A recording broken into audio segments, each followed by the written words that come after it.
All right, welcome. All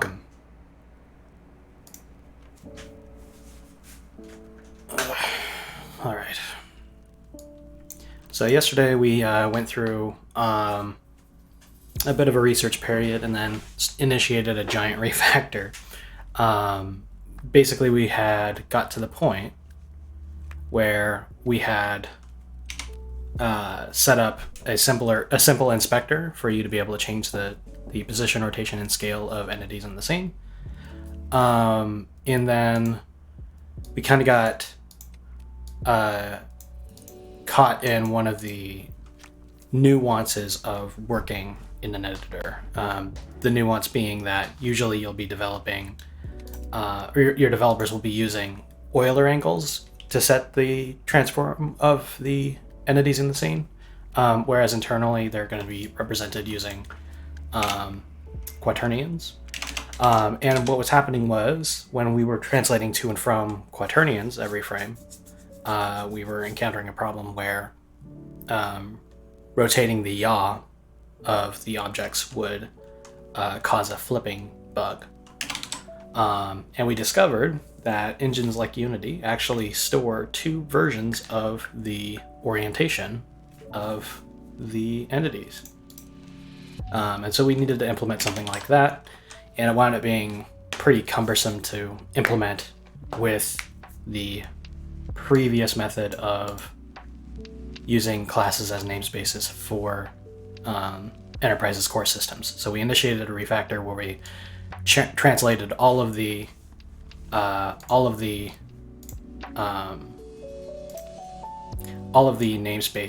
classes into namespaces, and that's what we are wrapping up right now. We got most of the way there yesterday, and actually I was able to resolve pretty much all the rest of the problems. I'm just now moving some constants out of the constants namespace and into the classes, or into the systems namespace for the time system. And that's causing some problems, it looks like.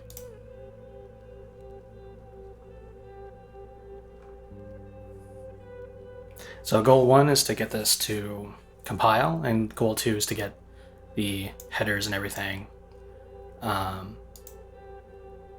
oriented in such a way that the code is more maintainable going forward.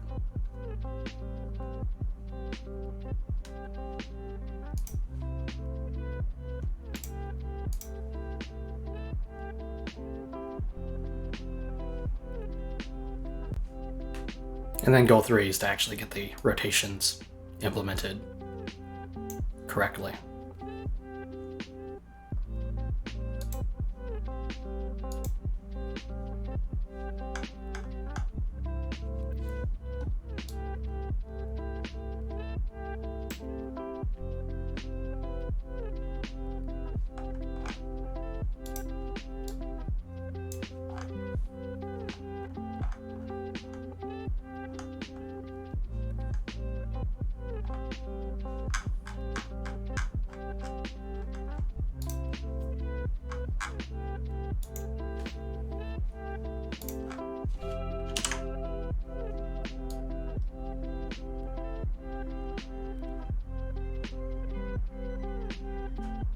It's looking like this is going to compile. While I'm waiting for that to happen, I'm taking a look at the structure of the Runtime class.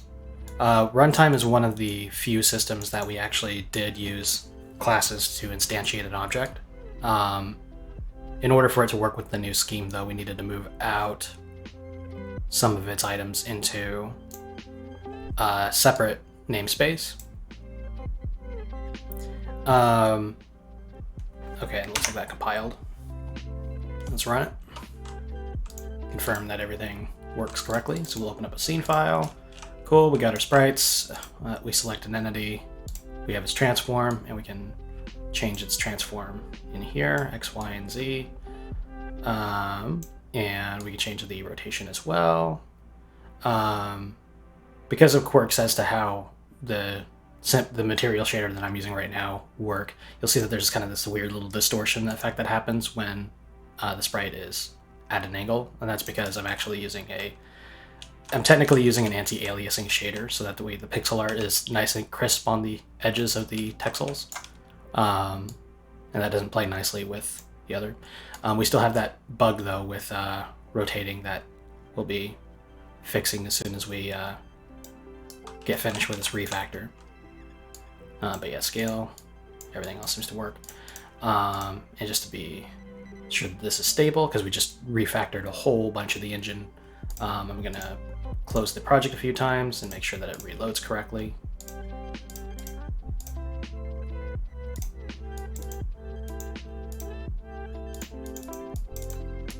Cool, everything seems to be on the up and up. Sweet. So now it's just a matter of getting everything to be more readable. In runtime, well, actually, let's start with the names of some of these headers. I've started to implement private implementation only headers. They're not exactly implementation only because they're available to the editor and the launcher applications. But I think I'm gonna name them _IMPL for implementation. I think that might be a little bit more clear to somebody who's browsing the code base. How many private files do we got? 1, 2, 3, 4, 5, 6, 7, 8, 9. 9 of them now. Let's open them up.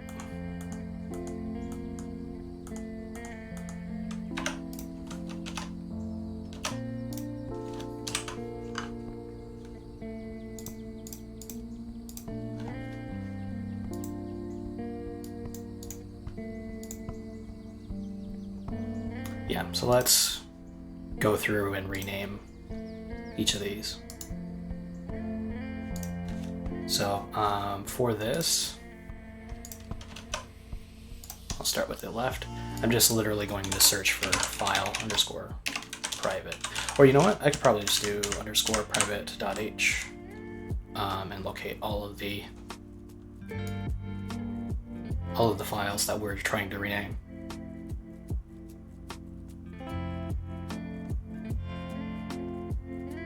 Yeah, there they are. It looks like this is a complete list, so I can just take and rename to impl.h for all of them. Cool.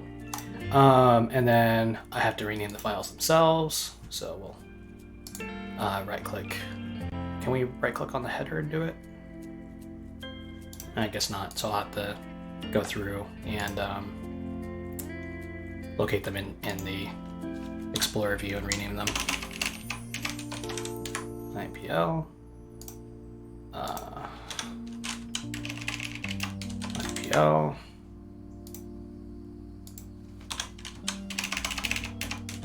IPL,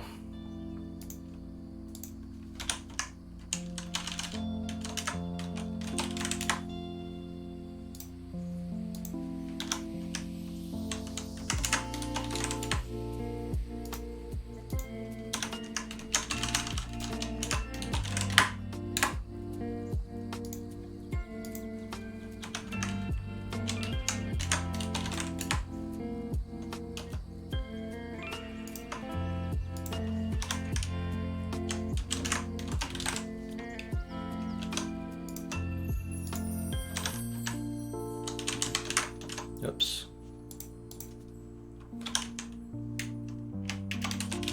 There we go. And that should be all of them. Let's hit F7. CMake should be reconfiguring, and we should be getting the new files brought in.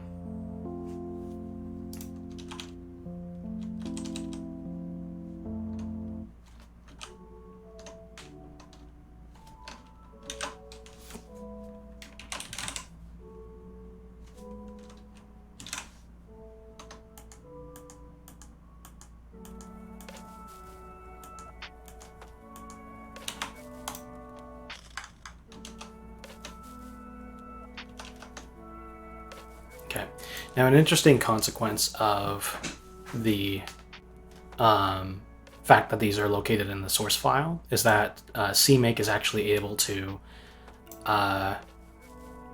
include the precompiled header into the includes themselves. So I don't actually need to include any standard library stuff inside of these headers. They actually will just handle themselves fine.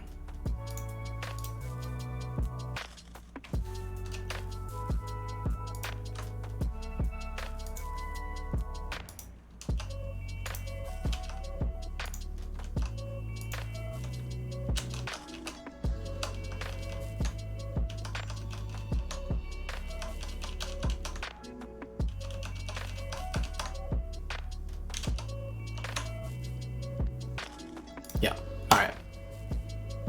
Cool.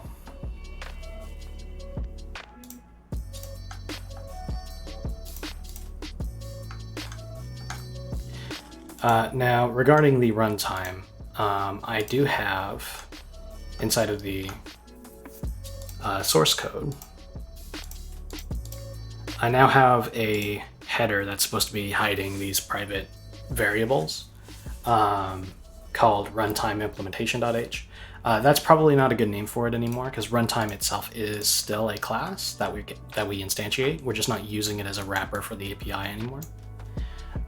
So I think I'm going to leave runtime entitled runtime, then move the runtime, the formerly private members of runtime.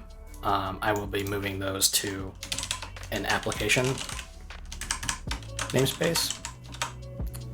I think that seems all right.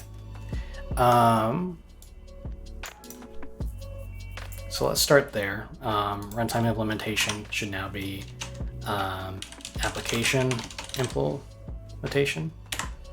And then in runtime.cpp, we now have new file application.cpp. That includes runtime application implementation.h, and then we will take and define this stuff inside of here.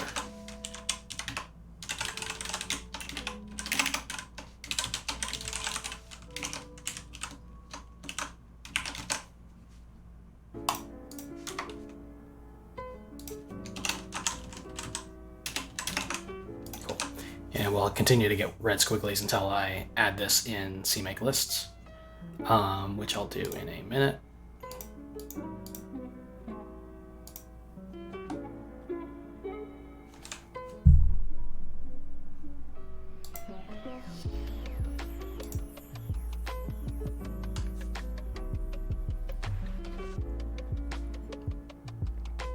Cool.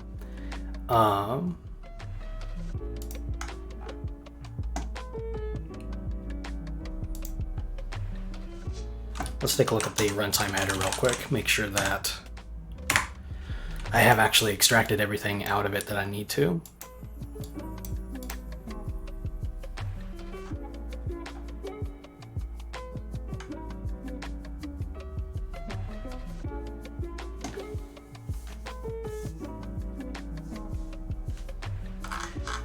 We still do need to friend the application entry point,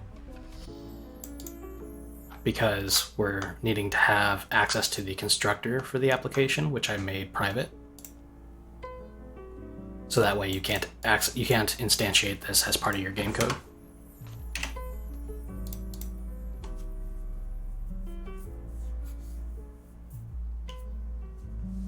Maybe I should put the runtime as part of the application namespace as well, like that.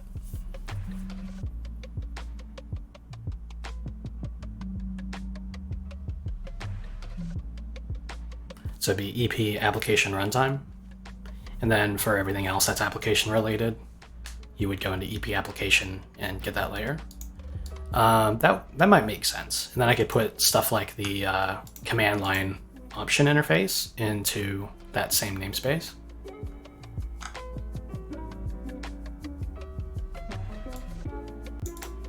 Yeah, I think that makes sense. Yeah, let's move this into the EP application namespace then.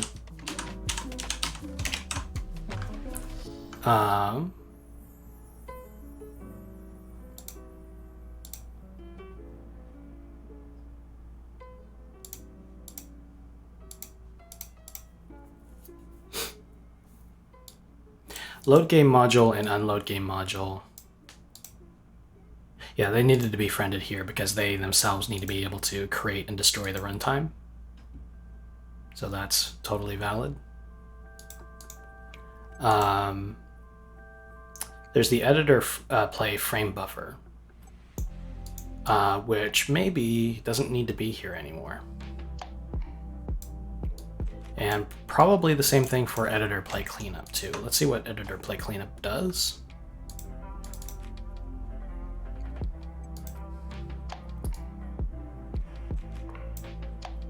Oh, that's the wrong one.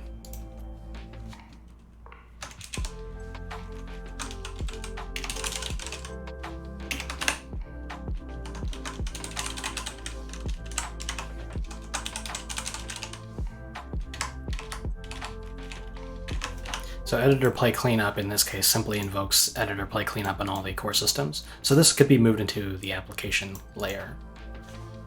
That seems smart. So let's go to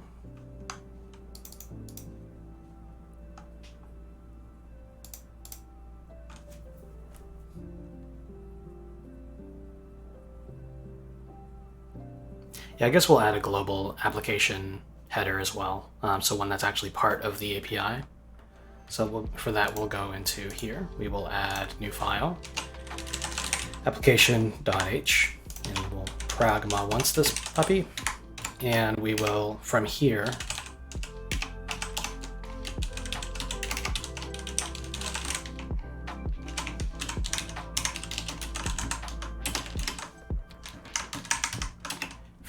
we will start adding things that you need to access for the entire application.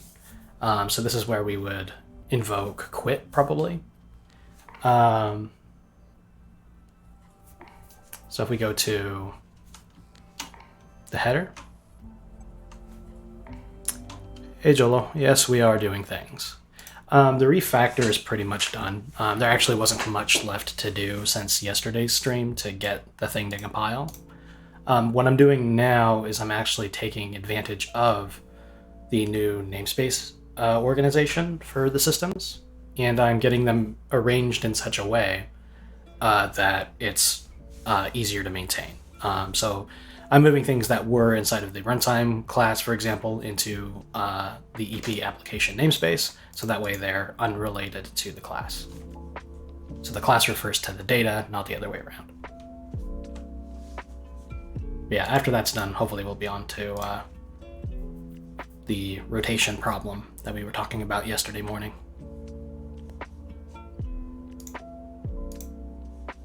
Okay, so we'll need to move a few things out of here. This friend business needs to remain because these friends, the launcher and editor runtimes are friended and the entry points are friended. That's necessary for the sake of being able to create the an instance of the application or an instance of the runtime. However, this public quit, that can be moved into the application header here. That doesn't need to be static anymore. And then inside of application.cpp, we can do the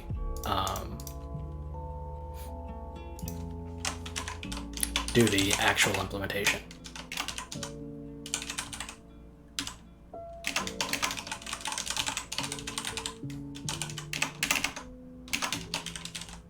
Oh, I should rename the runtime folder.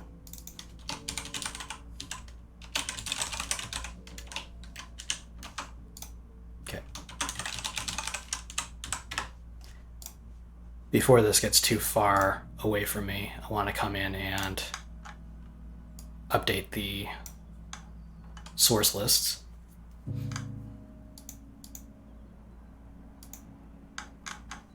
So inside of the headers, we've got enterprise core, blah, blah, blah, blah, blah. And then in runtime, this will now be, let's make this, oh, this is a tough one. Runtime is no longer itself a core system, it's just a class. So now we'll change this to be application.h. Application.h should be in the top include layer. Yep. This should be renamed to be to be application. And then inside of it, we have runtime.h. Okay. And back to CMake lists. Actually, back to the source directory, because I gotta make those changes apparent inside of the source directory as well. We've got runtime is now going to be application, renamed. We've got the application private header, we've got application.cpp, got the entry point, we've got the game module stuff, and we've got runtime.cpp for the class implementation itself. Okay, good. Yes. And then back to CMake lists. So inside of the runtime section, we've got include enterprise application. I should name that the application section now. And then we've got application / game module.h. Game entry point does need to be in, if we take a look at the include area, we do want game entry point to be in the top layer, because if we go to look at testgame.cpp, having game entry point be in the top layer makes it way simpler to set up your game entry point. You just go enterprise game entry point, and then you're off to the races. So that these two should be in the top layer, and they are. And then underneath that, we need to do include enterprise application. And I'll copy that /runtime.h. And this will give you the header needed to create the runtime.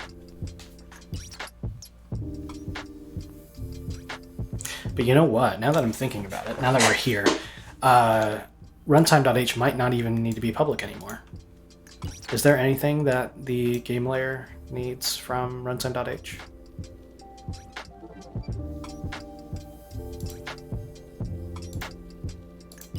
Oh, that's interesting. There's actually nothing that we need from runtime.h anymore from the game layer. So inside of CMake lists, I could take this, cut it out, and inside of the directory, I can take runtime.h and move it to the source folder under application.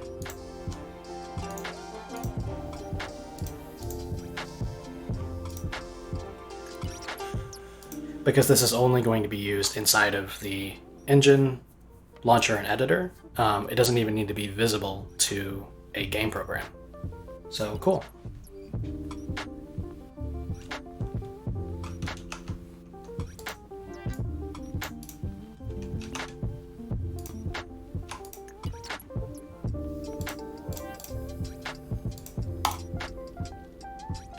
Okay, and then back to CMake lists.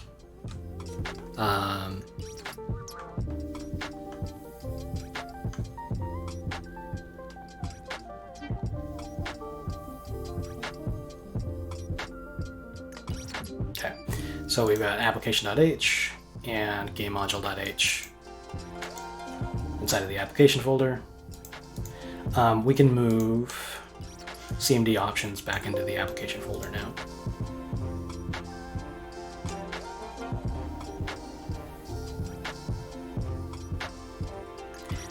Arguably, console should belong to application instead of core. I'll leave it in core for now because the console itself is going to be completely overhauled once we've got the editor to a certain point, because the console will be not just a way to log things to the screen, but it'll be a way for you to enter commands. It'll be like a developer's console. So we'll come back to that.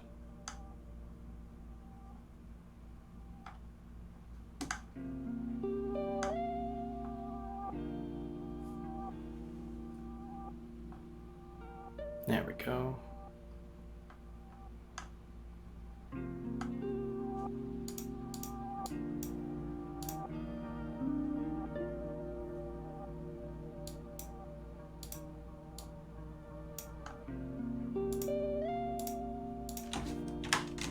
So on this one, we'll say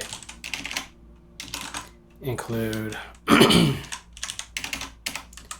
include enterprise application runtime.h, and this will be what did I just do? Bam. Okay, yeah. So instead of runtime.h, this will be cmd options.h.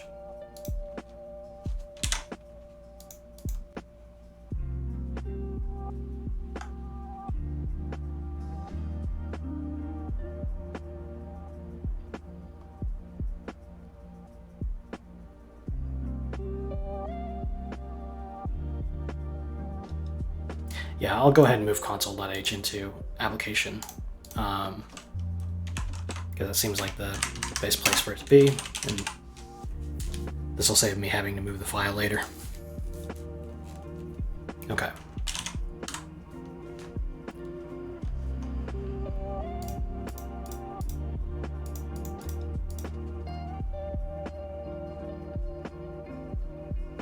Okay, assertions, exceptions, the error message box, hash names, platform helpers, and the shared library exports. That's all core tech. That should be in the core folder, which is looking good, nice and organized. And then core's got all the core layer stuff, console.h and cmd options.h.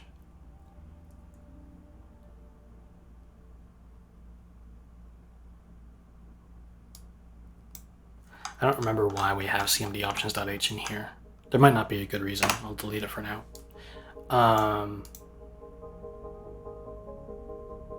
And you know what? Console.h, yeah, I'll go ahead and put console.h back inside of the I'm really indecisive, it turns out, but I was thinking console.h might belong better in application because it's an API that you'll be using for command line or for developer commands and things like that.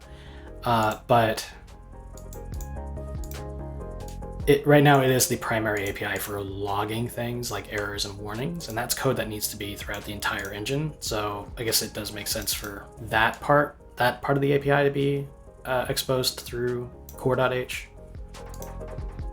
So I guess I'll leave it like this for now, and then later on, if I need to, I can split off the logging responsibilities for like warnings and errors and things like that from the developer console to make it a little bit more clear which is the API and which is the core tech.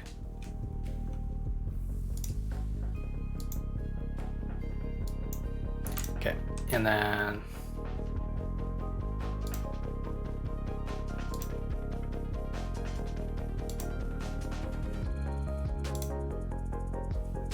yeah, and then in the source folder we've got, in the application we've got application implementation.h, application.cpp, entry point for the static library versions of the engine library, game entry point for the dynamic versions of the library, and runtime.h and .cpp.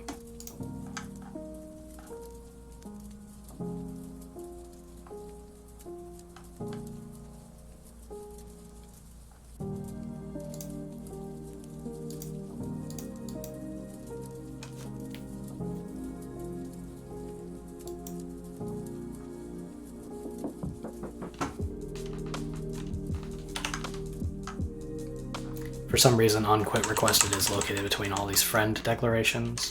Organizationally, that doesn't make too much sense, so I'm going to move that down below. Okay, so we've got the friending of the entry points, friending of the window class, the external launcher and editor classes, and then the friending of the load and unload game module functions.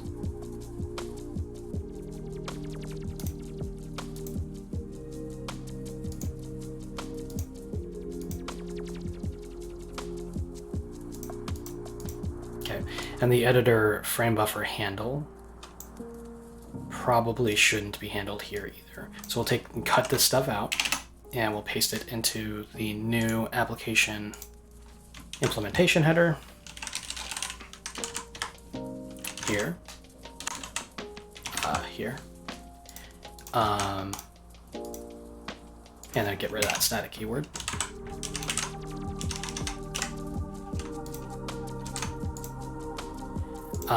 The editor play frame buffer does need to be extern, and we're going to be directly accessing it inside of the editor code, so we also need to export the symbol. Good. That's looking better. All right.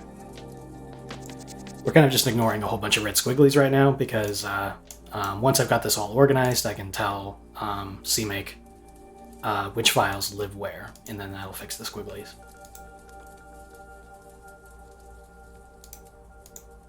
Probably. We do need to... I've renamed the runtime folder to be the application folder, so now I need to find references to that.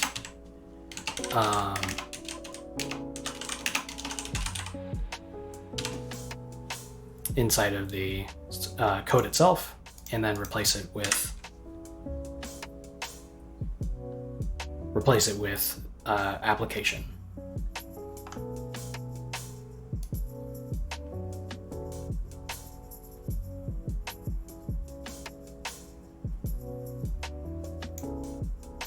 Yeah.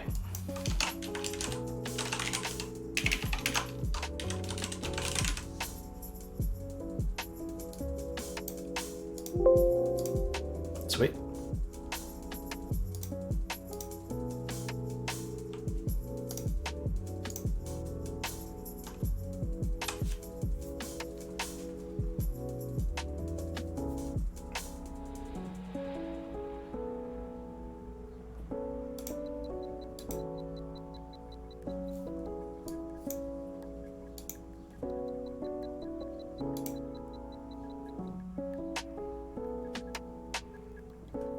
Now the runtime header itself, runtime.h, it's not, it is a private header, but it's not an implementation header. It's a header that simply isn't used in the enterprise API for the game layer. So I'm not actually going to do an underscore implementation on the .h. I'm just going to do runtime.h. And its location implies that it's not part of the public API.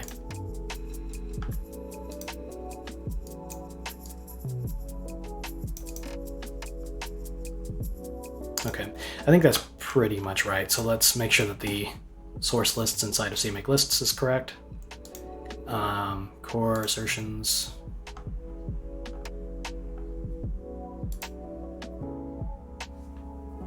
So command line options is now part of the application folder. Assertions, console, error message box, exceptions, hash names, shared library exports, and platform helpers are in the right place. But let's make this alphabetical.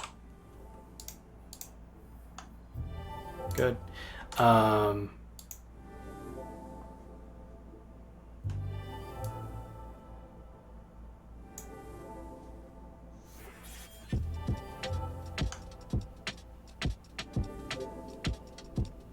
I'll go ahead. Originally, I was doing this in order of priority inside of this section, Like core is the basic, application's a little higher level than that, then foundation level is higher than that, interface is higher than that, and so on.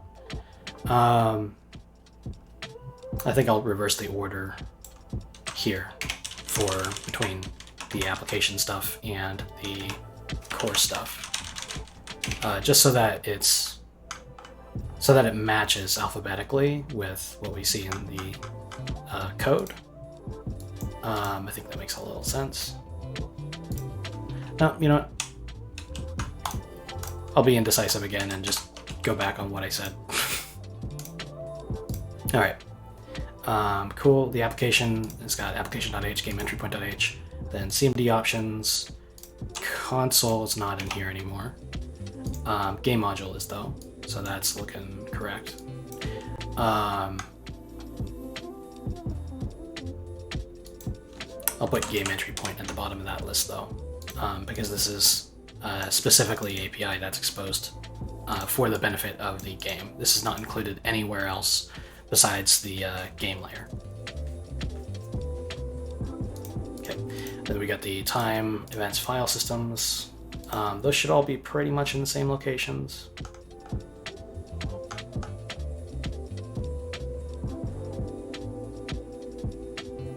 Yeah, so we don't have a time folder. We just got time.h, we got events.h. There is an events folder now. Oh, but there's nothing in it. I must have added that and then got rid of it right away. Then there's file.h, file/ini value type.h,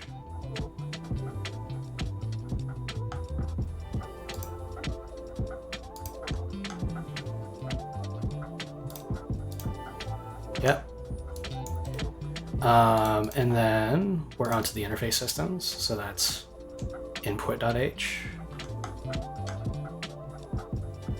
input.h, input/control-IDs.h, graphics.h,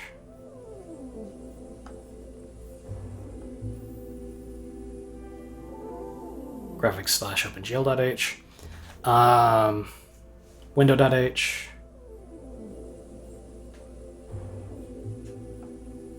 which actually, I wonder why that's not part of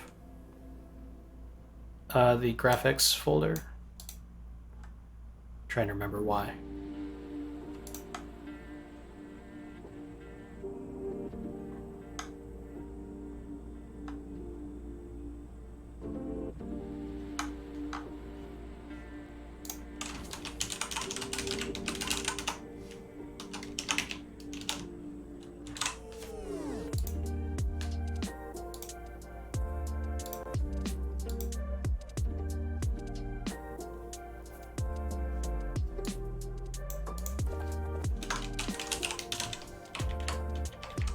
Okay, so it looks like there's still one system that I have forgotten to move out of a class and into a namespace, and that's in window.h. So let's take care of that now. Here we go, window.h. We've got this awkward having to undefine the create and destroy window because these are included from the windows.h header, which is included by spd log. And I need that for the console stuff to work, which is in core.h.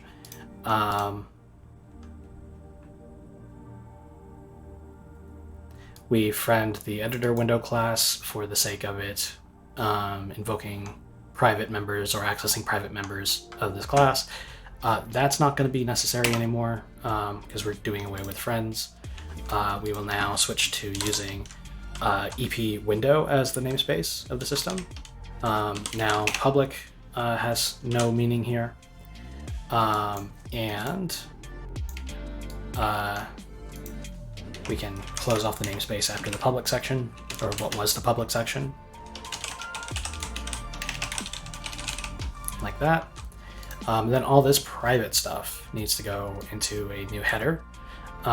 Friend statements don't make sense anymore now that it's private, and neither does all these static keywords.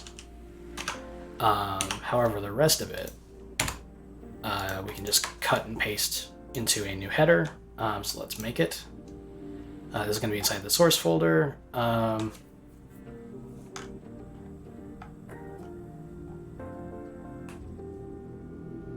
Windows stuff is so directly tied to the graphics system that we probably should just put the header inside of the graphics folder. It would be great if you could just separate that concern completely, the creating and managing the window and managing your OpenGL context stuff, but they're like intrinsically linked. So I just decided to move all of the window stuff into the graphics folder. So this will be window implementation.h, and we can go back to this stuff, cut it, head back to here. We'll go pragma once, and then we will do namespace EP window, and paste the items that we're going to make private. Cool. Now this implementation does require a type that's declared in the window header, so we're going to need to include it. That would be enterprise / window.h.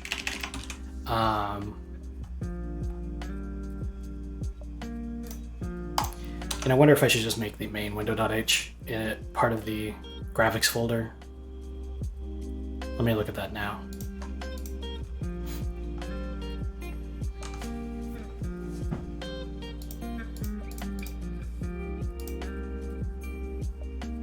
Oh, this is the editor's window. Huh. Here we go. Set mode, set size to title, get mode, get width, get height, get aspect ratio. These are all things that you'll need to access. These are all things that you'll need to access from the game layer. So I guess the question is, do I want these things to be, if I go to an actual game project, like this? Excuse me. What's the problem with SPD log? I'm curious. The short answer is that I've stopped liking it.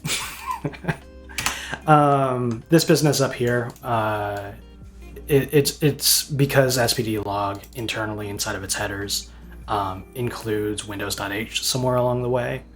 And that means that any place that I want to include the logging library must also include windows.h. And that's annoying, but that's like not the main reason. I think the big reason for me is that it's got a whole bunch of stuff that I don't need or want to use, and that I'll probably be having to work around anyway once I get to the point of a GUI-based console. Right now, when I go to log stuff, it's just a call to EP like trace or warn or whatever. And these are macros that wrap around console.log, and console.log is a function that wraps around the SPD log and whatever.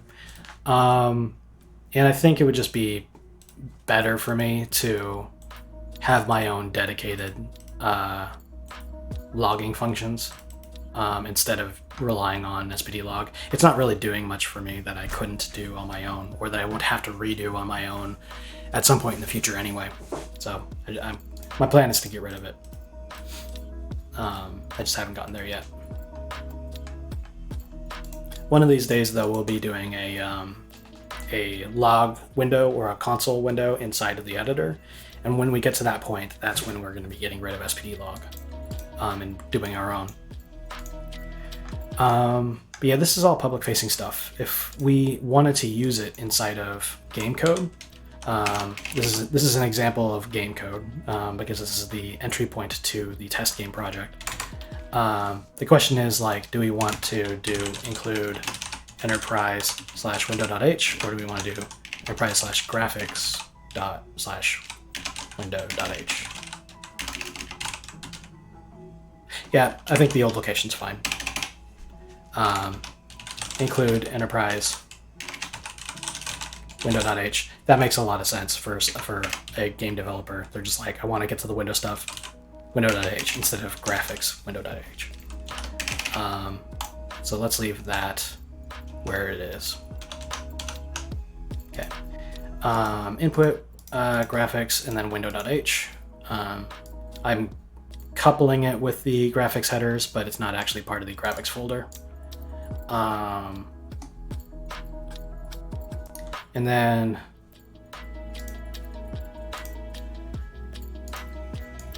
yeah, and then inside of here we got the declarations for all the private stuff, which we can still define in the same location as before inside of window.cpp. The main difference is that we're going to need to do the EP window namespace scope, and then do we have a we don't have any logging in this file, so I can just do window : and replace every instance with nothing, like that. SPD log is pretty great. I think that it when I was getting started, it helped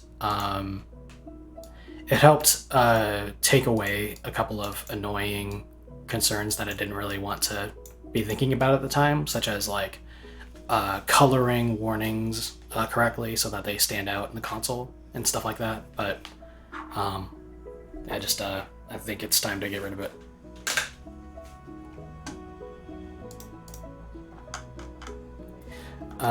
Good. All right, and then back to CMake lists. Window.h, good. Scene manager.h, state manager.h.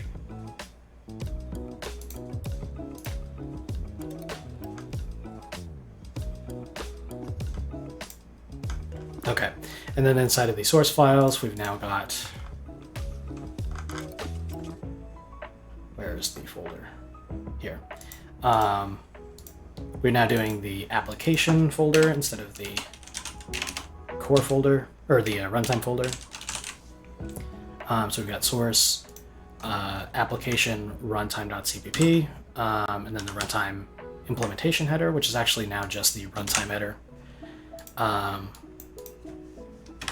But we do need the source application, if I can spell correctly, application implementation.h, and then application.cpp, our new source files. Then we've got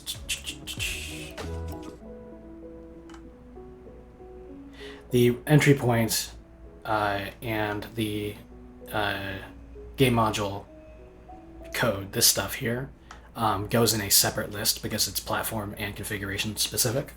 So we skip over them here. Then we've got runtime.cpp and runtime.h, so that's looking swell. In the core folder, we've now got CMD options implementation. Actually, that needs to be moved to the application folder now. I use SPD log too, but both SPD log and format depends on standard library. At some point in the far future, I'll have to write my own formatting. But write something like format is kind of overwhelming. You mentioned C++20 yesterday or the other day. Did you know that they have an STD format now in C++20? I'm not sure how many compilers implement it yet.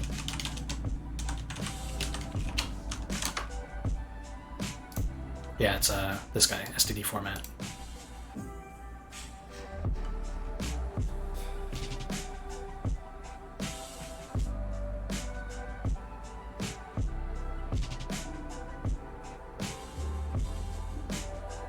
Yeah, so you can do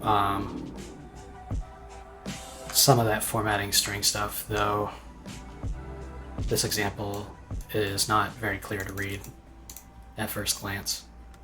So we've got a formatted string for int I equals is not equal to 3 plus I, constructs the formatting string. So we append the brackets to the string,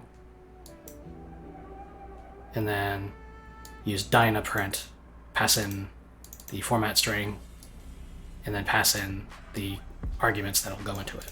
Yeah, so this is probably not the easiest to read, but you can still kind of use that Python style where you do braces and the way that you do an SPD log.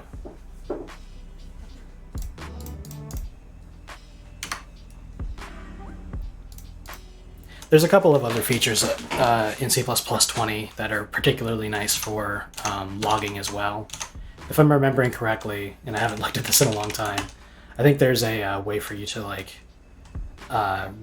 redirect the cout, if I'm remembering correctly. Not in the sense that you're literally redirecting cout, but you can like make like an output stream where your library will use an output stream that's dedicated for redirection, so that any library can choose to log to a stream that any other program can redirect in like a standardized way. I haven't really looked at this for too long. I know, but I think Format have more features. FMT has more features and is more actively maintained. Yeah, that's true. Format's been around for obviously way longer.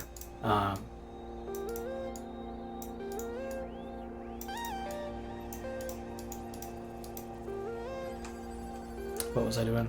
Yeah. So CMD line options. CMD options is now part of the application layer, not part of the core. So I needed to move those over.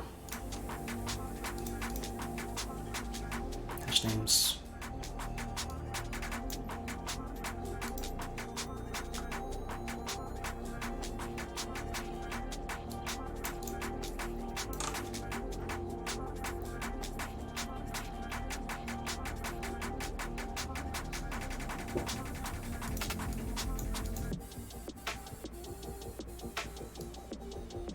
Yeah, so this stuff, let's bring down into that layer.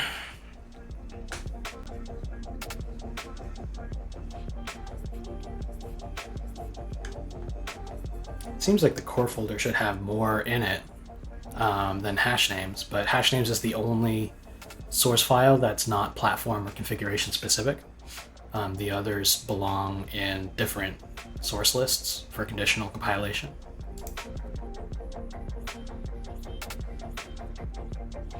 Then we got application implementation, application.cpp, runtime.h, runtime.cpp,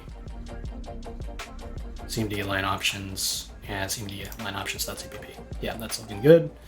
And then now we're looking at the system folders.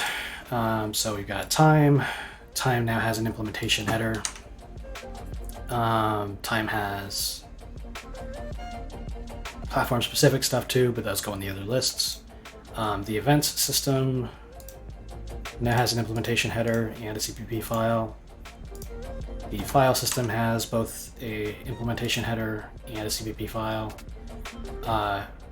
We've also got the INI reader and writer CPP files. That's all looking good. And then in the interface systems, we've got input has an implementation file now. Graphics has an implementation file now. Yep. And then we've got window. Window has an implementation file now. Let me add that here.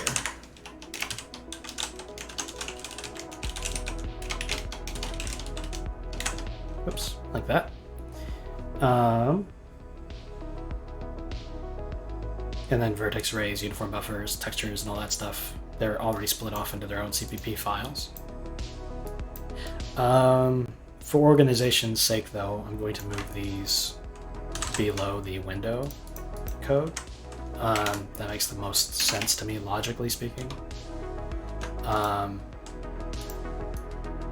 we'll come back to this in a minute, because we're going to need to break off all the declarations inside of graphics.h. We'll need to break those off into their own .h files.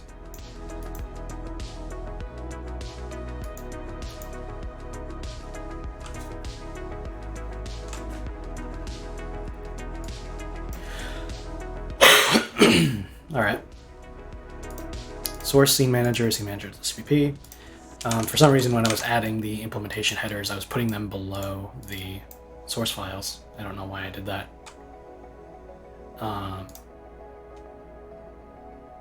Yeah, scene manager looking good. State manager is looking good. And then there's renderer 2D.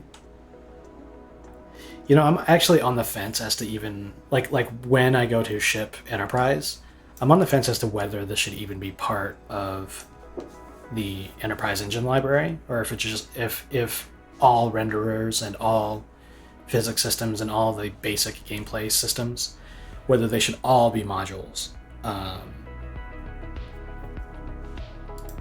kind of like the idea that out of the box, the engine doesn't have anything besides the framework in it, and then you just plug in the things that you want.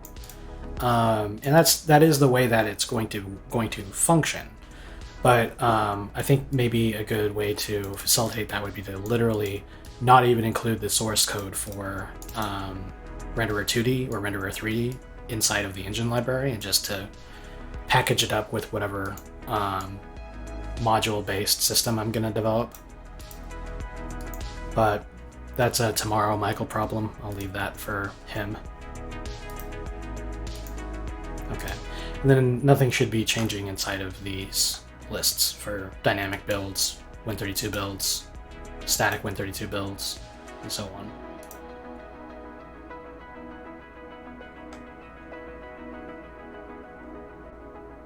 Cool. What's going on down here? CMake error, no sources given to target. Engine lib. That doesn't make any sense. Maybe there's a... Maybe there's a complaint from a previous attempt to build. But save changes to this list. I think that's every file accounted for. Okay, so we're still getting errors here. No sources given to target engine lib. Editor, dyn. Did I make a typo somewhere? Those engine headers.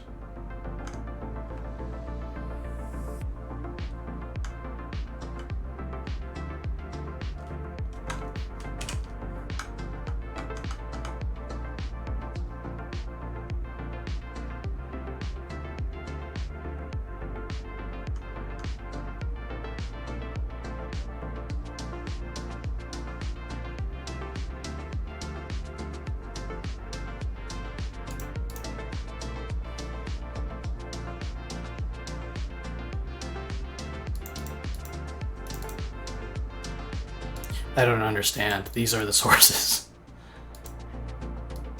These are sources right here. It says no sources given.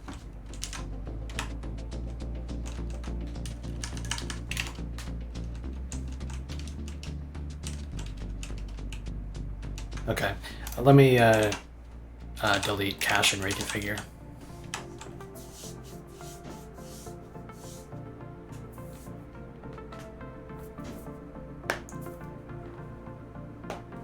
Just gonna completely flush the build system. That's weird. Why is it doing that? I must have made a mistake somewhere up above. How is this different? Source application 3.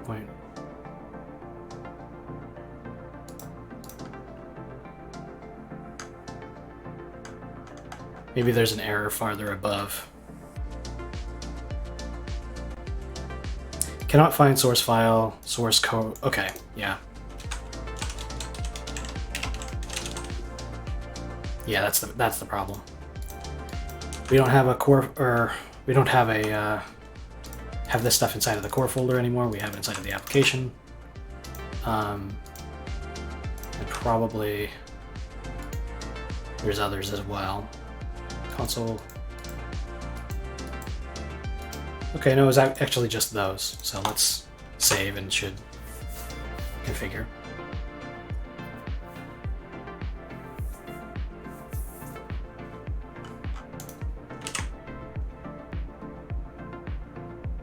Cannot find source application runtime.h.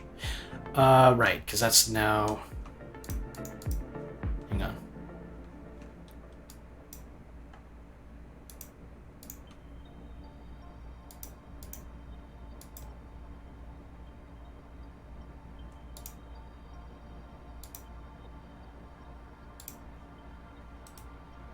Source application runtime.h.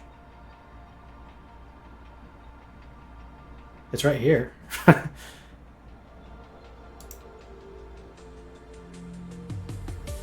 That's the wrong runtime.h. Okay, these need to go.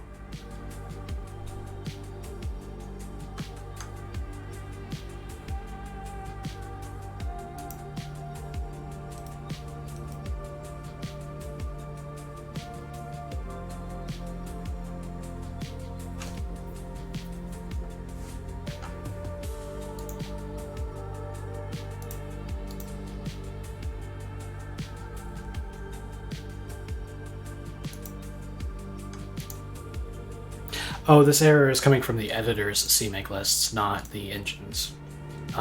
So CMake lists for the editor. Yes, down here.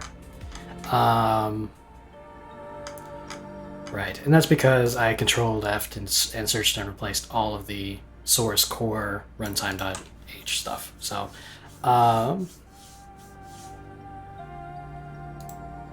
probably should rename the folder inside of editor as well to make sure that everything is consistent. Yeah, let me rename this to be application. And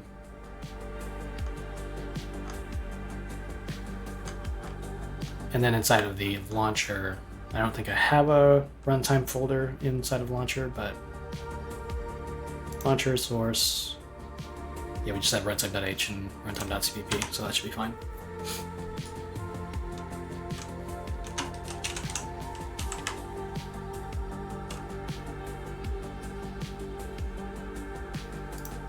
Okay. Configuration is finished. So I'll try compiling, see what's broken, and then fix it.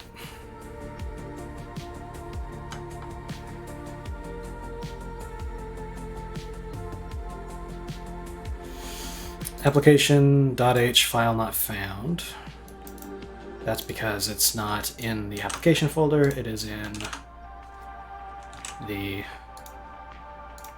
root folder.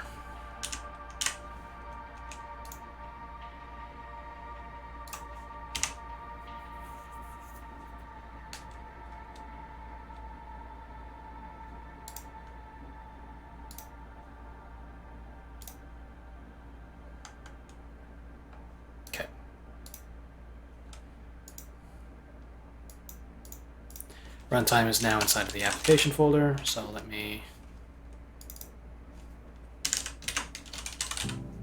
locate all inclusions and replace it with that.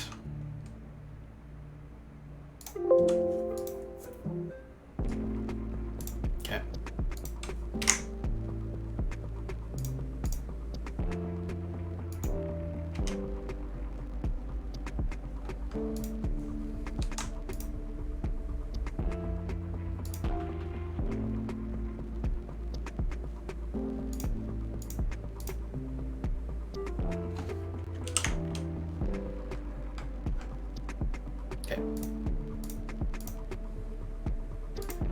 Still got some errors.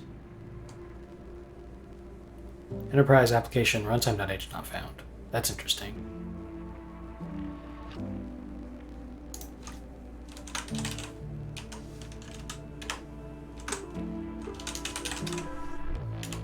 Oh, because it's not part of, it's part of the private source folder now. So all of these, they're actually just going to find it in application/runtime.h.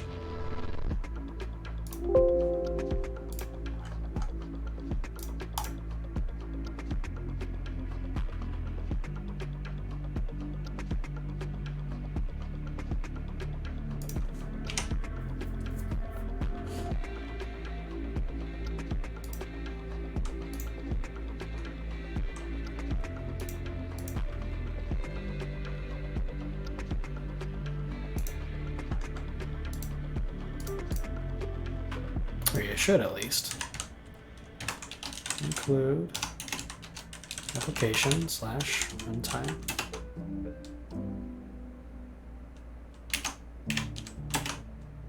Huh.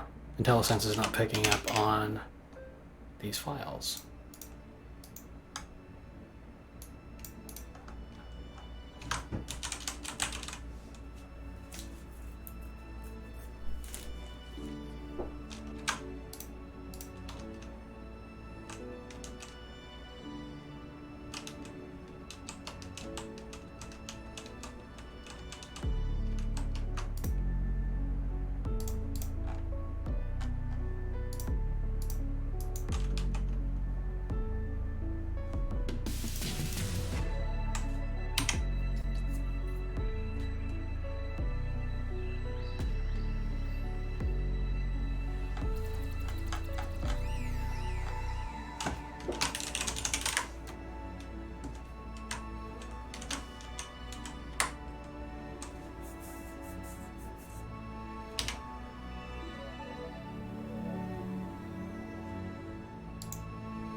Okay, that's no longer a problem. It's just I had to rerun CMake for it to resolve that warning.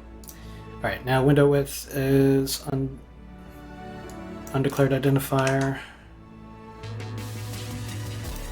That's because I need to include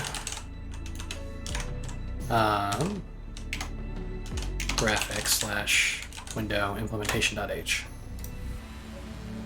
Wait, no, that's not right. Hang on.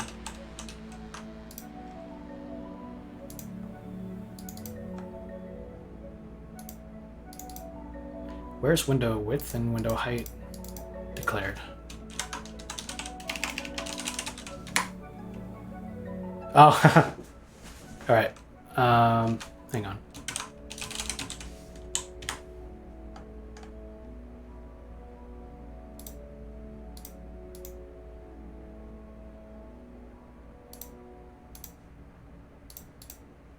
So these should have been copied out into the private,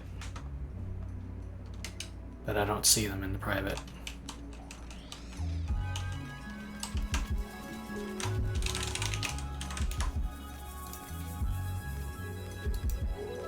Okay, so here they are, inside of Windows implementation. Oh, right. Okay, now I'm tracking. Previously, I was doing a well, I didn't say inline, but I was doing a definition directly inside of the class body, and that's no longer valid because these are now variables that are stored in another CPP file. So these actually need to be just turned into normal functions.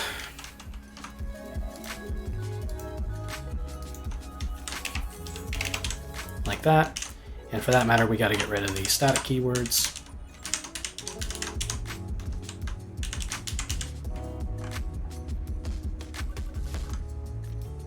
And I think before the entire window class was exported, but it's not a class anymore, so we have to do on all of the elements in here.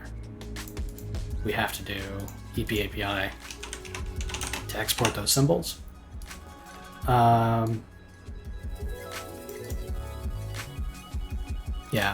and then inside of the window.cpp, we'll need to add definitions for these.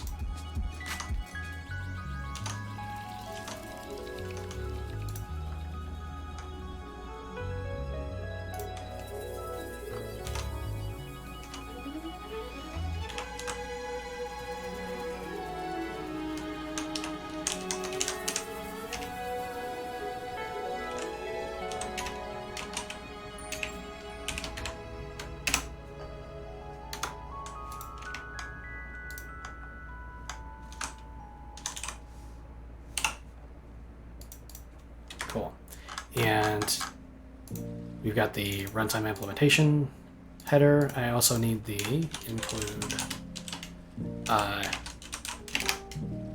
graphics/window implementation header. Like that. And then down here, we have access to the return mode or window mode.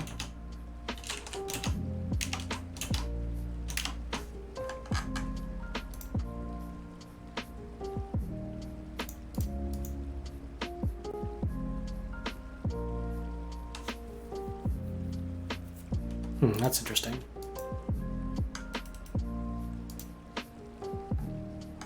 Oh, mode is okay. Get mode is actually gonna have to be inside the platform-specific window code, because those variables are not. Those are just defined inside of the CPP files for those classes. And there was an implementation-related reason why I chose to do it that way. I can't remember what it is right now. But window width, window height, aspect ratio, those are all available. So we'll say return. We'll say window width, return window height, return aspect ratio.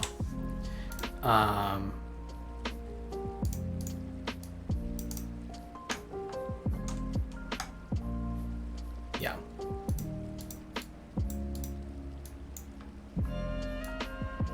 We could probably replace getting the width and the height with get size or something like that. I'll put that on the back burner for the moment. It's not really important. But those are the implementations.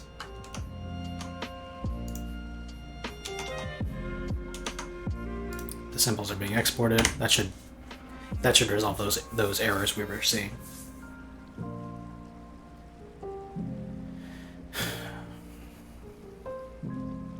Yeah, the red squiggles have gone away.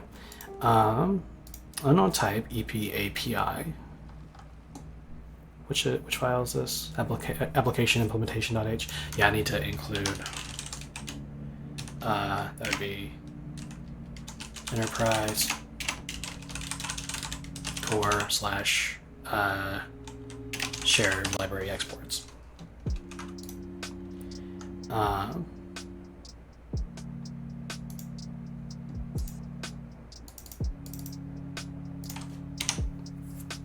And then in runtime.cpp, we've got an issue finding runtime implementation.h. That's interesting.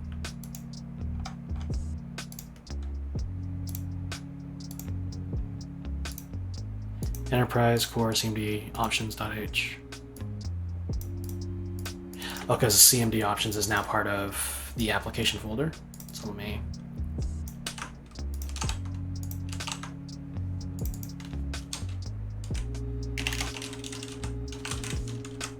change that.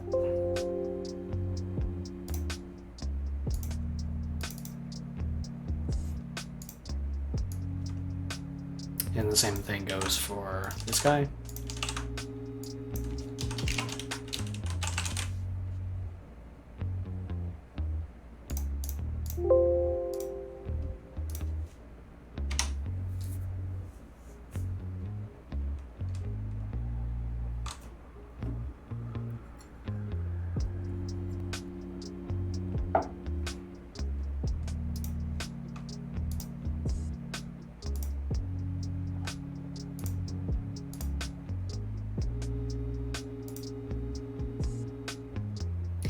Isn't that where I put it? Application / runtime implementation?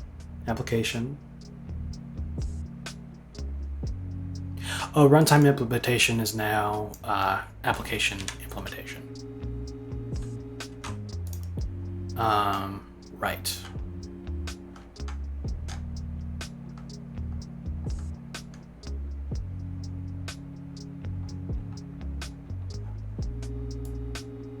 And I don't think that is actually needed in this file. If it is, I probably should move those details into application.cpp instead.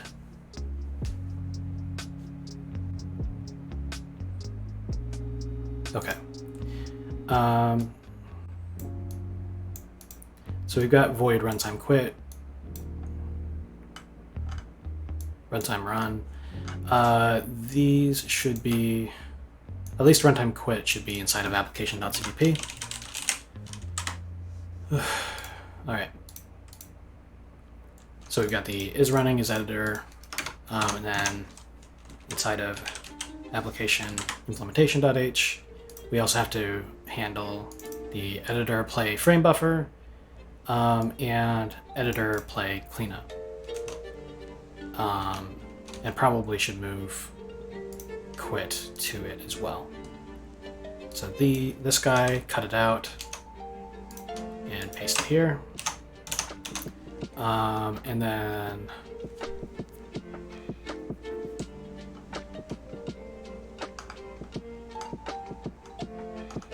editor play cleanup.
It kind of looks like I've misplaced the definition, because I don't see it in my search results.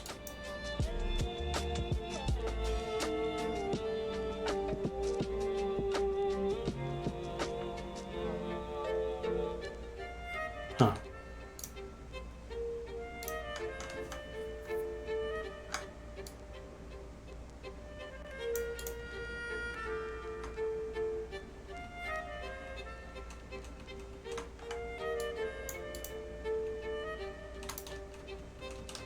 I had thought that the editor play cleanup was inside of runtime.cpp, but I'm not seeing it.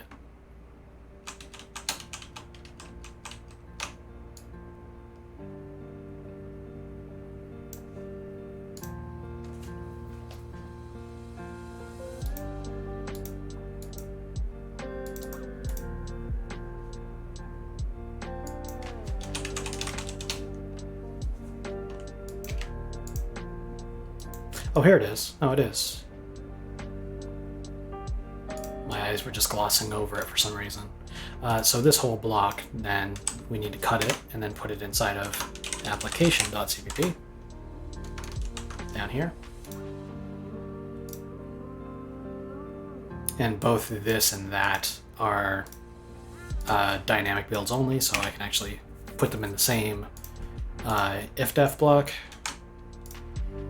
All right, and then frame buffer handle is a graphics type, so I do need to include graphics where I include frame buffer handle.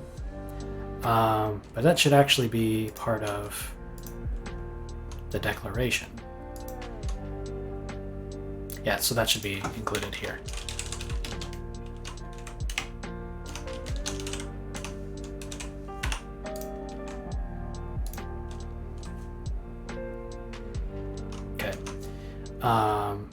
And then let's move the quit, runtime quit. That's gonna now be a application call. So I'll cut that, put it in application.cpp. I'm gonna get rid of the runtime : because this is now part of the EP application namespace. And then in runtime.h, quit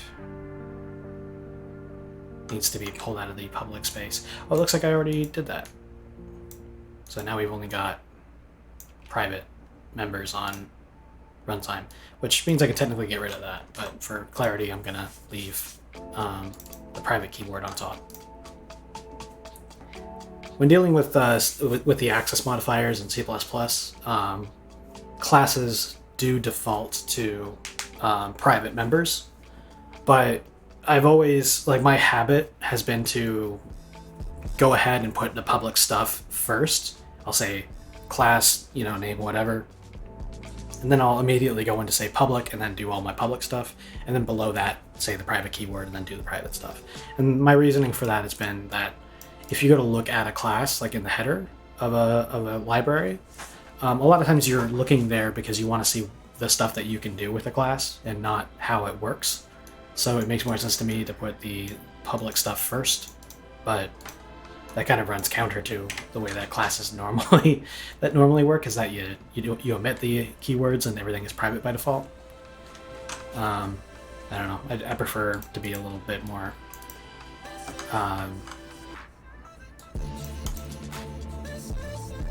thinking about how folks actually read the headers, as opposed to just following convention and using the least amount of text.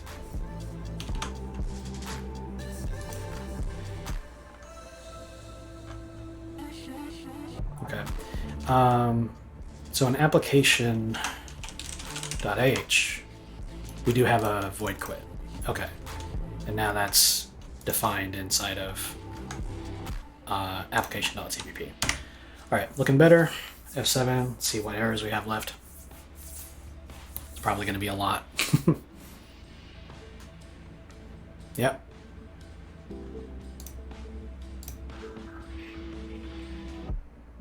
All right. Yeah, I just put public and private all over the place too. Whenever I deem it's easy to read and logical. Yeah. The the one thing I will say about that is that it's not, like, for me, there's no logical place to put there's not a lot of logical reasons, I should say, to have more than one of a single type of access modifier in your class declaration. So, like, I will at the very least make sure that the public section is a single block, so you're not like scrolling through the private section and then, like, for a couple of lines in the private section you have a public access. That's hard to read. But yeah, it's my scheme has been public first and then private later. It's not the same thing as all over the place, but it's not the default, so it's worth pointing out. Okay.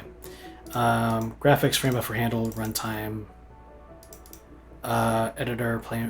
Right, runtime is no longer the home of editor, play, frame buffer. That's inside of the EP application namespace now. In here. Yeah. Cool. And then runtime editor, play, cleanup. That's no longer a runtime call. And then for any of these to work, we'll need to include those headers. So I believe that the state manager, yeah, all the editor, play, cleanup stuff, I believe, should be inside of the implementation files. So if we go to state manager, editor, play, cleanup is a private header thing. So we'll do include, and we'll need to include each of these systems. So that'll be state manager / state manager implementation, and then graphics / graphics implementation. And you might see a pattern here. Boom, boom, and events, and then time.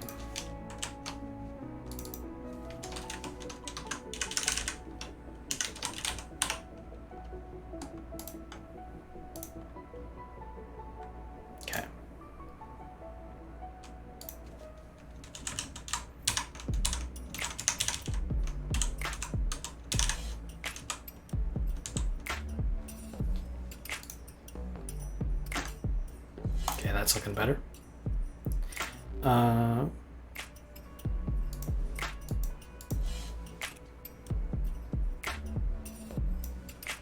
And in events.cpp, we were looking for application runtime implementation. That's no longer a header. So I'm not sure why we were looking for it. It might be the case that I need to include application implementation somewhere, but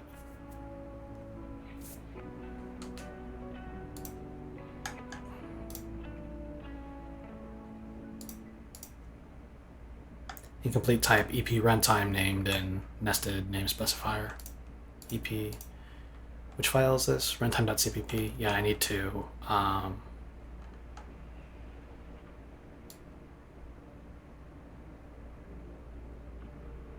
is runtime not in the EP namespace anymore?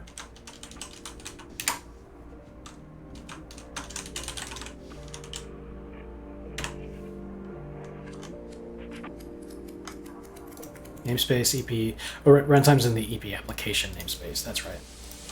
So we'll need to scope that.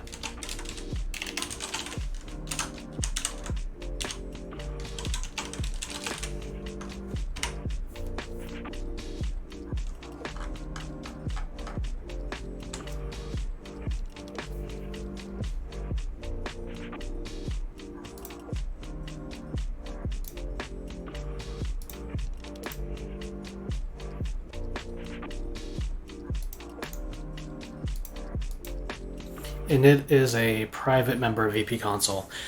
Okay, right. So that's another system that I forgot is in a class, and we need to move it out and make it a namespace. Okay, no time like the present, I suppose. EP console is going to be the name of the new namespace. We don't need the public keyword anymore. And this will be console, and then what do we got inside of this section? So EP console has a templated function called log. And all of this logic needs to change as well. Previously, what I was doing is I was stripping out logging functions unconditionally from release builds. That's not valid anymore because you can use release builds inside of the editor, and I want those logs to still show up. But I'll put those changes on the back burner. That's not my focus today. And then we'll want to close off the namespace before the private section. And instead of having a private section, we need to have a implementation header. So let's add it. That'll be inside of the source, down here, source, core, and we'll have a new file, console implementation.h. Let's go straight to adding it to CMake.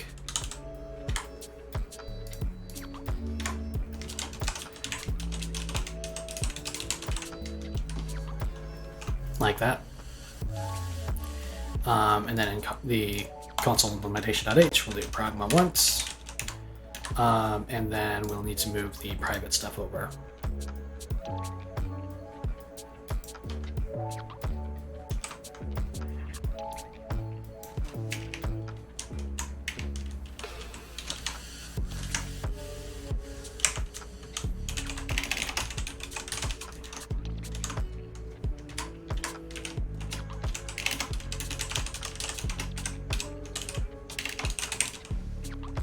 That's true. At the beginning of this stream, I went and renamed _ implementation. That was almost the first thing I did, so you probably weren't quite here yet for that. I kind of batted the names back and forth in my head, and I think implementation actually is a little bit more clear. My initial thought was that technically speaking, these are not implementation headers because they're used outside of the library. So I wanted to make it private. But if somebody is taking a look at the code, they're going to have a more clear idea about what implementation means and not what private means in this context, in the context of making games. I may change my mind later though, and rename it back, but.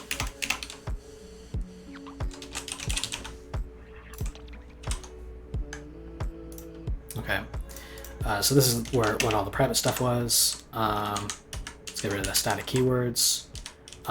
Make these externs.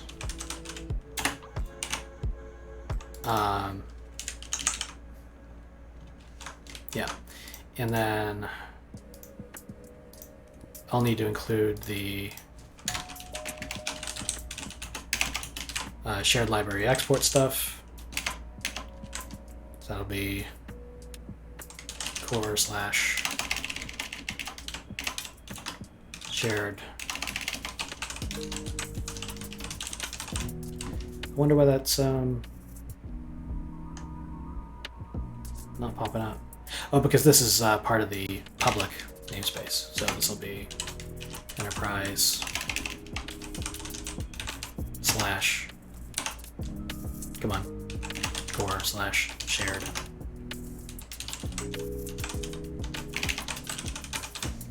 Right?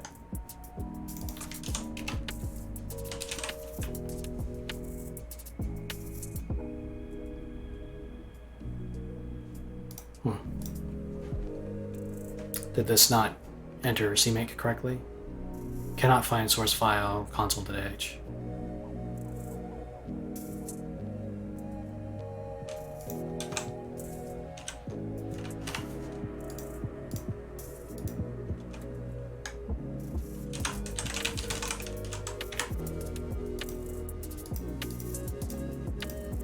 Oh, because this is supposed to be, yeah.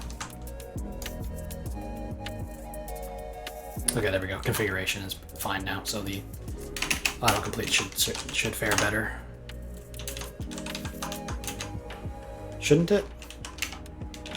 Include enterprise.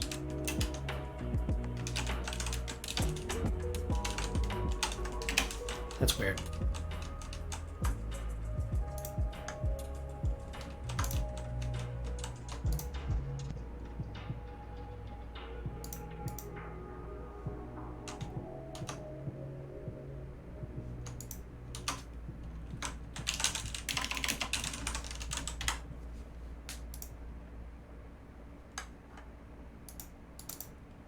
So source core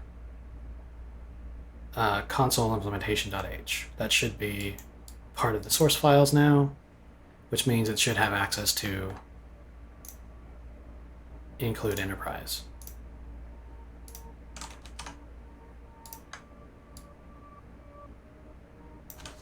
Okay, whatever.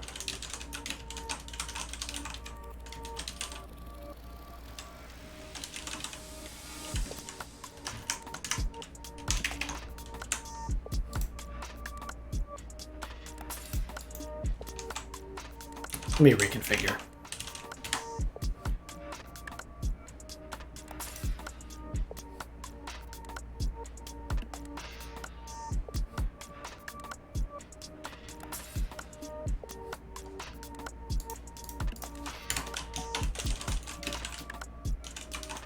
Yeah, there's some reason why I'm not getting the suggestions for IntelliSense on this file, and I'm not clear on why that would be.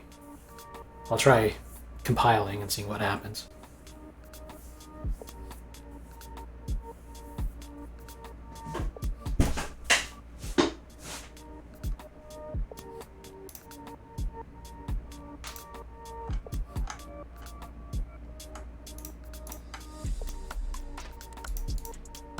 Okay, well, it doesn't seem to be any errors inside of this file showing up, so I'll just leave it. Here we go.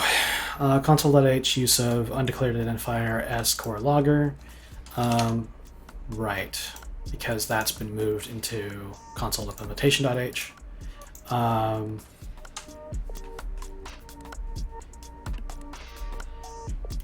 Right, okay, that's going to make this a little bit more complicated.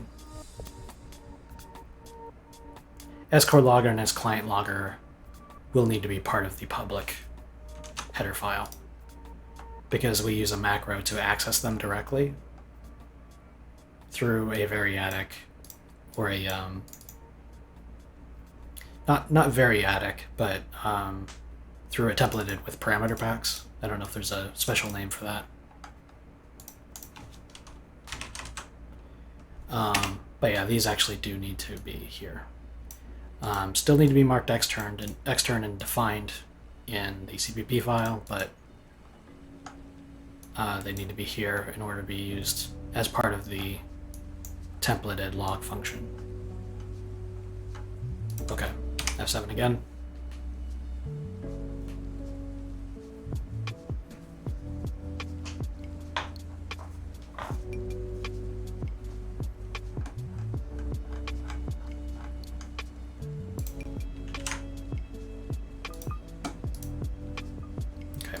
Out of line definition of init does not match any declaration in EP console.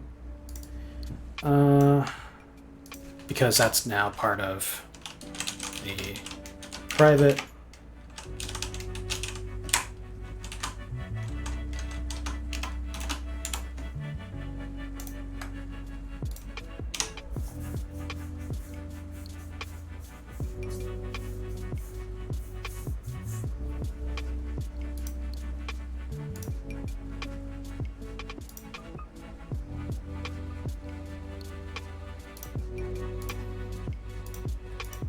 Application/runtime implementation .h not found because we don't have one. So that makes sense.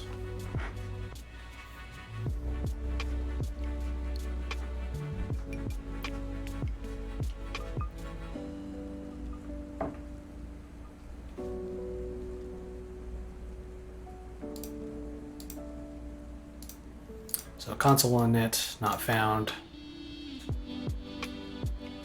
because we need to include, this is what, runtime.cpp?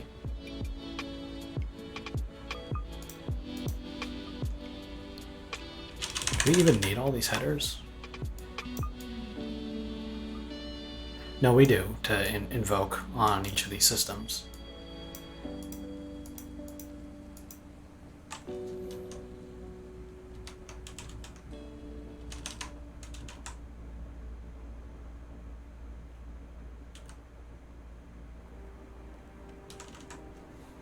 So I got time, events, file, input, graphics, window, and then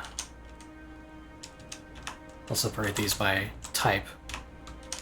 So you've got the foundation systems, interface systems, behavior systems, and then we've got the game entry point, which actually should probably belong up here. So we've got the runtime.h header, we've got the core header, the application CMD line options implementation header.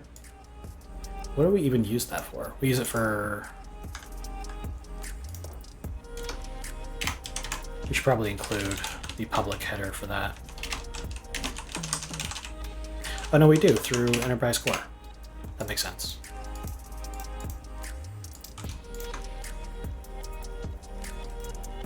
No, we don't. I'm getting all twisted around.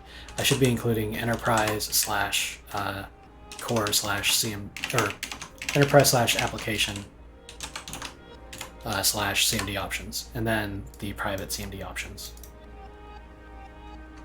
Okay. And then in this one we needed the console init to get it working, so that will belong here.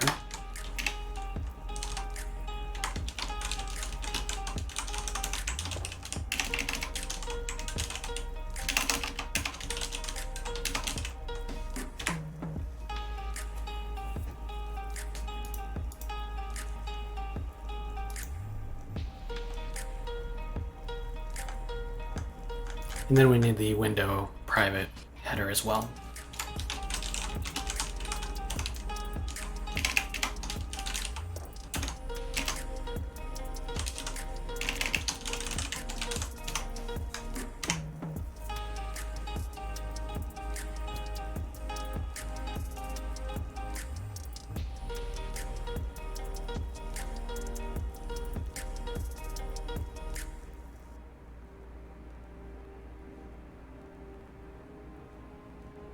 Okay.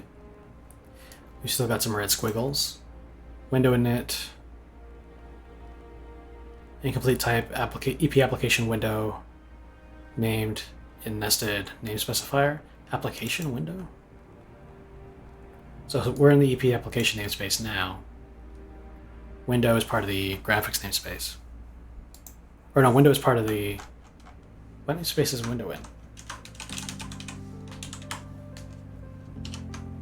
Oh, it's just in EP window.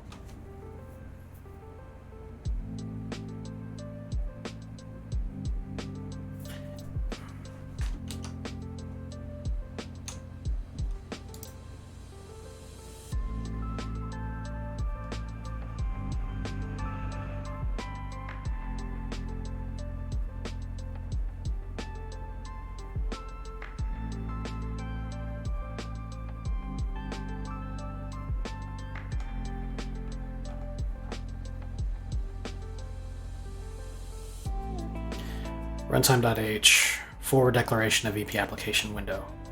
Oh, okay, yeah. So I still have the runtime is friending the window class, and that's not a thing anymore. Why was it friending the window class? What did it need from window? I guess it doesn't matter. F7.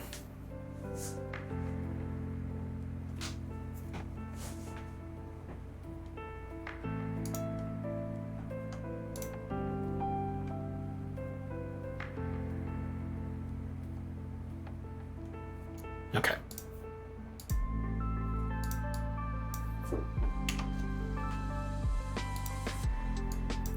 A number of files are still looking for runtime implementation.h, which is no longer a thing, so I'll just get rid of those. Probably just Control F.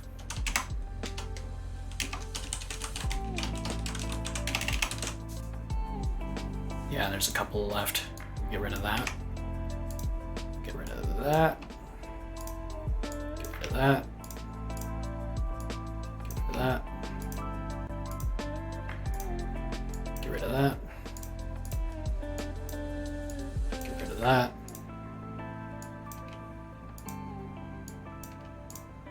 Okay. And I wonder how many errors I've fixed and how many errors I've introduced by doing that. Willing to bet that it's more errors introduced than fixed. Okay. Oh, it's still going. Yeah, now we're up to 34 errors from 20 something. So we broke more than we fixed. All right. Use of undeclared identifier is running. Is part of the application namespace. So we're inside of EP application.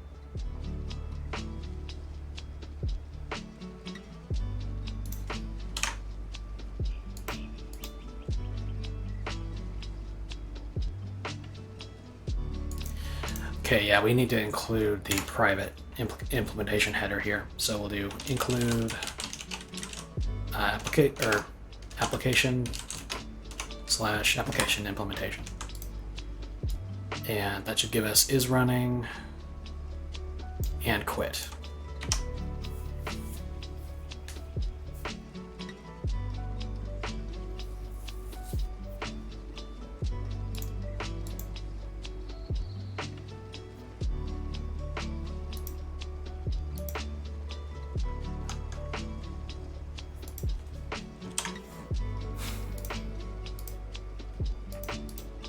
Okay, and isEditor is also missing from this file. It looks like a lot of these are looking for the application implementation header and are missing it. So I'll start introducing that to these files. Include application/application. What's this? Why is it? Oh, because it's part of the same directory. So yeah, but all right. Copy. Yep, same here.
Forgot to mark these extern. Yep.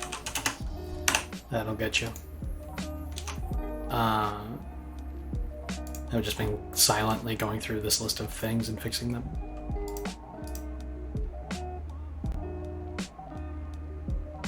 Runtime quit. What's the issue? Use of undeclared identifier runtime. Oh, because quit is now just part of the application namespace. Which this should be part of now. Actually, no, it's not. So I do need to do application quit. And include enterprise application.h. That should give me access to application quit. Yep. Because this whole thing is in EP state manager. Yep, cool. F7.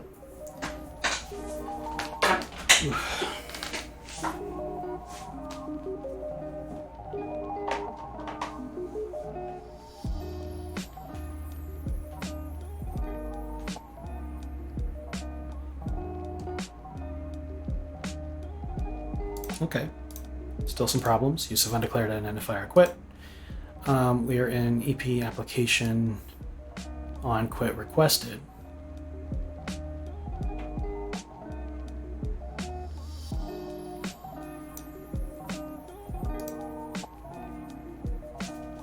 It kind of looks like we just forgot to include the public header.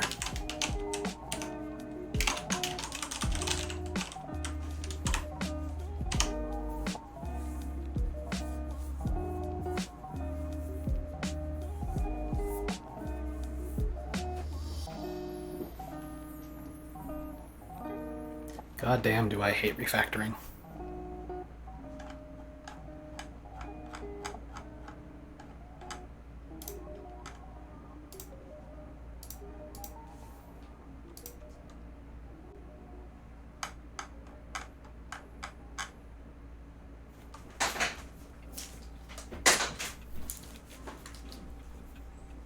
So inside of EP load game module, we utilize the application as editor. I'm wondering if I should put this inside of a different namespace. This is the game module header. So this is the declarations of the functions responsible for loading and unloading the game module. And in fact, this actually should be a private header, now that I'm looking at it. Because you're never going to call this from your game code. Never ever.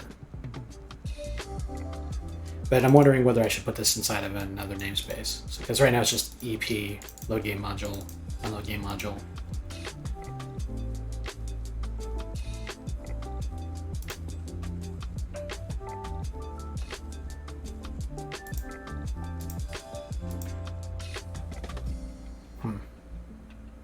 I'll leave this stuff in the top level, EP namespace.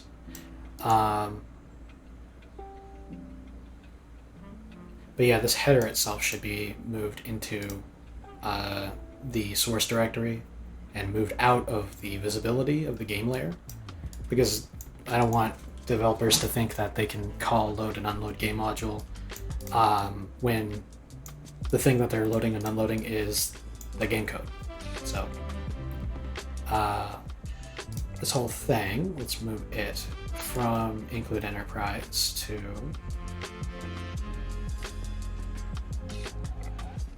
source application. Yep. We'll go to CMake lists.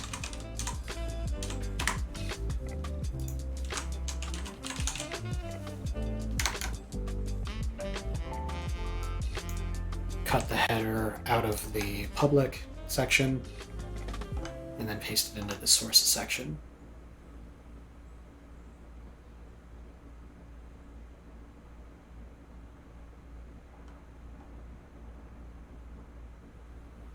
And furthermore, we'll paste it into the dynamic source section.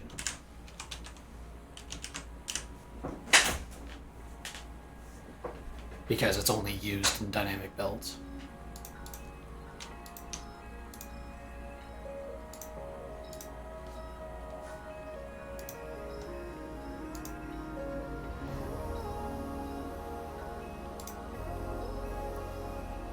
Let me change the playlist over.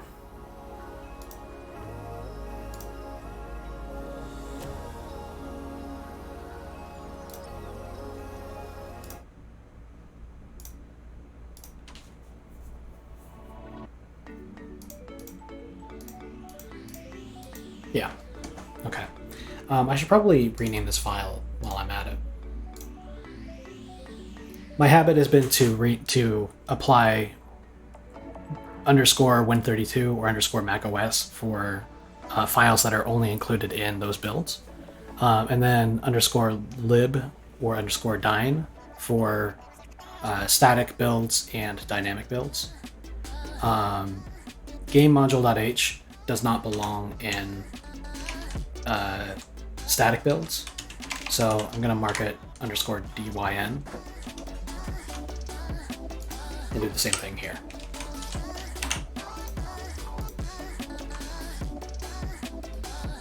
I'm not really clear why I didn't do that to begin with, because game module loading only applies to the editor and launcher.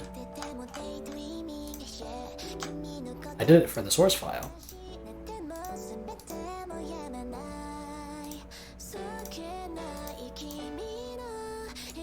Okay. So we should be good to go on the header. Application is editor. And now I need to add the correct scope for some of these. So there's EP events. We now care about qualifying with application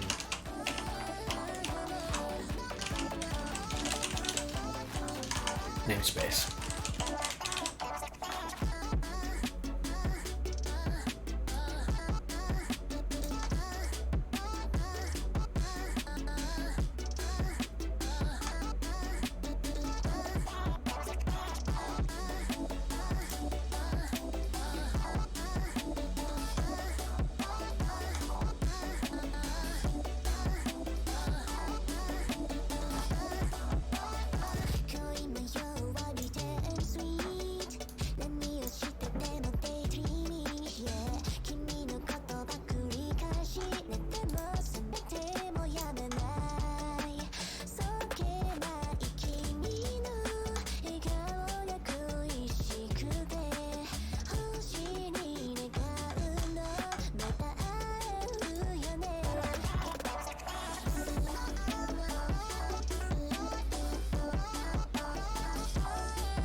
Let's see how many errors that fixed, if any.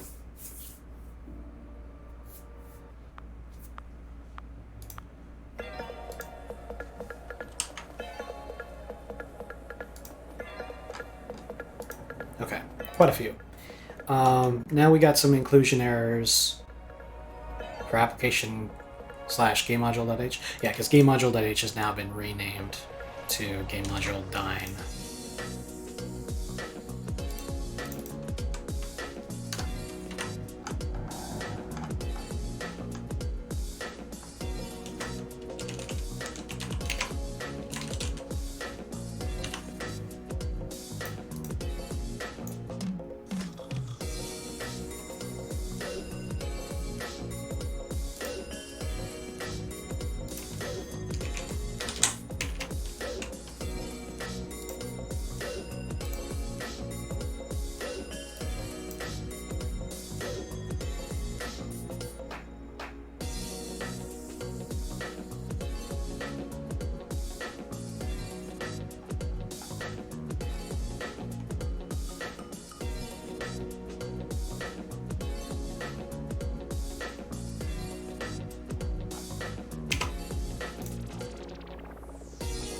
I'm going to need to forward declare these two functions.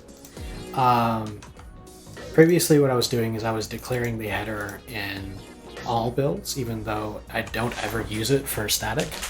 And I did that just for the sake of being able to friend it in the runtime class. When we go to instantiate, it needs to, these classes need to, or these functions need to be able to instantiate the class.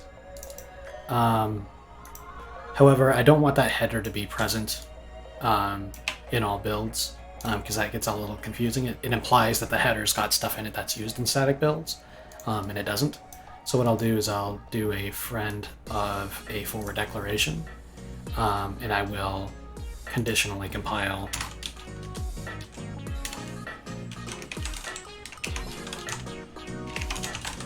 into the dynamic builds.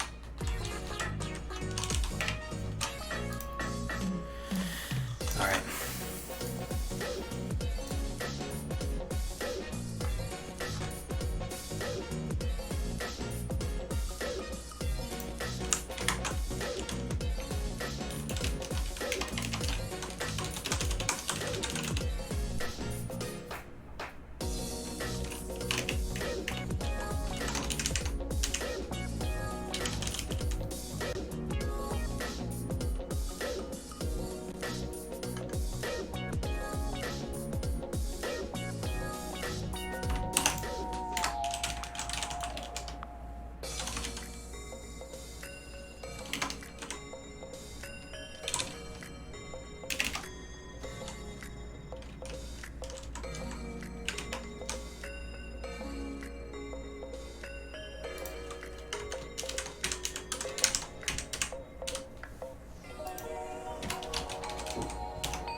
Like that. Okay.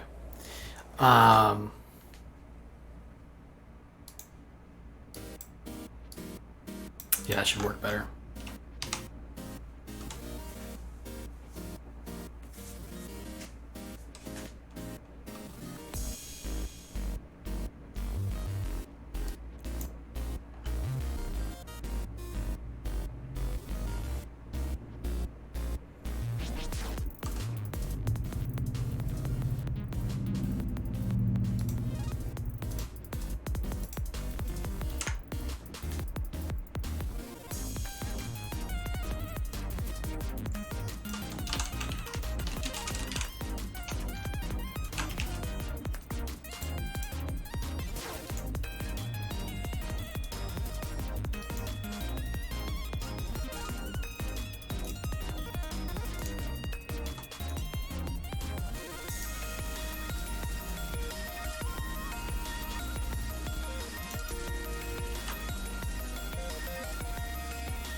Right, this is now inside of the source folder, so that's going to be like that. Application, game module, dyn.h.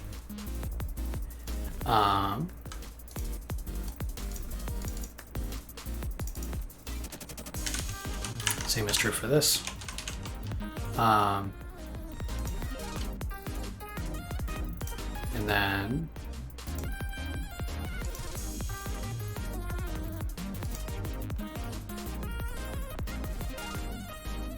application is editor, application is running. I need to include application/application implementation.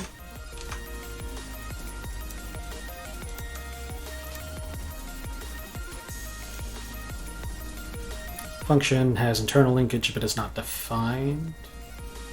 Files this. Oh, yeah. Forgot to get rid of the static keyword. Init, clean up. Yep. Alright. Try that. Try that shit out.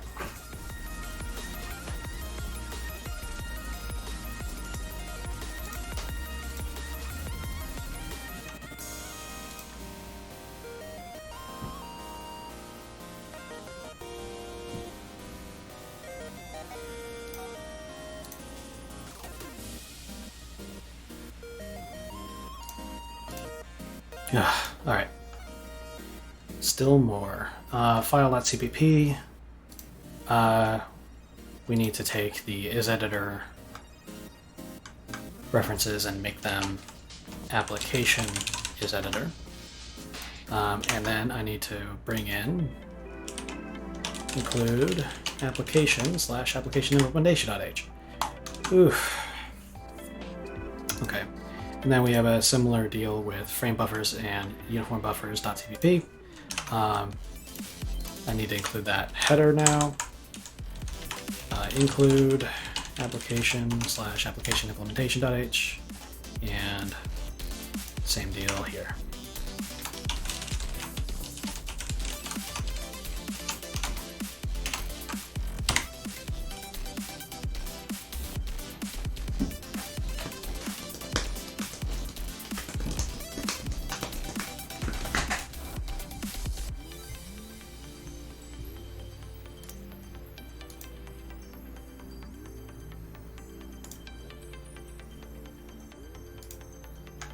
Okay, and now we've got more remember named isEditor in application. Yeah, the shaders needs the header. Window needs the header.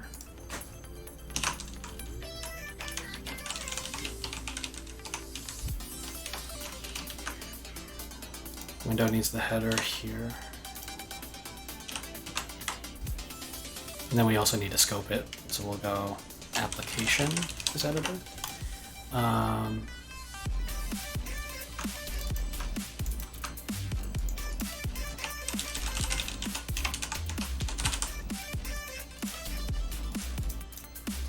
And input.cpp needs the header too. Oof.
Okay, we've got an ambiguity here. So, there's multiple runtime headers. Runtime.h is the name of the runtime header for the engine, but there's also a runtime class for the editor and the launcher applications. And thus far, we've had no conflicts with that because their paths were different. Whenever I included the runtime header in the editor, it was always enterprise/runtime.h because it was part of the public headers. And that's no longer the case. This is now a private header. So the path to it is from the root of the source directory in the enterprise folder, which is just application/runtime.h. But now there's an ambiguity because application/runtime.h is also the path to the source directory inside of the editor and the launcher codes. Oof. So how can I differentiate the two? Man. Okay. This is an organizational nightmare.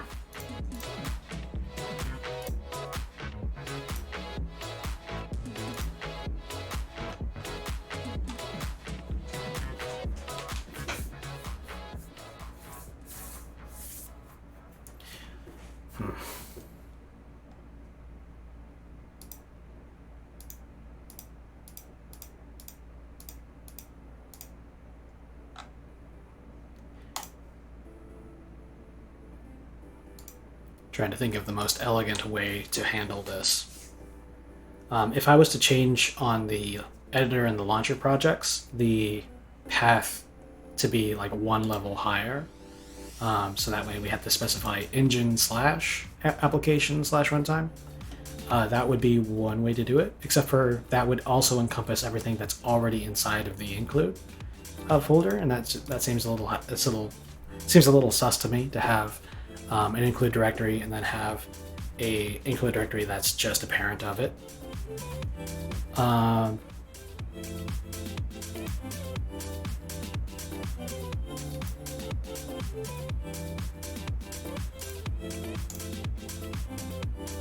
We could make a separate location inside of the engine project besides include enterprise and the source folder for headers that are meant to be used by the launcher and the editor specifically.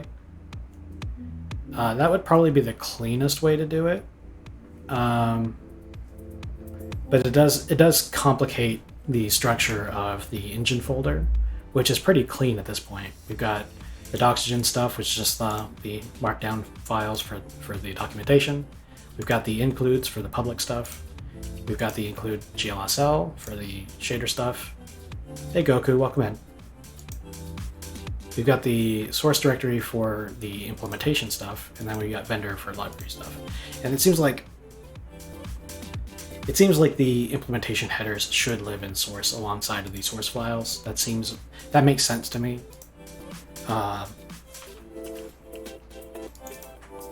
An alternative would be to just, in this case, move the runtime implementation or the runtime.h file outside of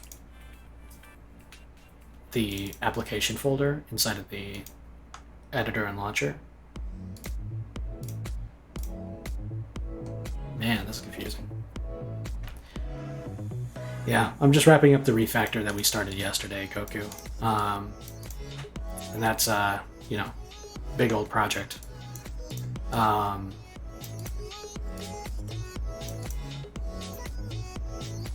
And now I'm running into a problem where I've got to figure out how to put identically named files in the engine source without making naming conflicts with the editor source.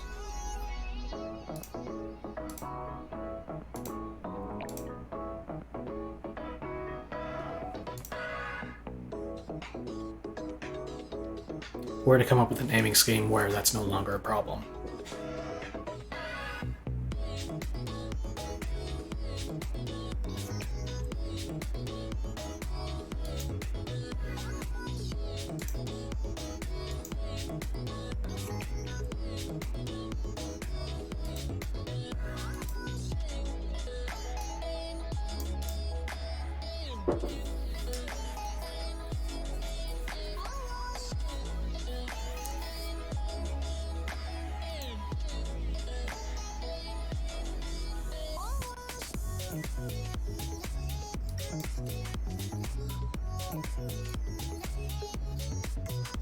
Okay, I'm gonna have to mull this one over.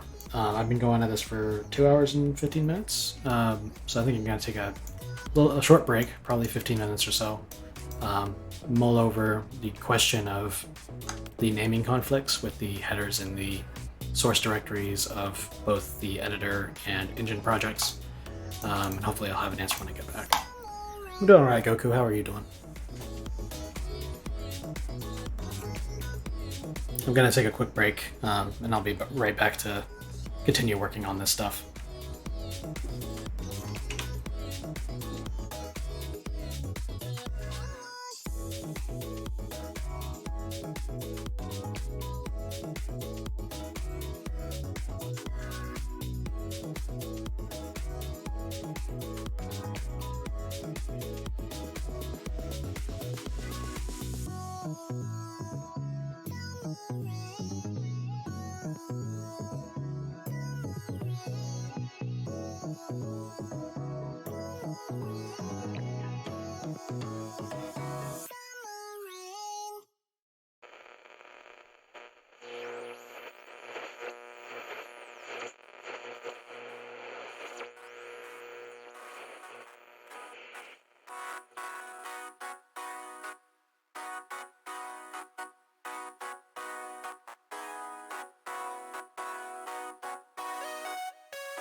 Okay, I'm back.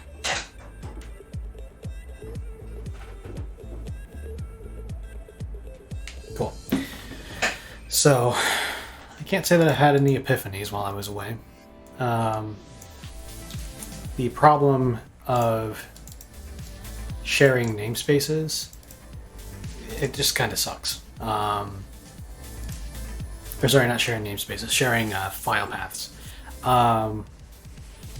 Why editor needs its own runtime? Can we call runtime something else? Yeah, I think that we probably will have to, just for the sake of avoiding these conflicts, to actually change these names, and not just in the class names, but in the headers. The reason why we have its own runtime, or why the editor and the launchers have their own runtime, is because of this entry point for the editor. So this is the entry point for the editor. My entry points are very straightforward. We basically just populate the command line options for the command line options API.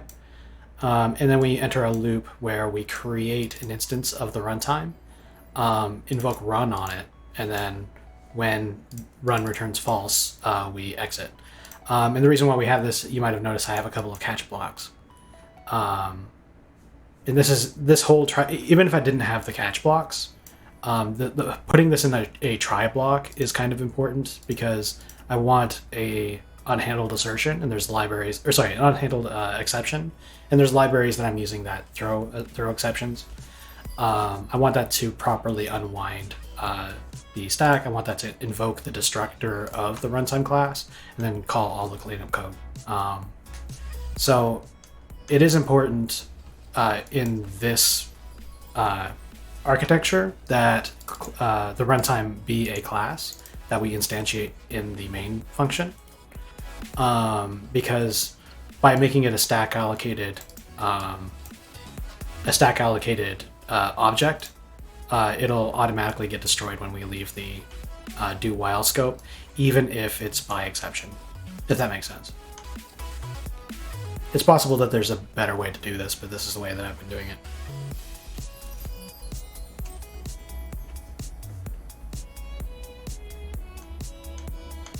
And so inside of the editor runtime, we actually have a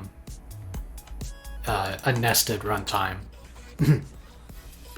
Excuse me, I'm trying to eat while I'm talking. So when we go to create the engine runtime, we then create an instance of the engine runtime and store it as a we store the pointer to it inside of the editor runtime. And then when it gets destroyed, it calls delete on the engine runtime down here. If engine, delete engine.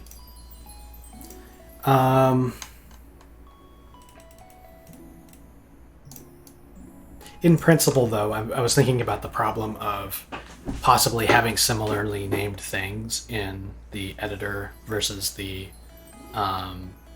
engine. In principle, we'll run into this problem again and again, because we have similar needs in the editor layer to the game layer, or to the engine layer, such as input gathering. So what I'd really like is to be able to include those headers without including the entire source directory from the engine layer. Because the way that it is right now is that if we go to cmake lists for the engine, and we go to the, where is it?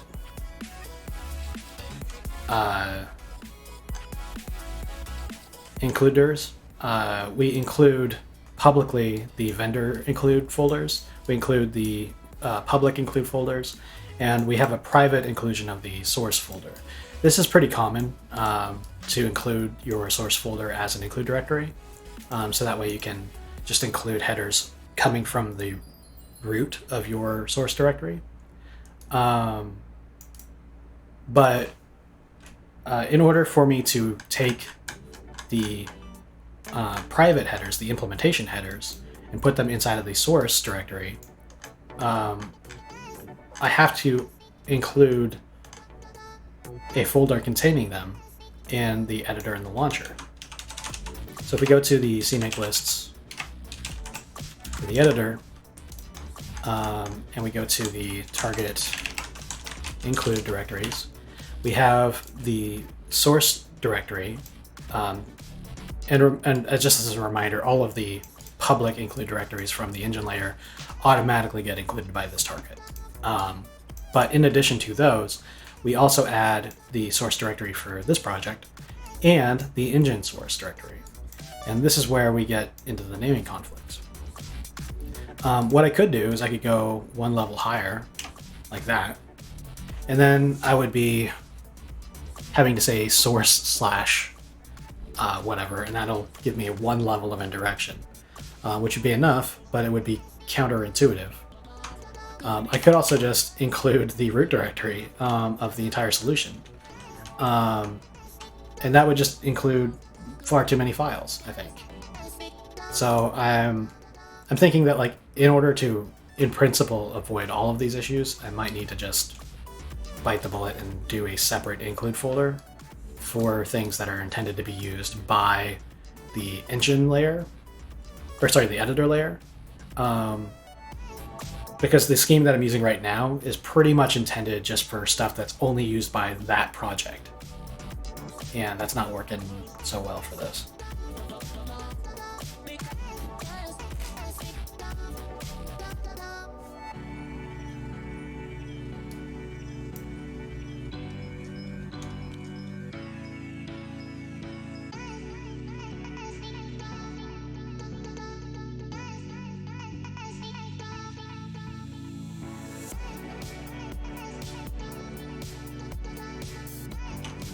In fact, now that I've said it out loud and I've had a moment to think about it, I think that's actually probably the most correct solution out of all of these. The problem arises because I'm trying to use a paradigm designed for internal headers and like private implementation only headers to do something that's not just an implementation header. It's also an interface with the editor and the launcher applications, but not an interface with the game application. Put editor directory one level down, editor, source editor. That would be one way to do it. That's for sure. Because then I could do, instead of including source, we would do editor, source, like that. And then, yeah. Or maybe the other way around, I could do, instead of doing engine slash source, I could do engine slash enterprise slash source or something like that.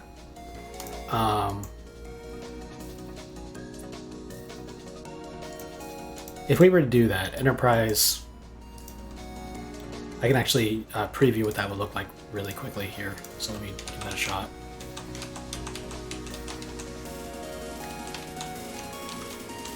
I'm going to close all of these files.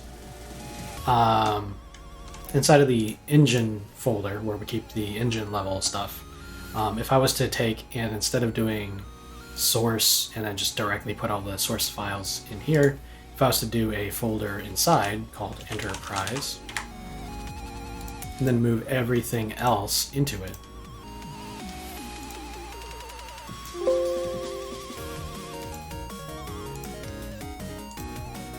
and this is an easily reversible change, so I'm just moving it in there for the sake of demonstration.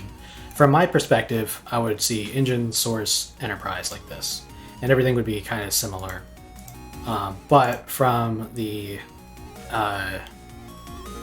inclusion perspective, if we go to a file where we include one of these implementation headers, instead of doing something like this, where it'd be application slash application implementation, it would be enterprise slash application implementation. And then in one of the affected files in the editor, instead of doing application slash runtime and then having it confused with the other application slash runtime, it would be enterprise slash application slash runtime. But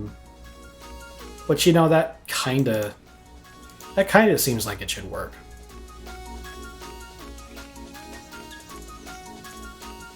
But it is a little bit awkward from like a hierarchical perspective.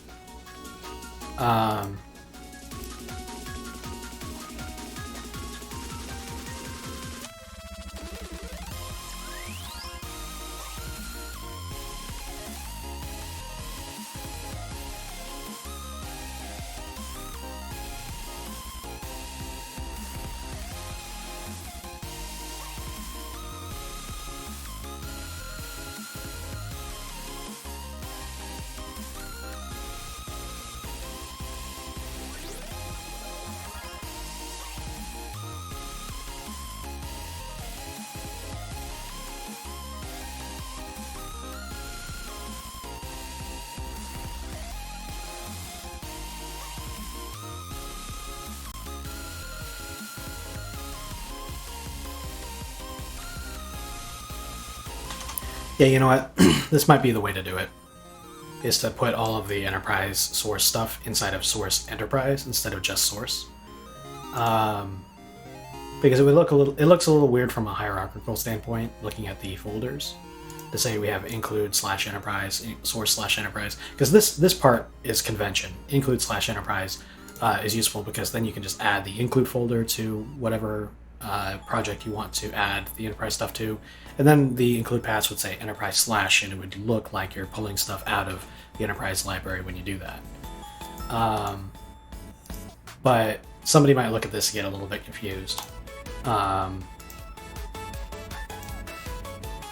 But the only alternative I can think of that would be, the quote-unquote most correct solution, being that there's a separate include folder for things that are included only by the editor and the launcher.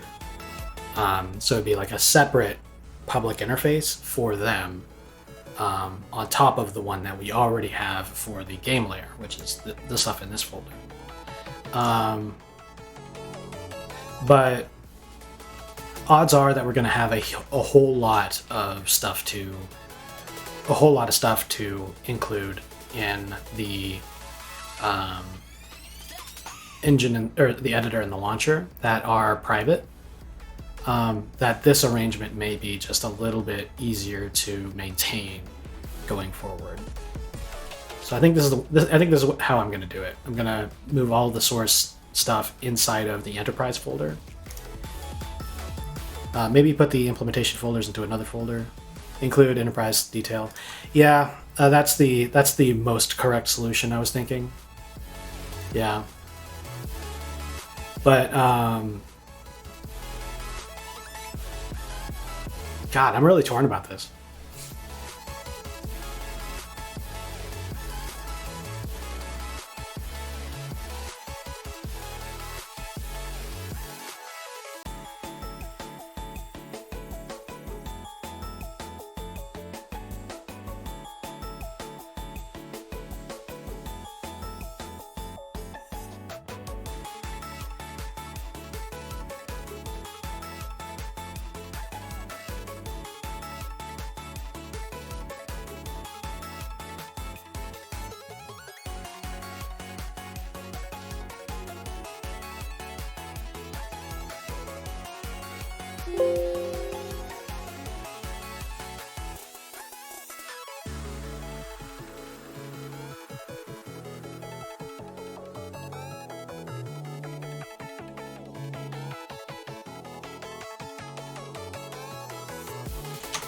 Yeah, you know what? Let's do that most correct solution and actually do a separate include for a separate include folder for the purposes of the editor and the launcher. Instead of doing it as a subdirectory, though, like you had suggested, doing include enterprise / editor or something like that. Or sorry, / detail. I think I'm going to actually do another top level.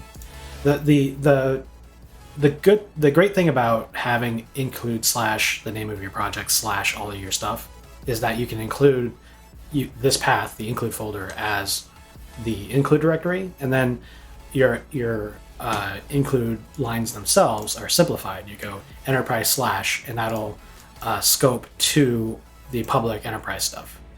So instead of doing include /enterprise or /enterprise something else, or even include /enterprise for editor or something like that, I'm actually just going to do a whole new folder, and this will be include, or maybe it would be like include editor or something like that. And so the private stuff would be moved into this location. I could include that into the launcher and the editor paths using the CMake lists target includers directive. And then that stuff would be a dedicated location for stuff that should be exposed for the launcher and the editor layers. And it would also give me the ability to do internal headers for things that shouldn't be exposed to the editor or the launcher. I'm not super concerned about exposing too many things to the editor or launcher because I'm the only one who's going to be writing that code. But this will make it a little bit clearer which things are meant to just be internal implementation details and which things are meant to be exposed to the editor.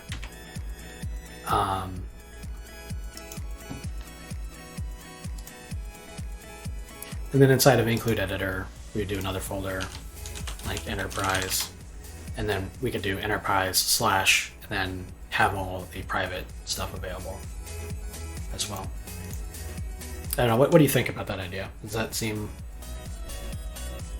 reasonable? I've already got an include GLSL, which is something that it's unrelated to the build process, but it's another way that I organize the stuff in the higher layers.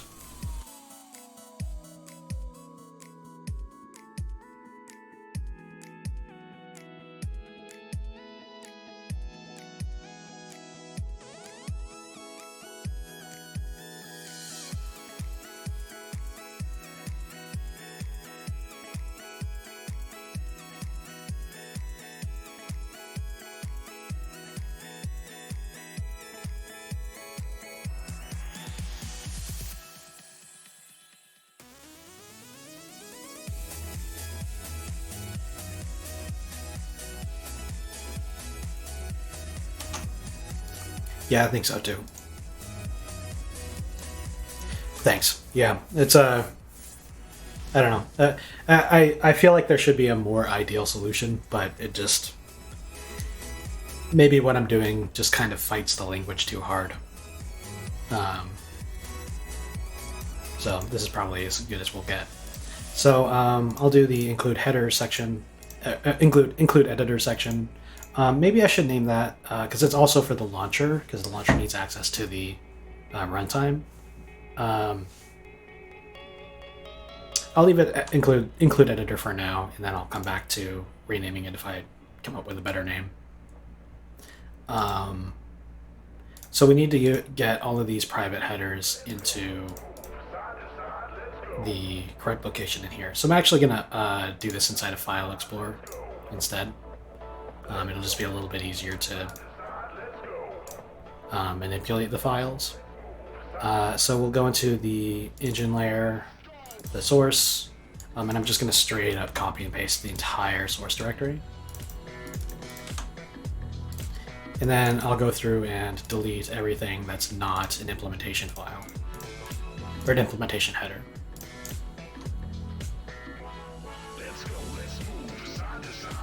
Runtime needs to be visible though.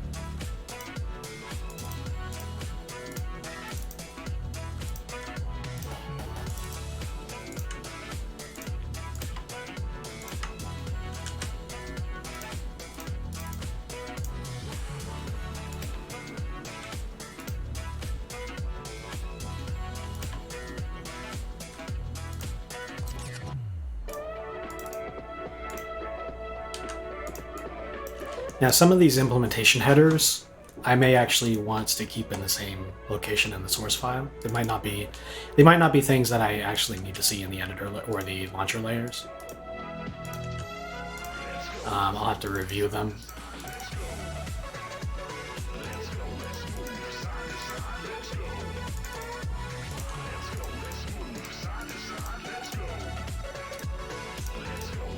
But yeah, now we just got a bunch of stuff that's got the implementation headers in there. Let's review them.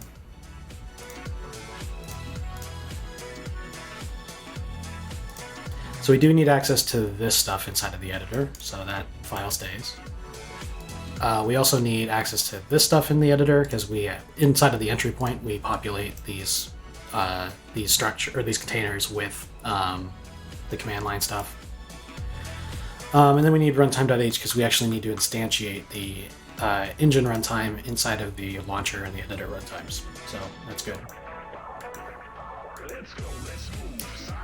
Console implementation.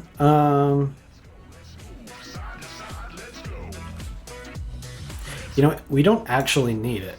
We don't need console implementation.h inside of the editor because this is just for setting up the core systems. This is only used by the engine runtime, so I can actually just get rid of that.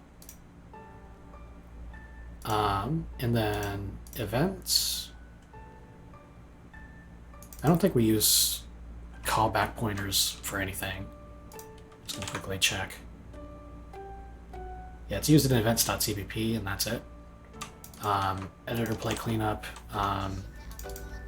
This gets invoked inside of the runtime, I believe. Or application has its own editor play cleanup that invokes that.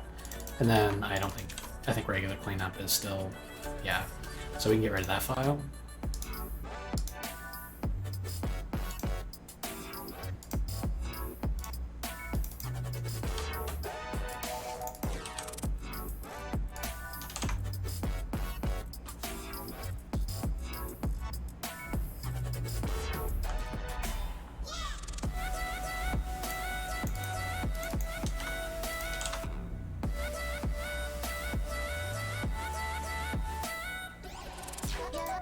Interestingly, even the editor content dir path extern, even that is not used directly in the editor layer right now.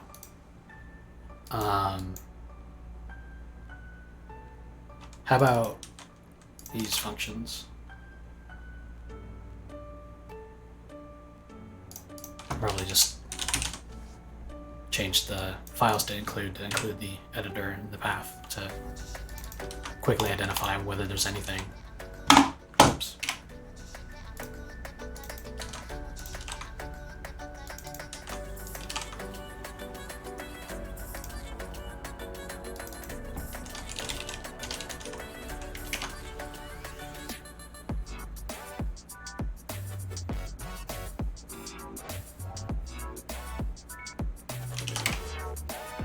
Okay, that file can go.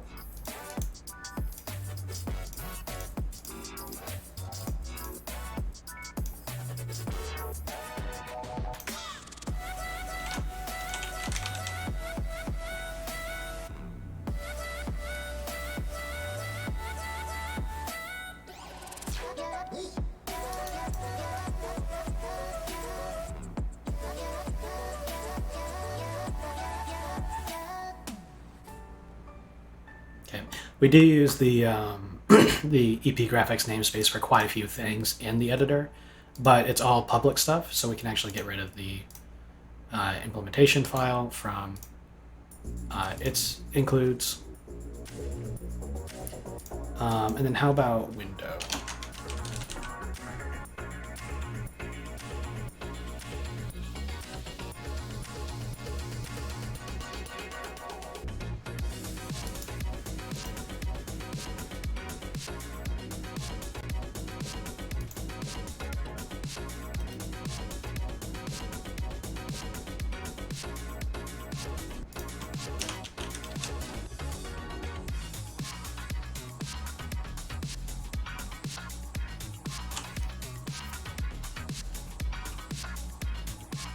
Okay.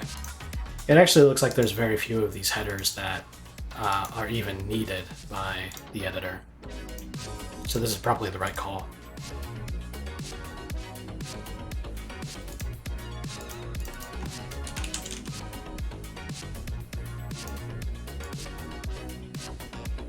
Yeah, and at present we actually don't even use the input system for anything. We just have it done directly in the editor layer. So we can get rid of that. Delete.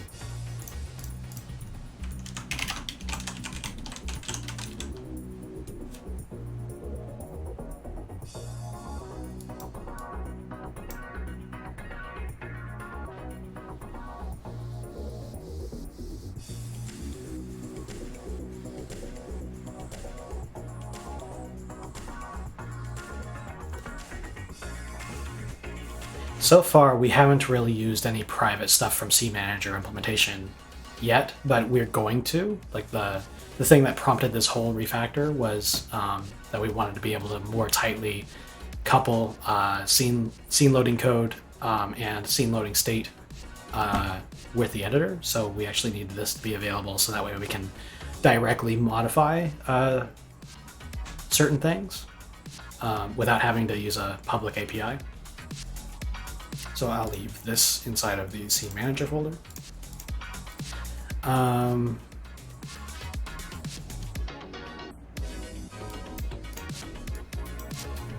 don't think we used the state manager for anything yet. Nope, no we don't. So we can get rid of that. Do we have anything,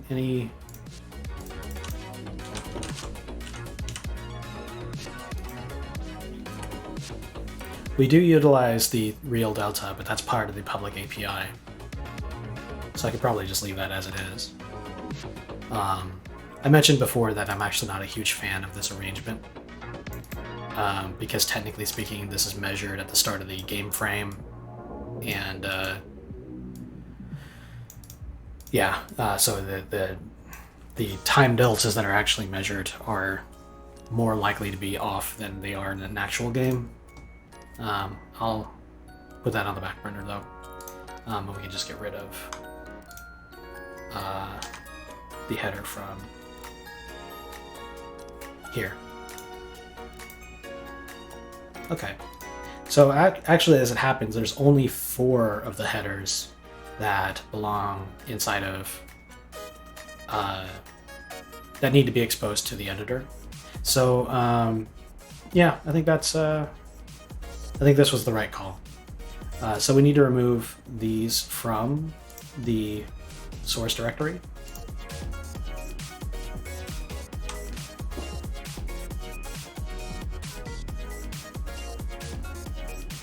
Or do we? Let me think about that.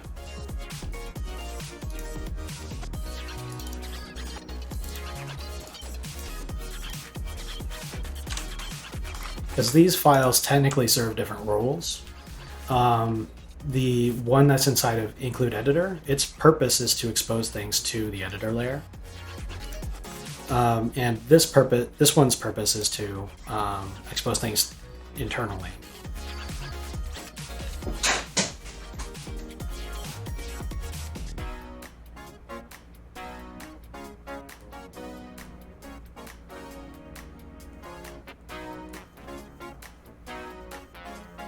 So I for sure need to be able to access is running it is editor inside of the editor. I also need to be able to access the editor play frame buffer. I don't need to access editor play cleanup though. That's something that will be invoked from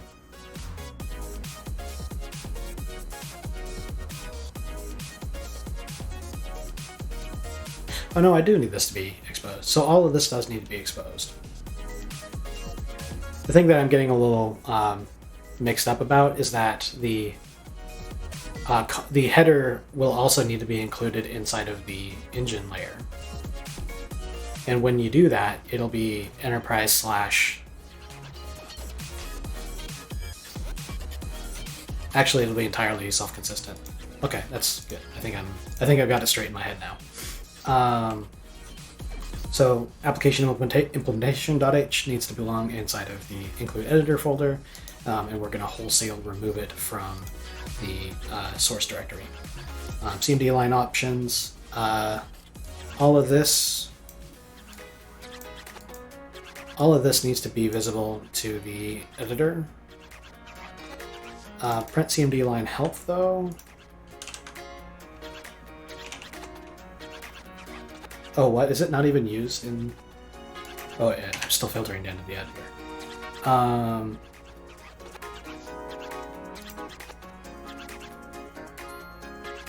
Yeah, so that's done in the runtime location. So print CMD line help does not need to be exposed. CMD line option help registry also does not need to be exposed. Is just these three items because we directly set them in the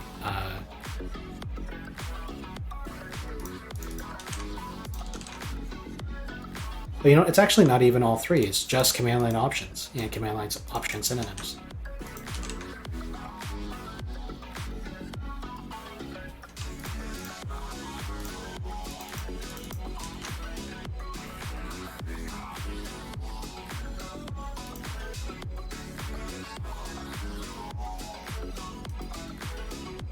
Actually, it's just command line options. Okay, that's interesting. So in the copy of this file that we'll be including, passing over to the editor, we actually just get rid of all of it except for this. And then in the copy that we're keeping inside of the source directory, underneath CMD options implementation, we just get rid of that one line.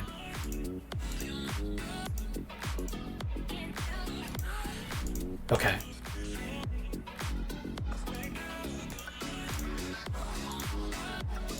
We should probably put this in the application namespace as well, given that that's where it lives.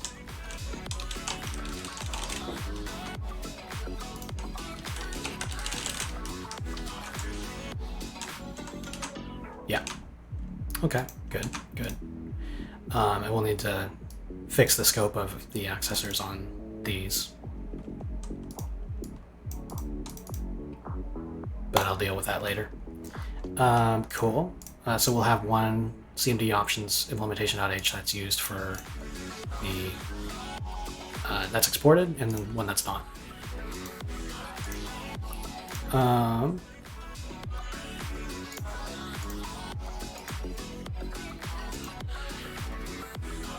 Okay, how about runtime.h?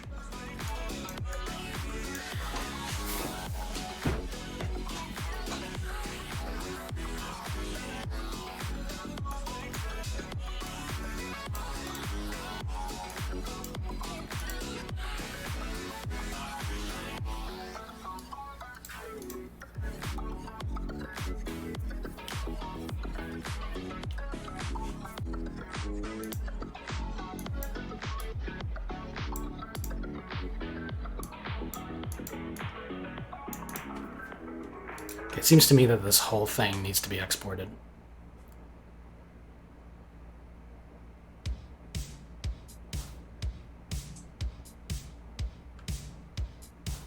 So this thing should live inside of the include editor folder and be removed from the source application folder. Okay.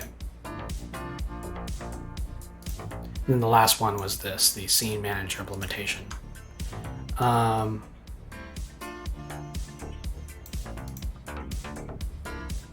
actually going to remove this from the include editor folder for the moment, because we don't already have the elements that I want to expose to the editor.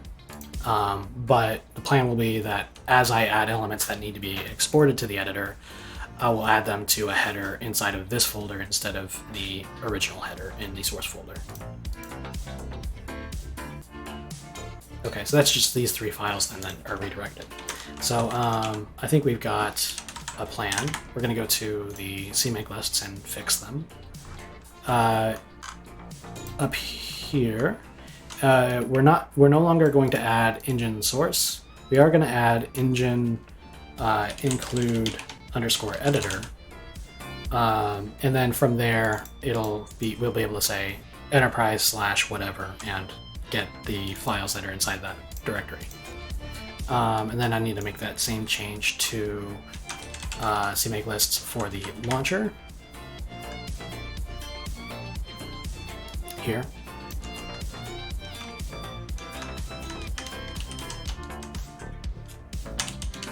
Like that. Save that. And then CMake lists. No changes need to be made to test game because the whole point of this was to keep that stuff out of there. And then in the engine layer here, source is still listed as a private. We also need to include privately include underscore editor so that this stuff is available to the engine code separately from the game layer. So it's private, so it's not going to be passed down to the game project. It will, however, be available to add privately to the editor down here. All right. And then we need to change the location of some of those files.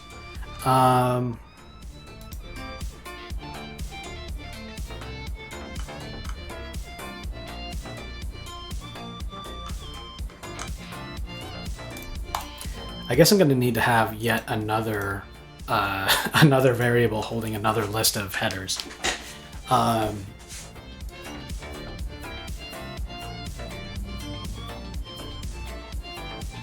Because currently we've got the engine headers variable. This is the publicly exported stuff.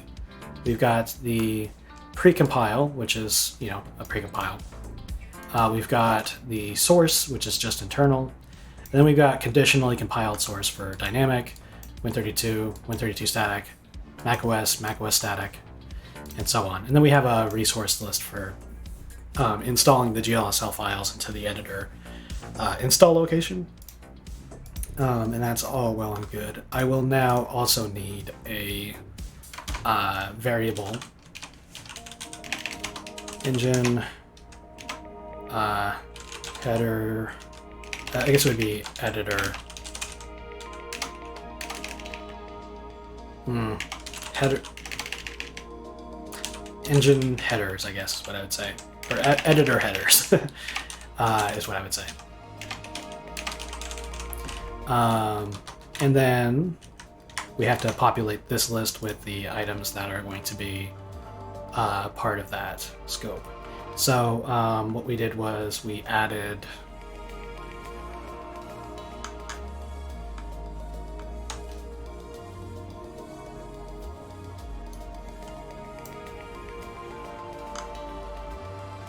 application implementation. The whole thing belongs inside of that category.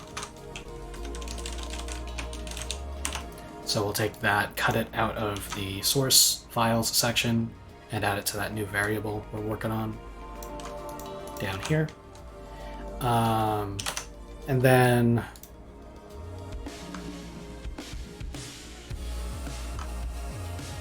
CMD options underscore implementation. We actually have two of these now. So I will add that here without deleting the other. And I should actually change the path here now that I'm looking at it. So this was include editor / enterprise / application.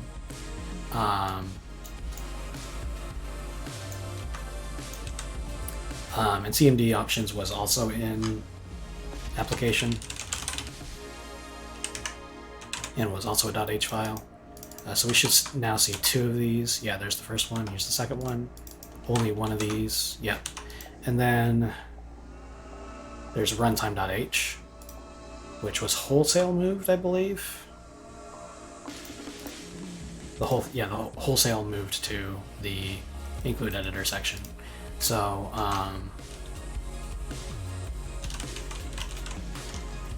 we'll take and cut that and move it down to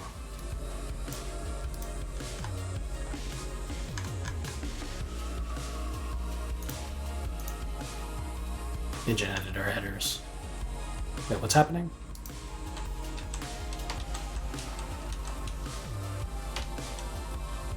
Oh, I've been adding them to the vendor headers, which is empty. That's fine. I'll fix it.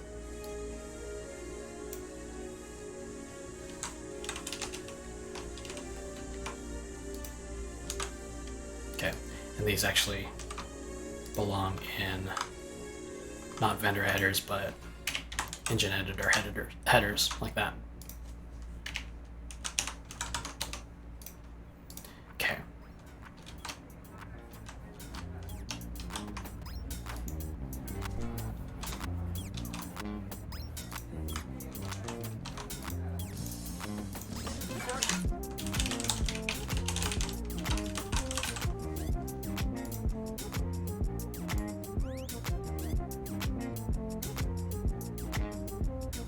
I think that's everything.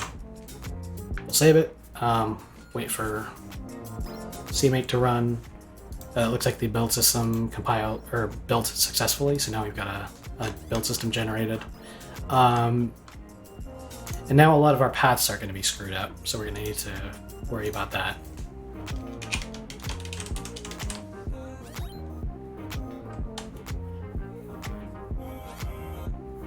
If you let the editor see all the engine private headers, would that be a problem? This feels a bit complex to maintain. It wouldn't be a problem, per se, but I think it's probably going to be less complex to maintain than it is to set up. What's complex about this process is that I'm after the fact trying to separate the concerns of things that need to be private headers inside of the engine and things that need to be exposed to the editor. Whereas going forward, whenever I go to add something, add a new class or add a new function or add a new global variable or something, I will know at that time whether it needs to be seen by the editor. So it should be very straightforward to add things to the correct file, if that makes sense. That's my hope anyway. This is definitely not a architecture that I've done before. It could very well be that it's more complex, but it still feels better to me than simply including all of the source directory, particularly because it sidesteps any possible issues like the one we were dealing with where there was a conflict between the names in the editor project and the names in the engine project. File names, I mean.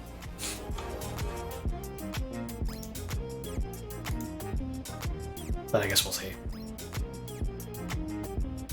Yeah, so in any of these locations where I've been including like this, where I've been including application/application implementation.h, that is now living in enterprise/. So I've got to go and correct all these implementation headers that I've been adding since this refactor started, like that. And hopefully this won't take too long.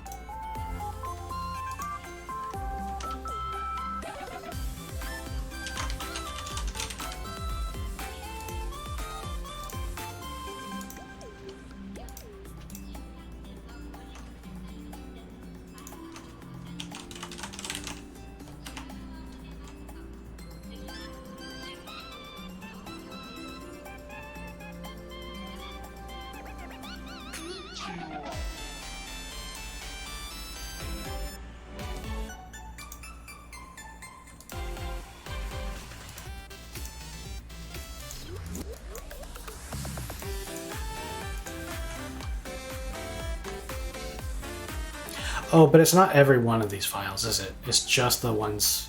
It's just those 3. Okay, so actually this might be a little bit easier than I thought.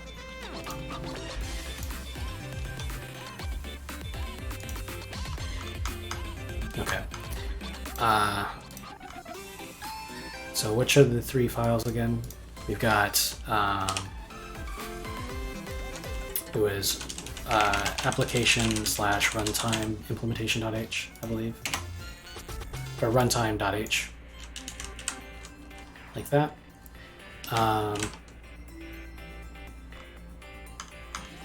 Inside of the engine project. Right. So runtime.h is now in the include editor folder. So now we replace this with enterprise/application/runtime.h.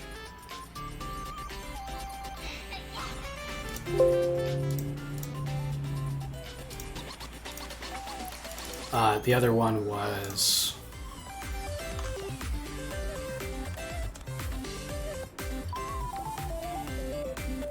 application implementation.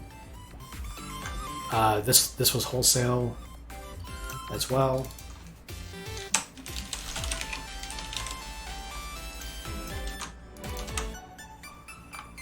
Yep. And then in the case of CMD line options, there's 2 of these, and I'm probably gonna need to rename. I think for these implementation, I might want to say protected or something instead of implementation to indicate that they are both private and exported to the engine or the editor and the launcher. I'll come back to that, but CMD line options.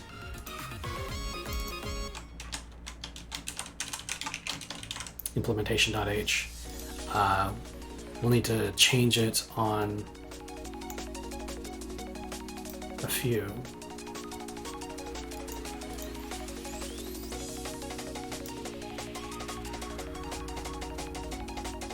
Actually, I'm just going to run compile on what we've got because some of these may require the exported file and some of them may require the non-exported file.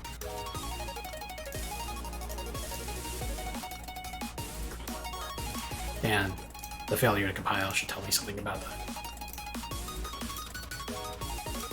Okay, AP has no member runtime, right? So this is the editor runtime. So this is actually where the issues with scope began. Now we no longer have a conflict between the application runtime of the editor and the application runtime exported by the engine. But this doesn't need to be the correct namespace. So I think it's like EP application runtime, right? Yeah, and then that'll work. So in each case here where we got EP runtime, that's now got to be EP application runtime.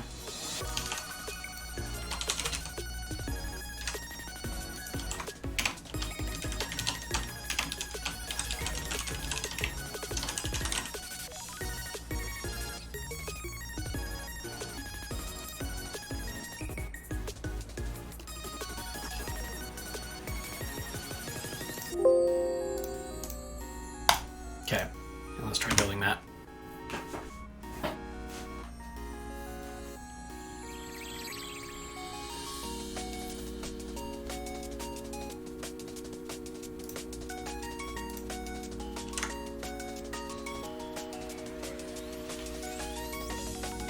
Okay, that resolved those errors. What else do we got? Runtime.cpp, EP is editor, EP is running.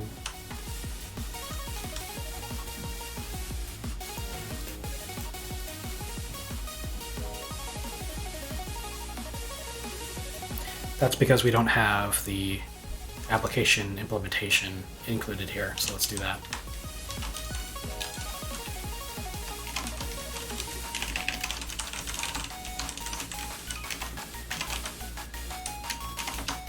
go.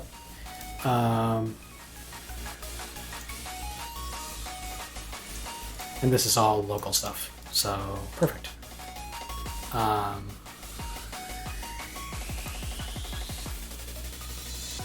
However, we do need to replace all EP is editors with all EPE application is editor, which it looks like it's just the one. Yeah, and then is running as well. All right, let's try building that.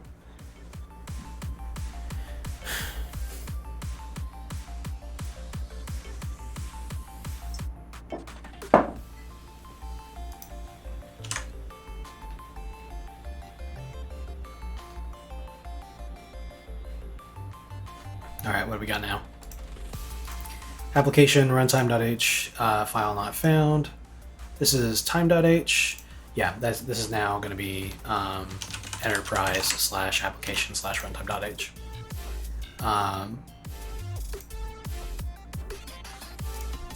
And then these are going to be inside of the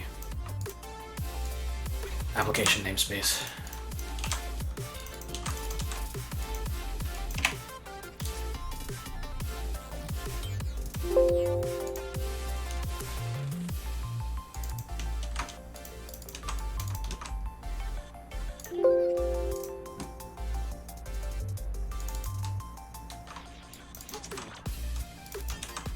And project friendly name was also part of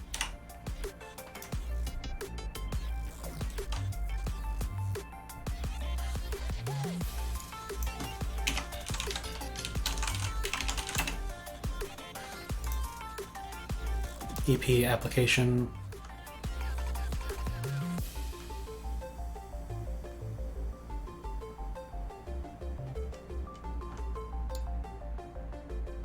No, right now this stuff is in the top level. Okay, let's try this again.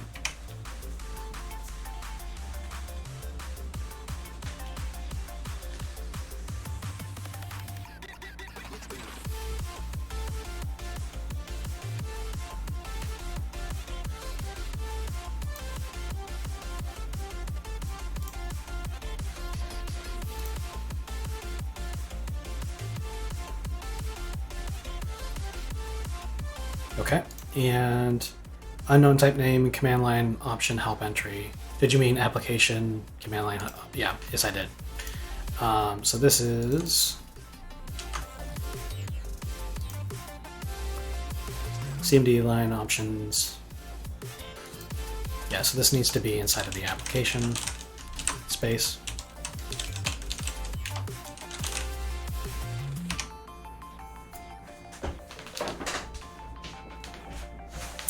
We're getting close though. I can smell it.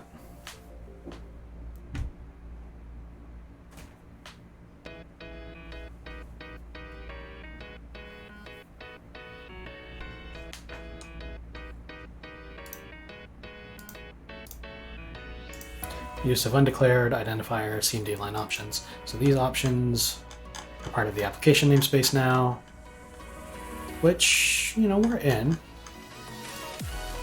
So maybe I need to get the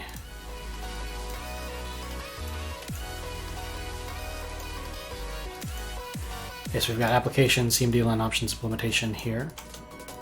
I also need the public one, or the protected one. So underneath we have the enterprise/application CMD line options. No, we've got them both. Application/CMD options, and then CMD options.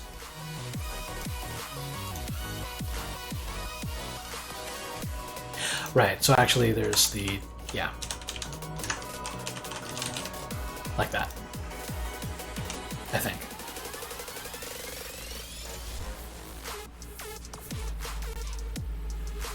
Vijolo, yes, I am still up. Going at this for 3.5 hours. I think we're close though to a reasonable architecture.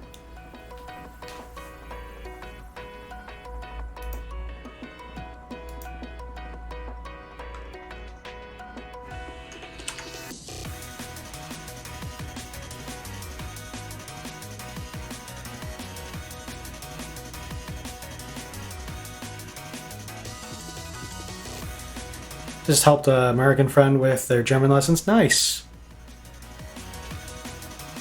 Is it somebody that's living in Germany with you, or is it somebody that you met online?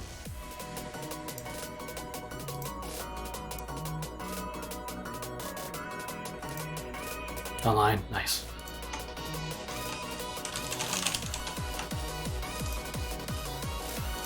Yeah, it's always nice to help people out.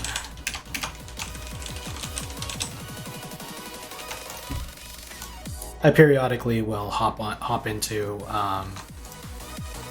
like programming Reddits and help folks out there.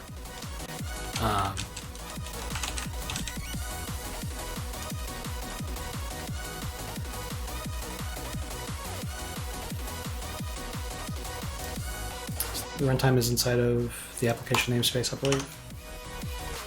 Enterprise application runtime.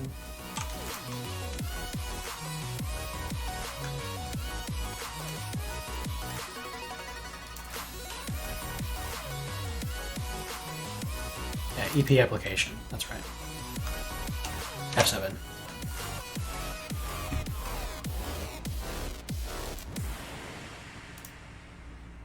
No member named CMD line options and that's expired now. No member named CMD, check CMD line option and namespace EP application. So I think I might need to do, yeah, I'll need this one and the other.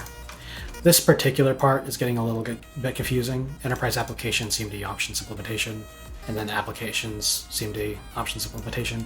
I think coming up with a better name for these files, with a better tag on the end, would help clarify the difference between these. But I gave up on helping my friends with programming. The more I try to explain something, the more they get confused. Yeah, it's I don't know. Sometimes it's easier to teach somebody than somebody else.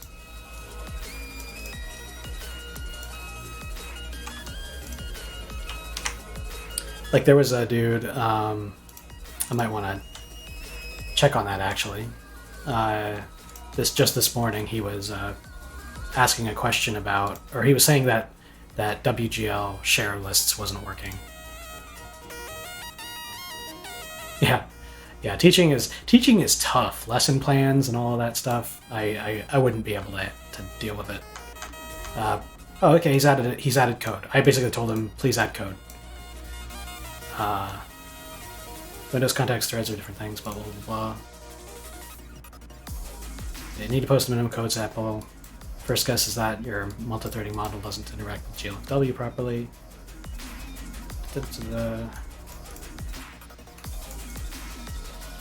That's not correct. So they're using GLFW. I should deal with this later. I should deal with this later. Somebody was having trouble with GLFW and OpenGL, and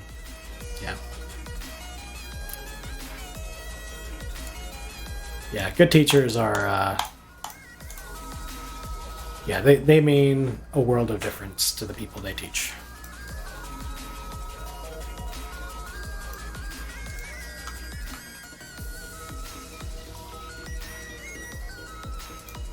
All right. No member name, check command line option and namespace EP application.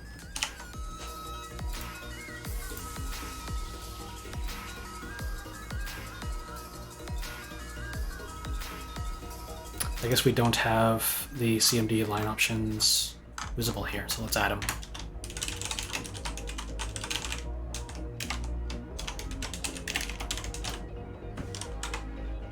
There we go. I still don't want to know what I want to do in the future. That's okay. It's okay if you don't know right away. You're still young. There's this this culture of ageism that I don't really like about today's about like modern capitalistic society, where it's like you're expected to climb a ladder from the bottom every time you start a new job, and that's basically just a way to discourage you from leaving your existing job if it's bad to you. And it's yeah, it gets worse and worse as you get older. But when you're a teenager, you still got time to figure yourself out.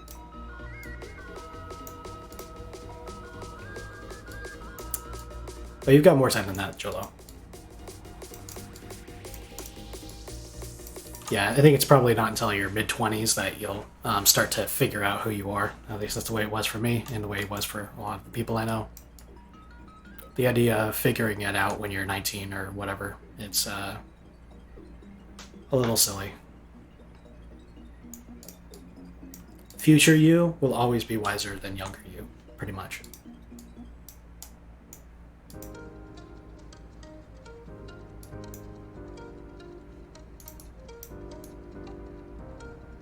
Yeah, F7.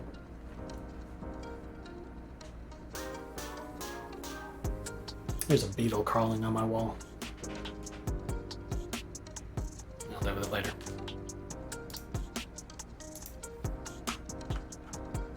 Okay, what do we got? No namespace, or namespace EP application has no member check CMD align option, so I've got to get that included in there. Right, because that's the public interface.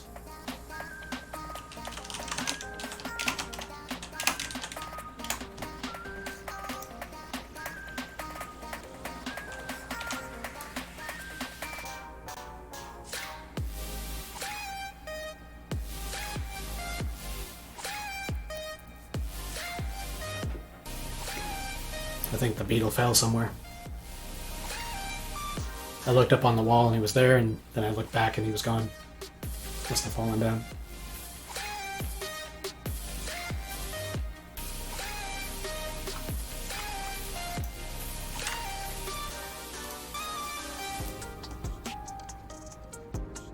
Did you mean EP check command line option? That's interesting. No, I didn't. Oh, I didn't get this. I didn't get the public API in the application namespace. There we go.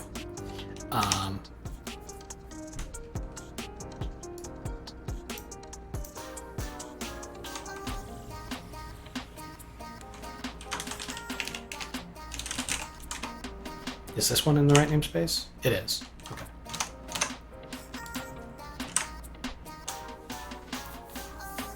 I was thinking about a lot of careers, and programming, computer science, teaching, and design, engineering all seem like great choices. Yeah.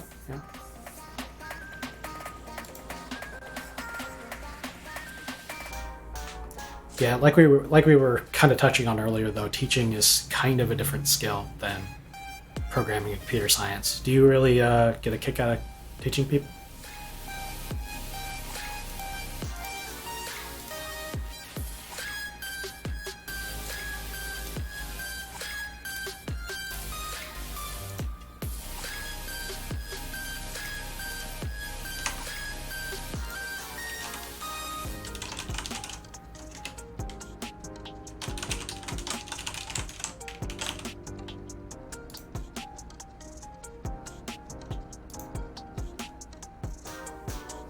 Yeah, that's good. Yeah, teaching is one that, I don't know. When I was younger, I think I probably wanted to do some teaching, but as an adult, I just don't have the patience for it.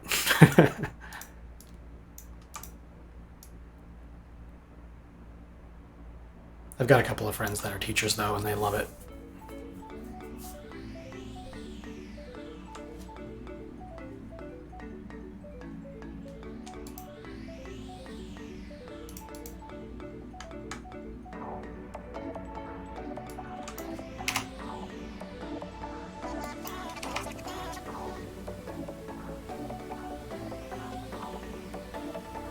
I don't see you use Clang format. You don't like it? What's that? I totally use Clang format.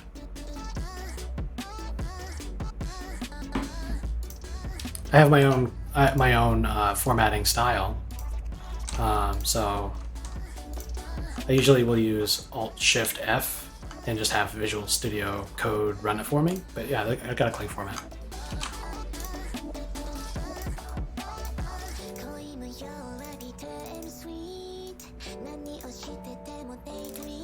Right now I'm trying to hunt down where EP project friendly name is defined.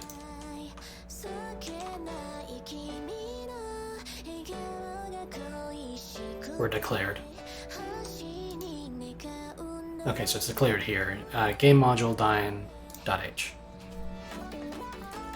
Yeah, one of the cool things about VS Code is that it does integrate with Clang format. So you can just, if you have a Clang format file in your root, then whenever you go to apply format, format document or format selected lines, it'll run the Clang format file style that you have. And I just use Alt-Shift-F periodically to apply the format. I considered studying teaching, politics, mathematics, history, English, geography, computer science. I think I love them all, yeah. But you will probably need to specialize.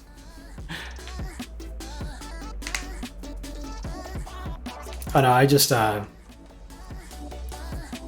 do it without saying it. I hold down Alt-Shift-F, and then you wouldn't see that on your end. But yeah, I had thought about just using one of the built-in styles, because they're the format styles that like Microsoft and Google and all of them have. Like, they have good reasons for the choices that they made, but I wound up just designing my own, and I did this on stream before you started showing up, like a month ago or something, or maybe 2 months ago, where I wound up developing my own style, and then I applied it to the entire engine to make it easier to maintain readable code. Because up until then, I was just kind of eyeballing it and doing my own style, and that wasn't working out very well.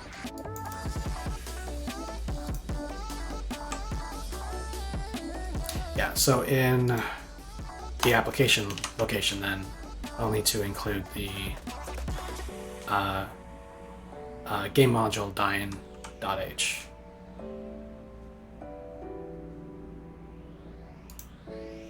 Hey Goku, welcome back. We're talking about life and career choices and teaching and things.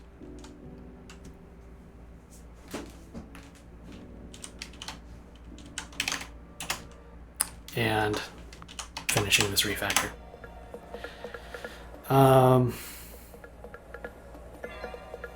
So the problem here, EP project friendly name, this is editor code. Oh, there's no problem. Editor is only built with the presumption that we're using the dynamic library, so I'd just be able to include it here. So include enterprise slash, that would be application slash, that would be core slash.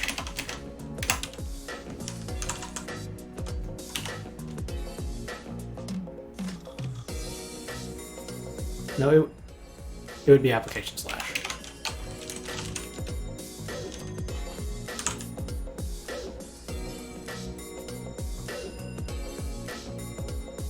I'm missing my game module dyn.h. That needs to be exposed.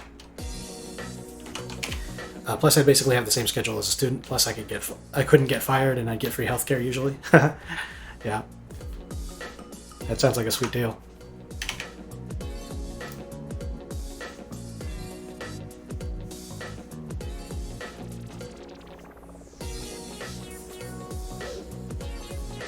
Yeah, it's frankly, it's a lot better than what you get being a teacher in the U.S. Teachers are criminally underpaid in the U.S. I'm so used to C#. Yeah, C++ is, I don't know. I wish that C# was like something that you could just learn on its on your own, like learn C# and then just like totally understand how C# works, not learning any other languages. But I feel like in order to fully understand C#, you have to understand C++ or C. But it's just so much harder to learn C or C++. there's a lot of little differences. A lot of really fundamental ones too.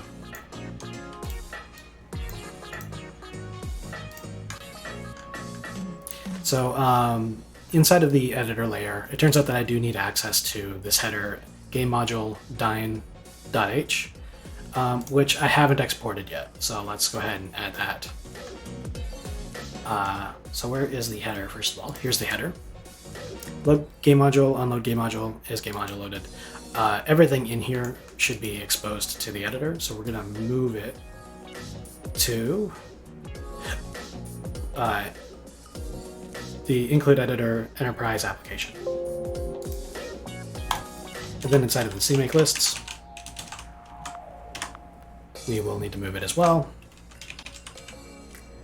That would be this guy, and we'll put it in the engine editor headers here, changing the path to be the same as the others in this folder. Okay, save that.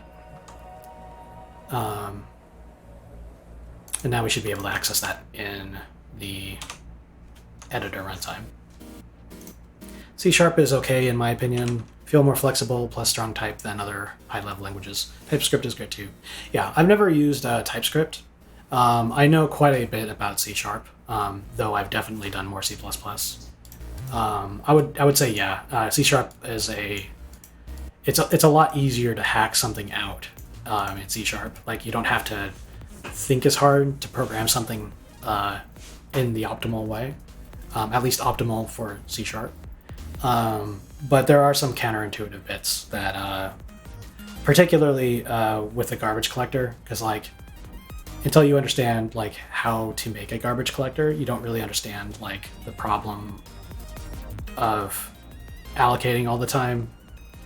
And so like yeah, it's like for me, like I didn't really understand the garbage collector when I was first learning C#, because like there was a period of time where I didn't really know either language, and I started kind of using them around the same time, and I didn't understand for the longest time how the garbage collector worked, and so I didn't really understand like how to avoid problems with it. And it wasn't really until I got into memory management stuff in C++ that I really understood how and when to use the garbage collector and how to avoid, too many garbage collections, like avoiding allocations that are unnecessary. And it's like, I don't know, maybe other people can explain garbage collection to somebody who's working within a language that exclusively hides it from you. Like C# doesn't tell you about, like the language of C# doesn't imply that there's garbage collection going on. So it's like if you're thinking in terms of C#, you're gonna have a problem understanding how under the hood the garbage collection works. That's my opinion of it. It starts to click a little bit more once you've played around with stacks and heaps in C++. But yeah, so we've just exposed that header. We should be able to use it now. So that the enterprise / application / game module dyn. Now I have it.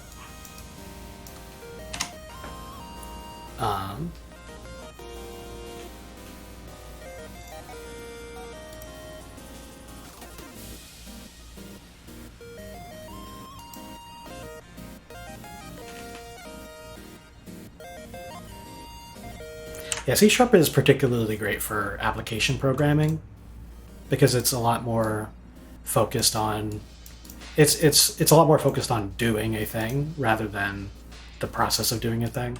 So like if you're working like on a regular like Forms application, then it's great. You just like, in Visual Studio or whatever, you just say this button, do this event, and then this is what I want that event to do, and then it just kind of does it. Or in Unity, for example. But when you're working on game stuff, it gets kind of fuzzy, which is better.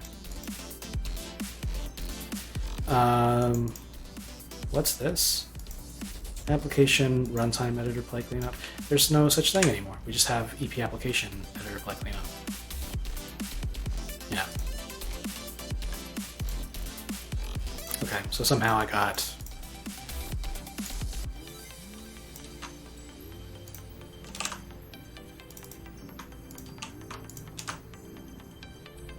gotta get rid of some of these. Gonna try and make a cube with C#. Nice. Are you, what are you gonna do for your graphics components? Are you gonna be doing OpenGL or something like that?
But it's going to be a cube in lines.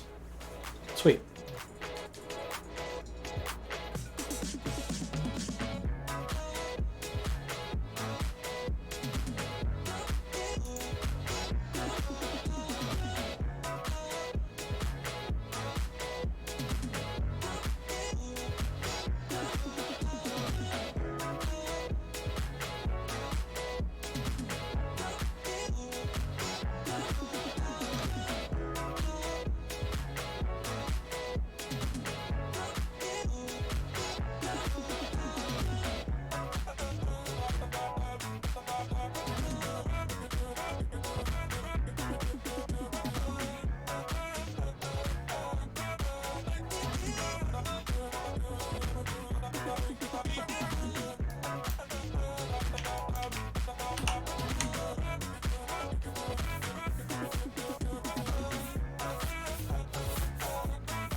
Yeah, this refactor is like a Hydra. You cut off one head and...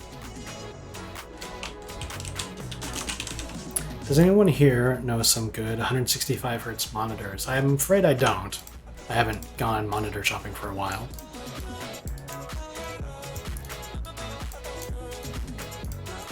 Does it have to be 165 Hz, or are you just looking for something around that?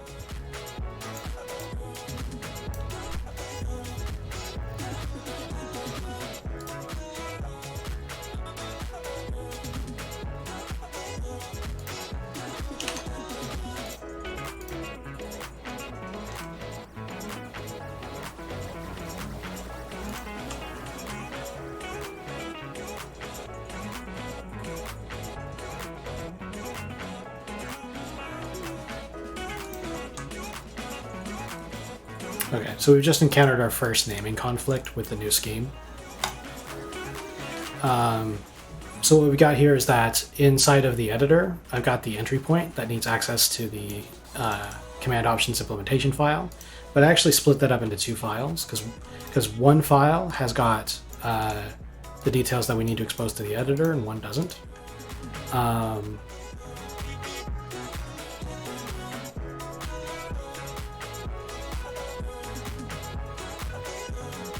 Oh, you know what? Never mind. This is not a conflict. This is it working correctly. It's just that the error seems to be incorrect. Maybe I just need to rebuild. It says known member named CMD line options and namespace EP. Did you mean EP application CMD? And actually, I did just change it to EP applications, so I just have to rebuild it, I guess, and it'll fix. Hopefully.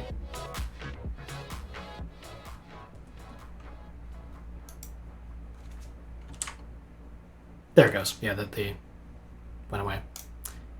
Have I coded a cube before? Yeah, I've. Cube is a very popular first choice for objects to draw. Yeah, I think in my very first graphics program, I was playing around with cubes. Yeah.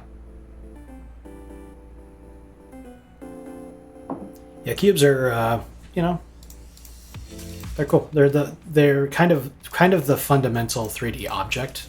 I mean, triangles are fundamental like elements, but they're not objects because they're just a face. Cubes are a great place to start.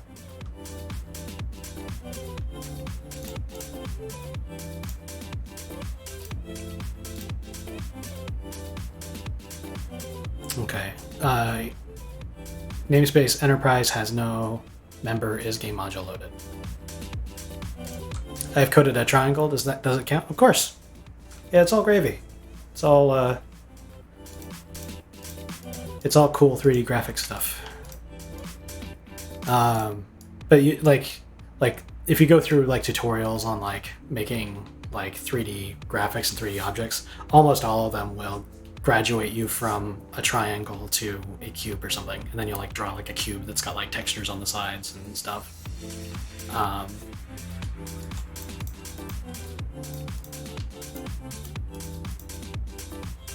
Yeah, triangle's a good first place to start.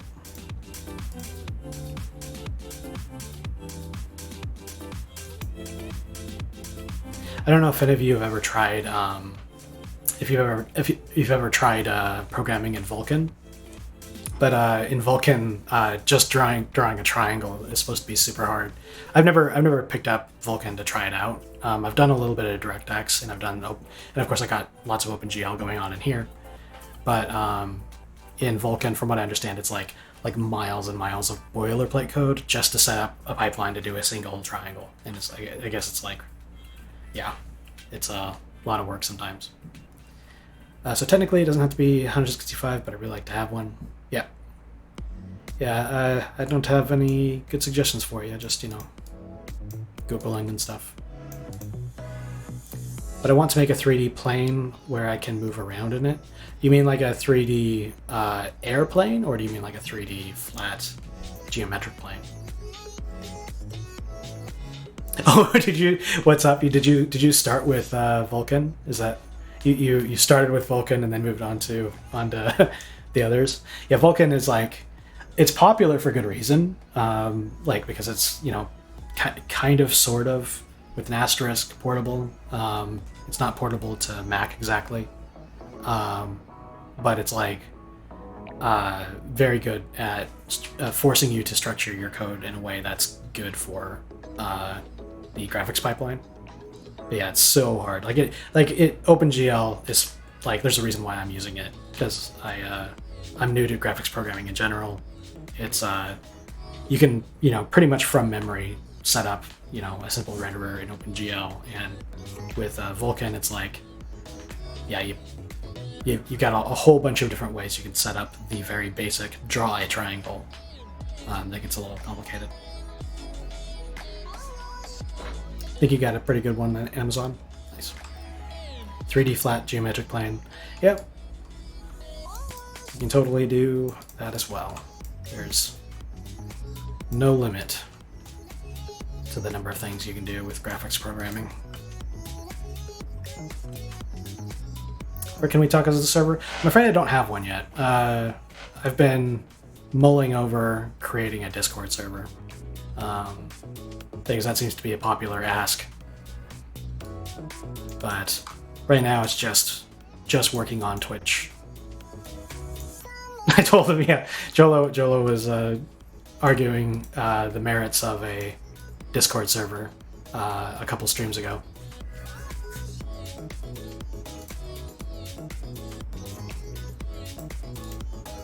I don't know. I'll take a look into it.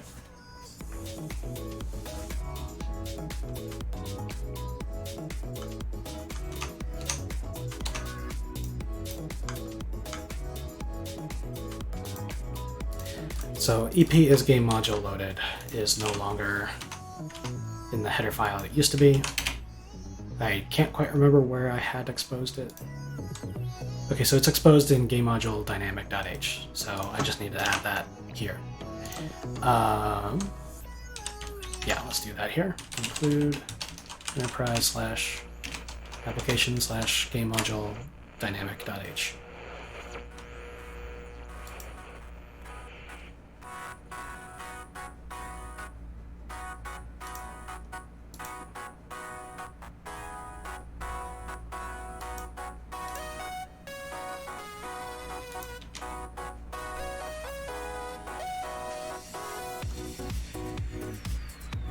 How is runtime.h not being found?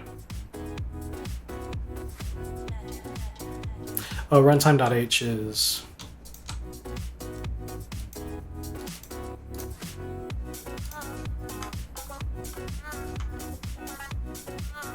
source application runtime.h. Yeah, it's inside of the source folder now, so we just do this.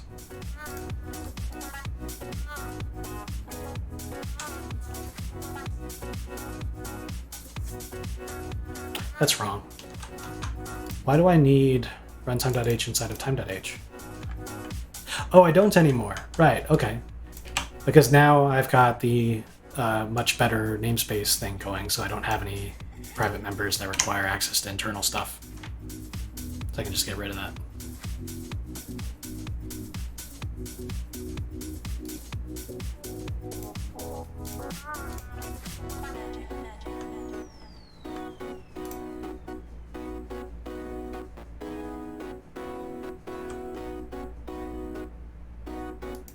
Down to 10 errors.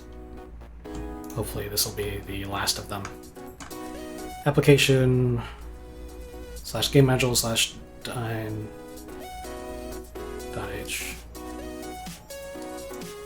Which file is this? Yeah, this is the implementation file. Yeah, so this would be enterprise / application / game module line.h. And then there was something in the file system as well. File.h.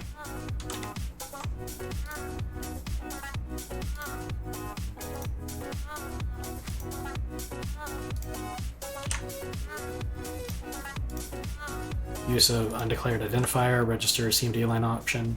Did you mean application register CMD line option? Yes, I did.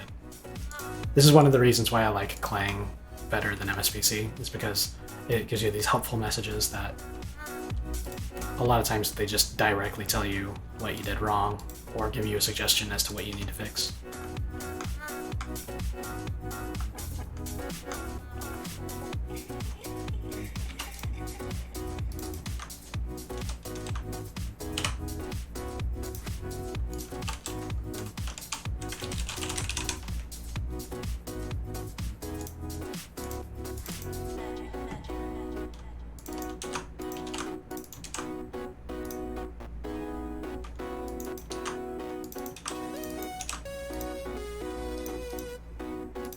Okay, let's try this one out.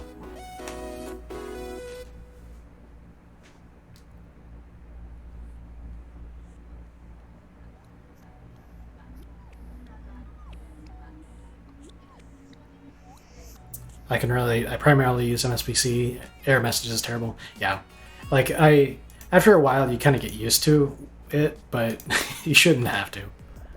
It should just be obvious when you look at the error message what the error message means. Use Visual Studio 2022. Nice. I still haven't upgraded to it yet. I've still got Community 2019.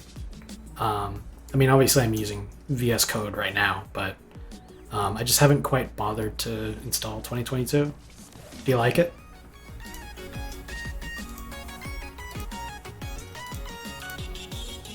EP event subscribe. No member named at events in namespace EP. That's interesting. Okay, I guess for some reason I didn't include the event system.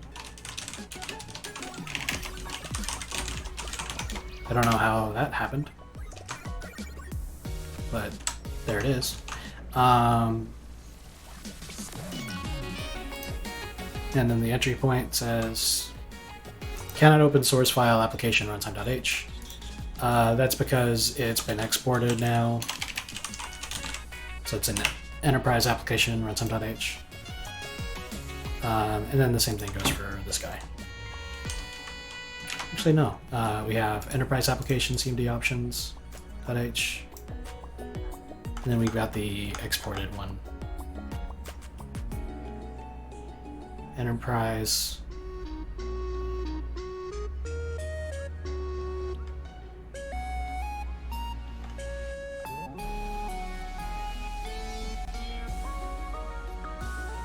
Right, so this is inside of application, source application, cmd options, implementation.h.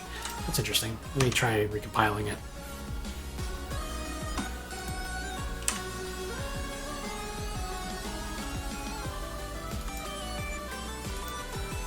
Okay, so we're still having trouble loading up this. So where's the problem at? We are in entry point, Win32, launcher source. Oh, I don't need this header. Entry point, Win32 for the launcher. We only need the exported one, not the full one. They said 2022 has a lot of performance improvement. I feel the IDE is faster than 2019. That's good. 2019's IDE was pretty slow.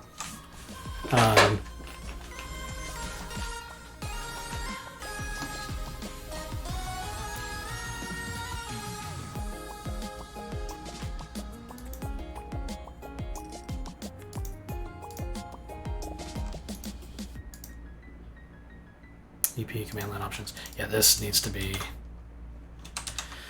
EP application command line options. 2022 better than 2019. Yeah, well, that's good enough reason for me to be more performance than before.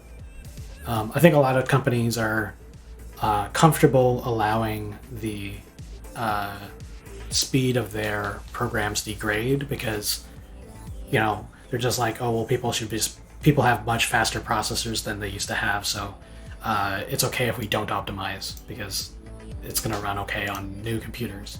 And I'm like, no, just make it work good on all computers. You don't need like, I don't know. I almost went off on a Casey Muratori style rant.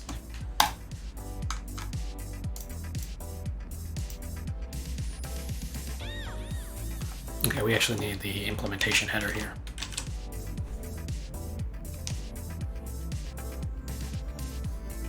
I don't know if any of you guys have watched any of Casey Muratori stuff, the Handmade Hero guy. He and Jonathan Blow are pretty tight, and they're very, very good programmers, but they also have some very strong opinions about what everybody else is doing wrong. And their rants can be a little intense.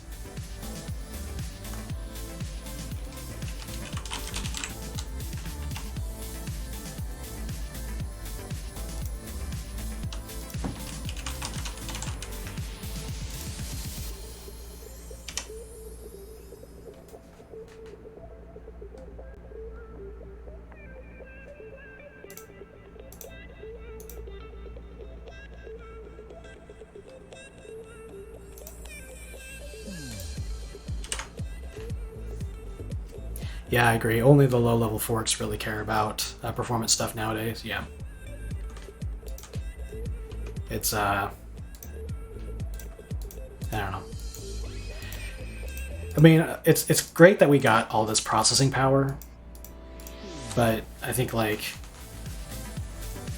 that shouldn't prevent you from, like, thinking about making your stuff run well on lower-end computers.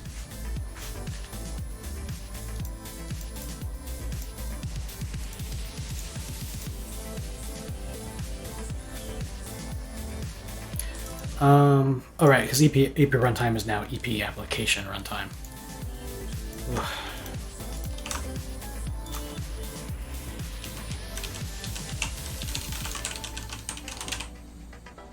Oops.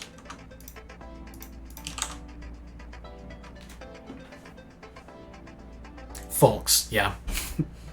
Forks makes less sense.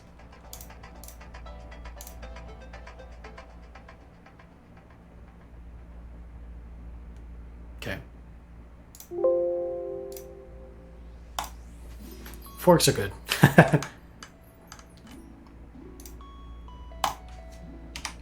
All that forks have ever done is help hold your food still when you go to cut it or eat it.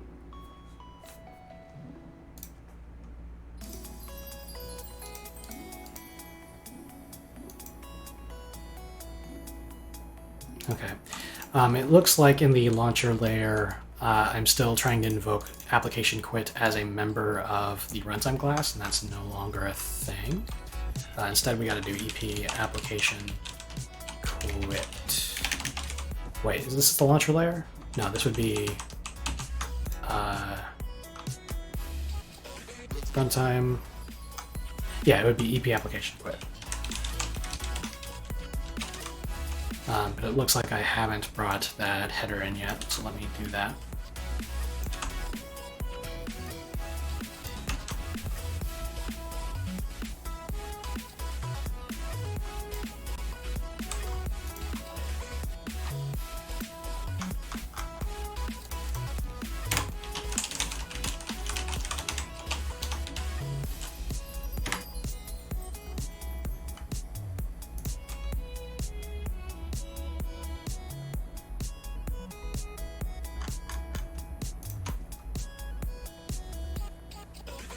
Oh, huh.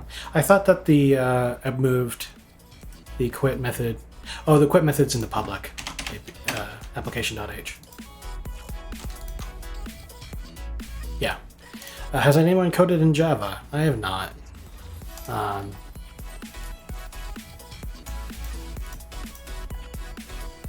don't really know too much about Java. Except for it was so popular that everybody wanted to make everything named after Java.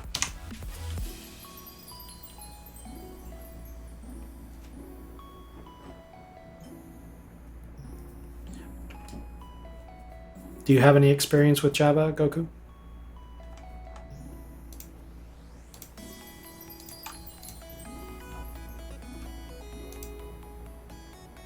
EP events event. E.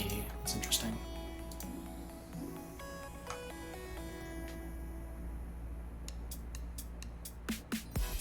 Yeah, I'm not really clear how I got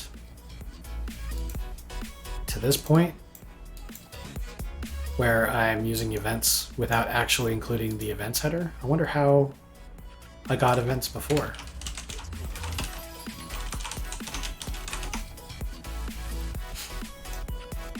No, you don't have experience in Java? What's your interest in Java? Why are you asking about it?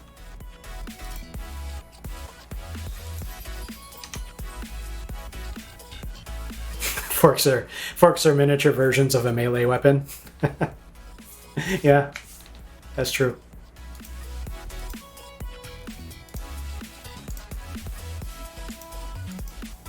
Yeah, there's large-scale analogs for our silverware, if you think about it. Shovels are basically giant spoons. Forks are basically little pitchforks.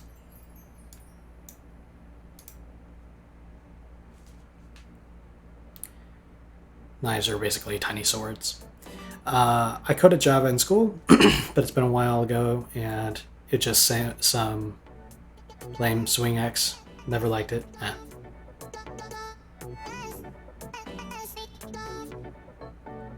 I'm asking if it's just if JMonkey engine.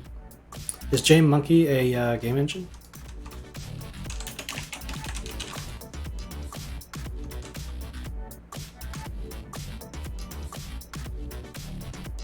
I don't think I've heard of this before. JMonkey Engine is a modern developer-friendly game engine written primarily in Java, minimalistic code, and first approach.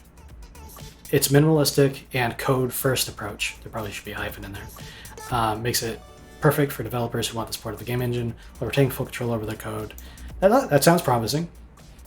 Lots of cool stuff has been programmed in Java. Minecraft was famously programmed in Java. That's cool. No, I'm not familiar with it.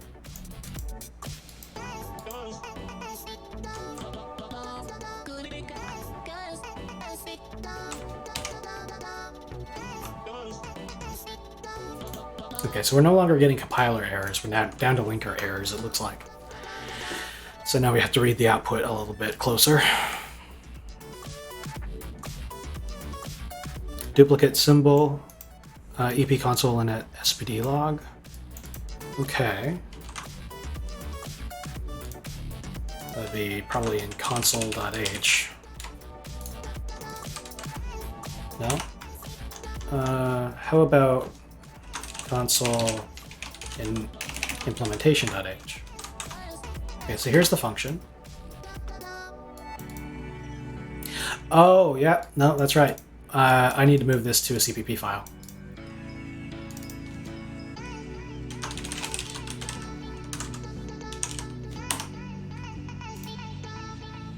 Which it looks like I don't actually have a generic platform CPP file, so I'll add it now.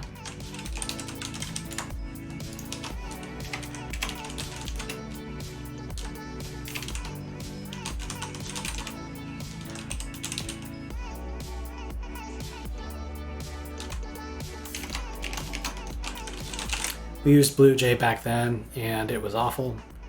They should have just taught us how to use VSC. Yeah.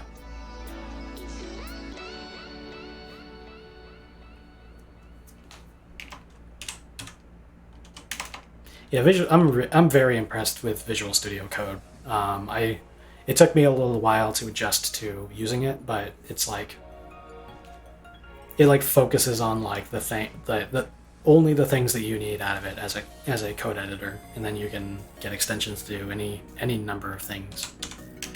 Just like little things like earlier, I didn't even know you could do this, but earlier I was thinking, where are all of my implementation files? And so I did the search for _implementation.h, and I found all of my files that ended at implementation.h. And I was thinking, well, now I want to open all of them up, and I thought, what if I middle mouse click like it's a browser link? And you can totally middle mouse click on each of these in the list and just open up them without having to close your search. And it's just those tiny little details that are, you know, they make the process of working so much smoother.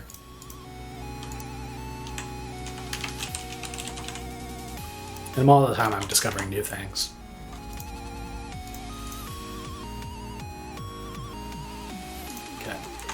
Let me add this to the CMake lists file for the engine, and underneath the engine source, we'll add source application / console.cvp. Yeah, and Visual Studio is pretty nice. It's just that it's, I don't know. I'll have to try Visual Studio 2022 before I make too many judgments on it. But my experience with Visual Studio so far has been that they focus more on adding a bunch of features for languages like C# instead of prioritizing performance. So like compiling a program in C++ can take a considerably long time in MSVC, but also with the overhead added by running it through the IDE.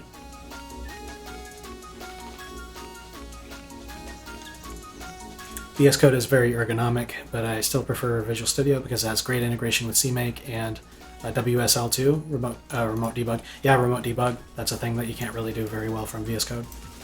I haven't really had to do any remote debugging, but yeah, there's a bunch of nice to haves that VS Code doesn't have, for sure.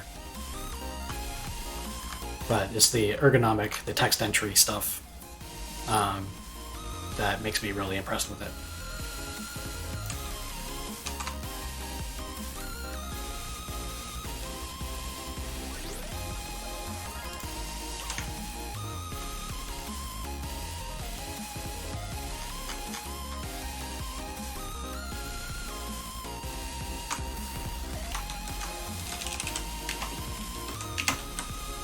Engine source core.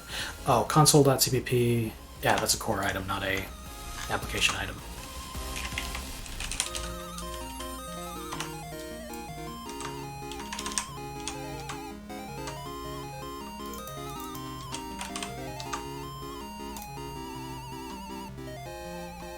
Okay, there we go. And then inside of here, I need to move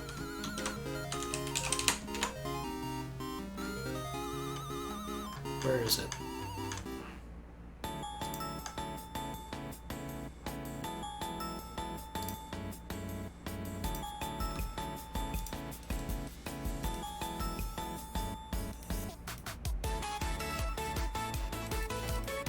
I didn't go to school. I just read books. That's good. That's great.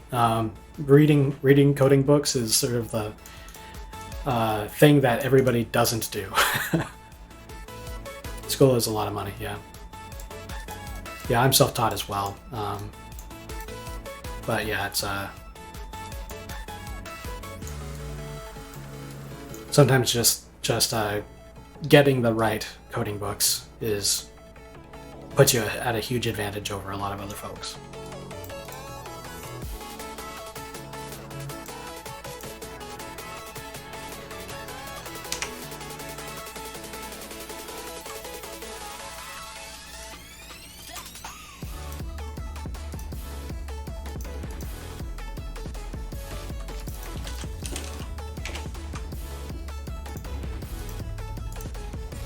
Trying to remember where the linking error I was looking at was.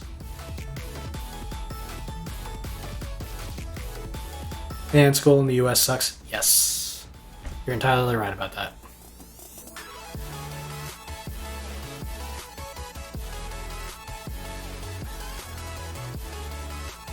It's pretty tough to be an American student in a lot of ways. We're in, I forget how much the student debt crisis is at now.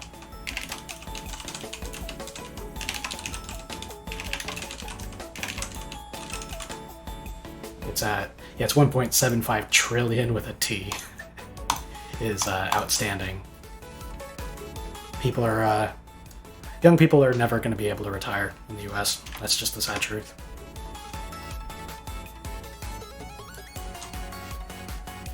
I went to a school, but not a good one, to learn about how web stuff. But I hate web now, so I learned C++ and online videos and books. Been a while now and still have more to learn. Yeah. Yeah, it's better to do this kind of learning at, like, you know, a cheap institution if you're going to go to an institution. In the US, there's community colleges, which are still quite affordable. They're not as good as they used to be, but they're a far cry better than university. But yeah, it's like the idea is that you want to be learning your stuff. You want to figure out what you want to do before it costs you a lot of money.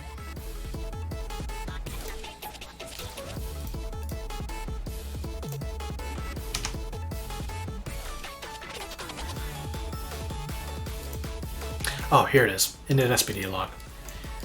What I was doing before was I was inlining this. So init SPD log was a member function of the console class.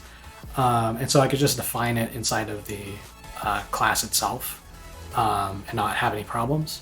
But now that I've got it as its own freestanding function inside of the EP console namespace, the definition needs to be put into a CPP file. Otherwise, I'll wind up with duplicate definitions, which is what this linker error is. So we are in namespace EP console.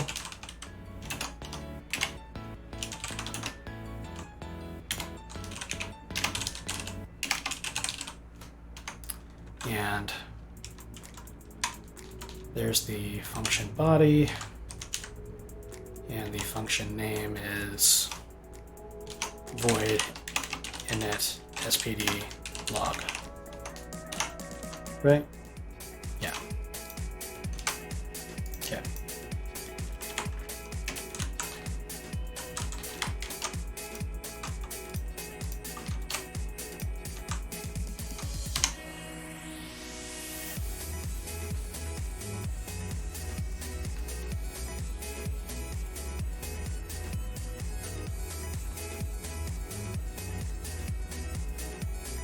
All right, more linker errors. What do we got? Undefined symbol, EP console, and an SPD log. Oh, I need to export it.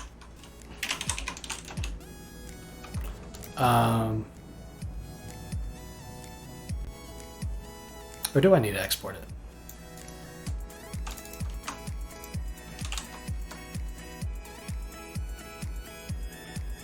No, I don't need to export it. Why is it saying undefined symbol? What's the... We're in console, Win32, enterprise core console.h. Oh, because this is a hidden... Yeah, so I need to add the implementation.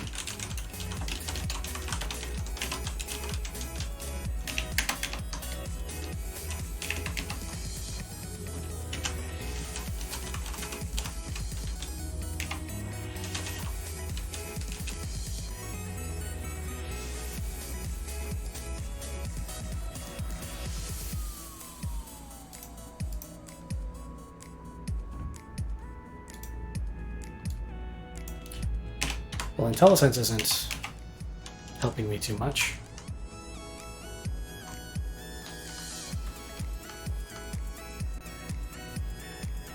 Oh no, I already have console implementation. So why are you complaining?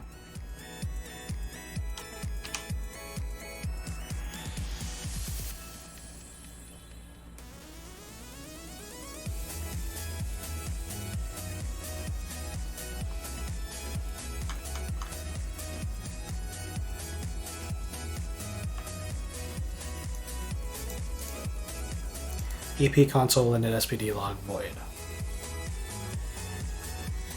Referenced by core console Win32 SVP. So this is the file.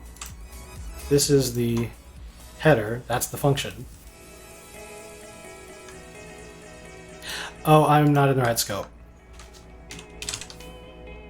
I forgot to wrap this up in... Wait, no, that's the right scope. What am I saying? Console.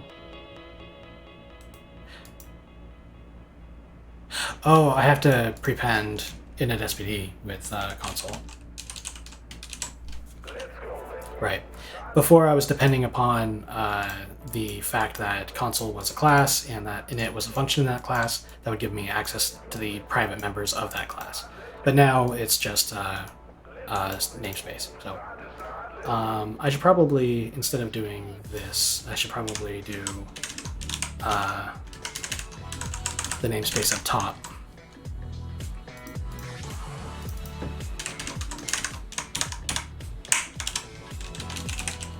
Like that. Yeah, and that should work better. Oh, man, 4 hours and 20 minutes.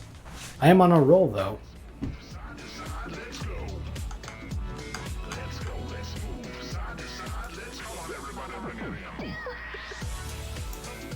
Undefined symbol in an SPD log, referenced by console 32.1.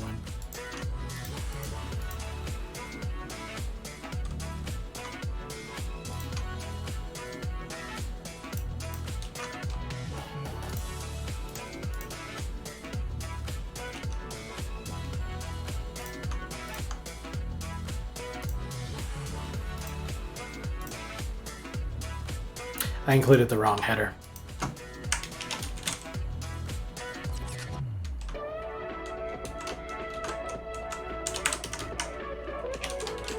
I really want to learn C++, but I always seem to return to Python. Yeah, I mean, it's good to work with what you're comfortable in.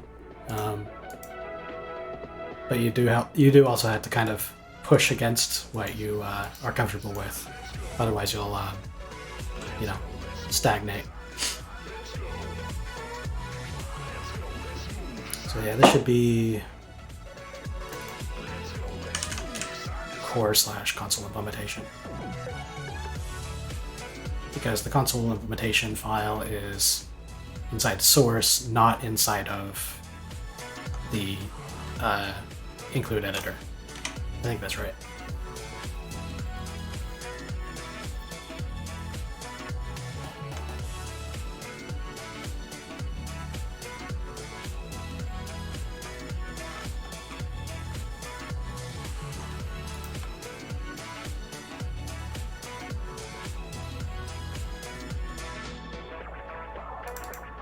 I guess it's not right. Console or console implementation.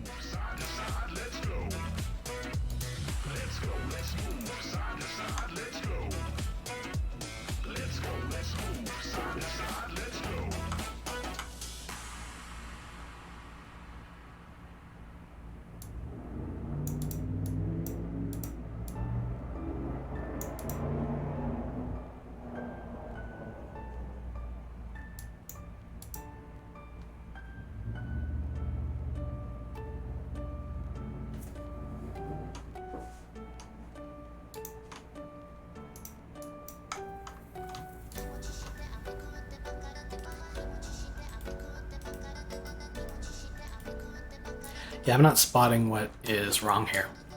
I'm getting a linker error from console win32.cpp saying that init log is not defined. Now, console.cpp is added. I added it just a minute ago to CMake lists. Here, underneath engine source files. Right below the private header. So it should be visible, and it seems to compile fine. It's not giving me any errors when I click compile.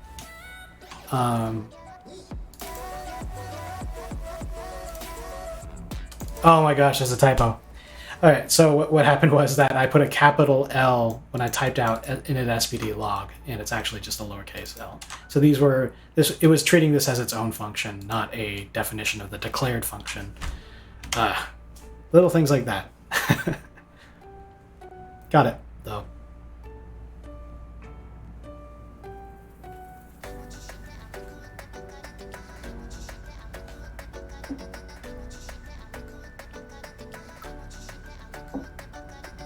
All right. One problem down, a trillion to go. Okay, so we've got a linker error for an undefined symbol, EP application quit. So that's the new preferred way to do quit. That should be visible in application.h. So application.h, we have namespace EP application and void quit. Simple as it gets. And then in the implementation file, we have the is running as false, and then editor play cleanup.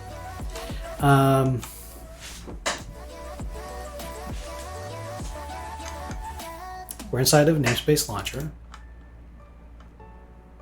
We do EP platform. We do EP application. Is this another instance of a typo? It doesn't seem to be, because IntelliSense seems to know that I'm pointing towards this file. I can control click on it. Let me reread that. Error. Error, undefined symbol, void, __ C, decal. Oh, did I fail to export it? I think I failed to export it. So application.h, yeah, I've just got void quit. This needs to be API in order for this to be visible across the DLL boundary. All right.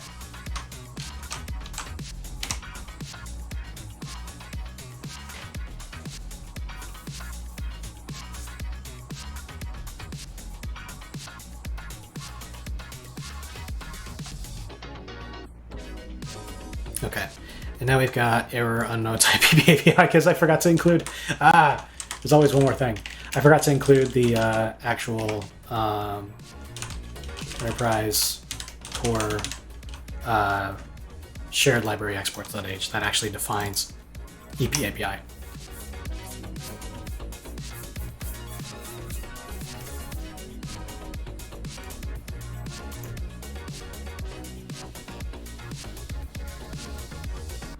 But wait, there's more.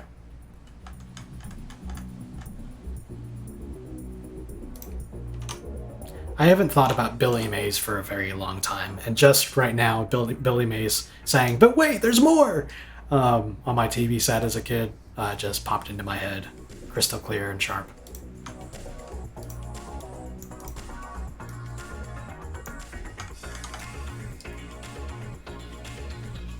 I can't believe I forgot about Billy Mays. He was a celebrity. For no good reason.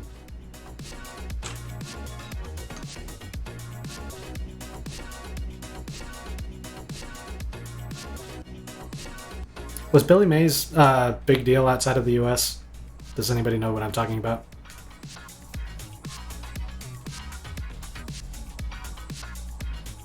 No. Yeah. It also might be a thing that you have to be a 90s kid to know, but Billy Mays was this guy. He was basically a salesperson on TV.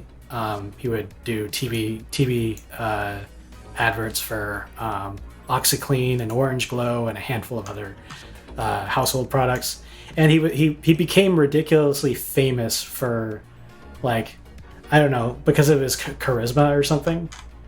And like, let's see if I can watch Hi, Billy Mays here for OxyClean, the stain this guy. specialist. Powered by the air. And like, he was like really famous for some reason, and I still don't know why. Use it on carpets. Gosh, this is a blast from the past. But yeah, that was Billy Mays. And when you said, "But wait, there's more," like that's exactly like that's like one of his phrases. He might have been a pioneer with the phrase, "But wait, there's more."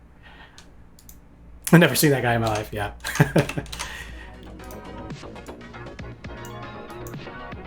I don't have any good answer as to why he was famous. He just was, and everybody knew him.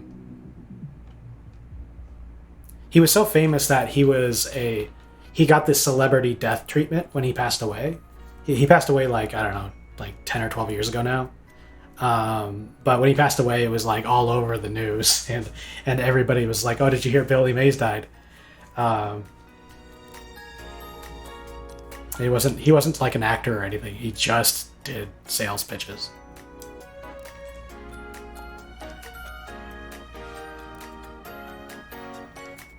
Okay, so it's EP application, CMD line options.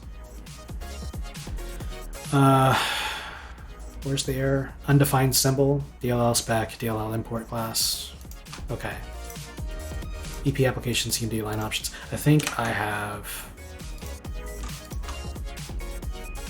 Yeah, those CMD line options. Enterprise application, CMD line options dot implementation dot h. He sounds like a very successful salesman. Yeah. Yeah, I suppose he was.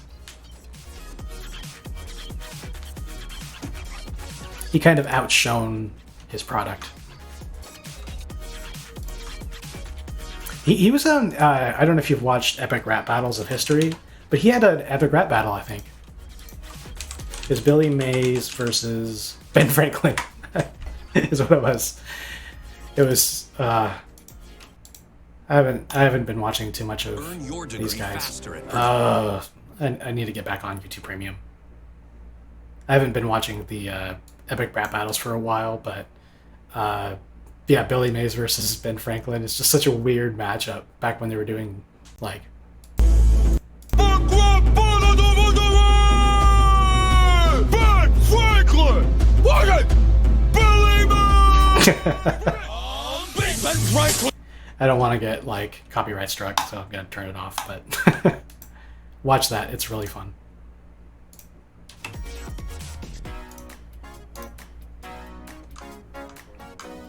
I'd suggest getting Opera GX or Opera.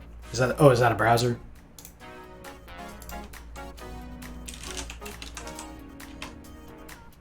Opera GX? Yeah, maybe.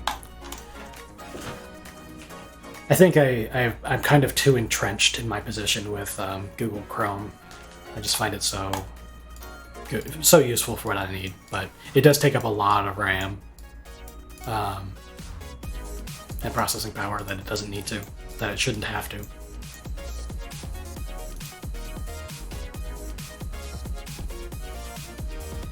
Yeah, so for some reason I'm getting an undefined symbol for the CMD line options. This should be defined in CMD options.cpp. Yeah, there it is, CMD line options.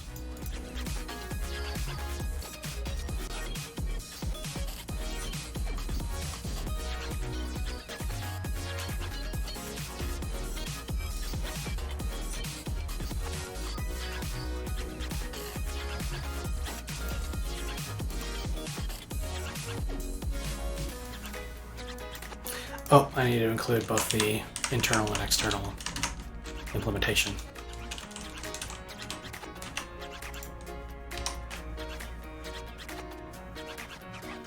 Yeah, these underscore implementation, I need to change those names because it's starting to get confusing. I want the implementation for the layer that's inside of the engine library only, but I need this to be something like protected or editor or something. But we'll come back to it.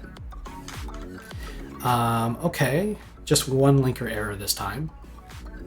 EP application editor play cleanup is undefined.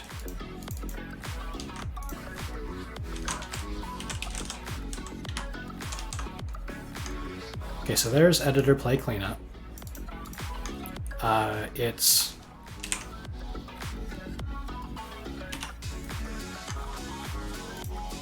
declared in application implementation H. There it is. So I guess I just don't have the implementation header included. So we're in editor runtimes.cpp.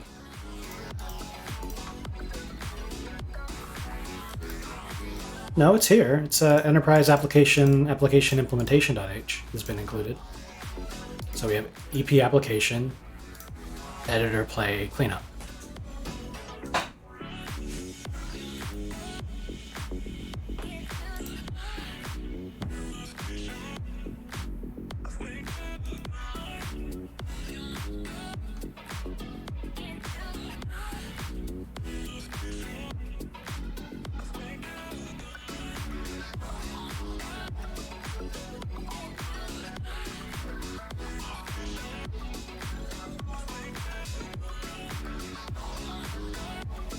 Yeah, I'm not spotting the problem here either.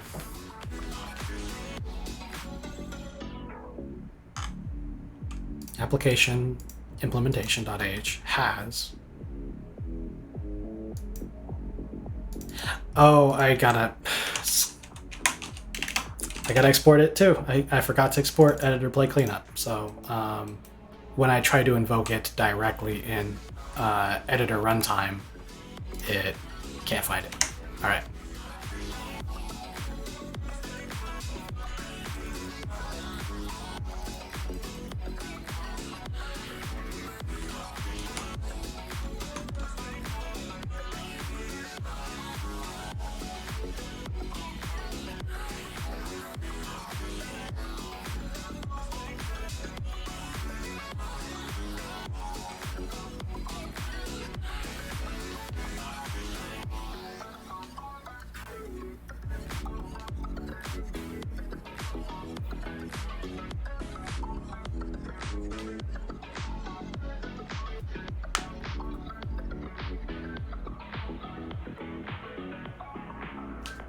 Is this it? Did we fix everything?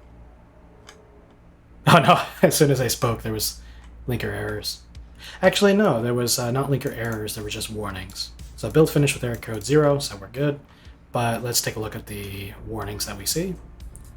In file included from runtime.cpp, redeclaration of EP load game modules should not add DLL import attribute.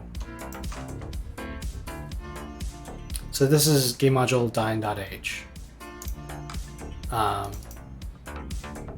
So did I add EP API to the definition?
I have an additional declaration for this in runtime.h.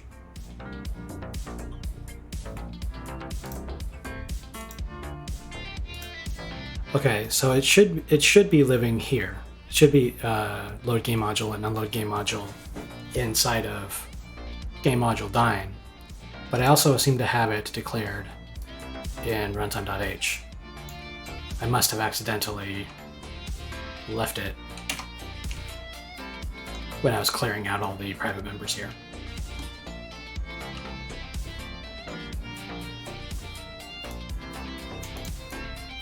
I see you lurking there, Drillo. Thanks for hanging out.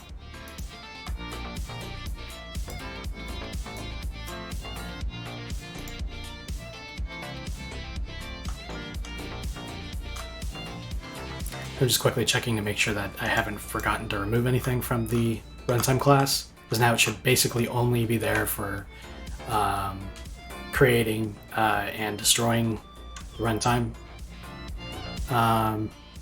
So we got the friend functions for the places I need to create it.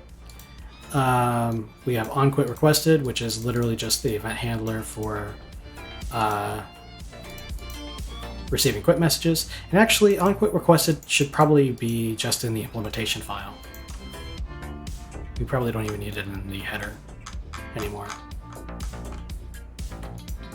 Yeah, it's looking good.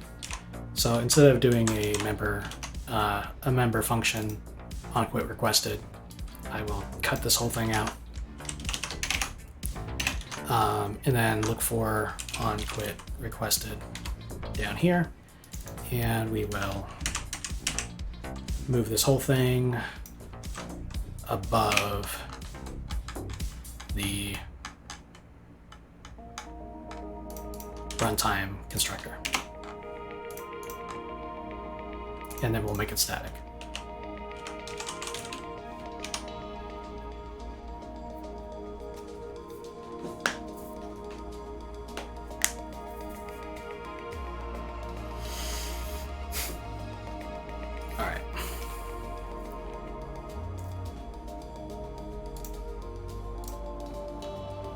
Alright, we get some errors again.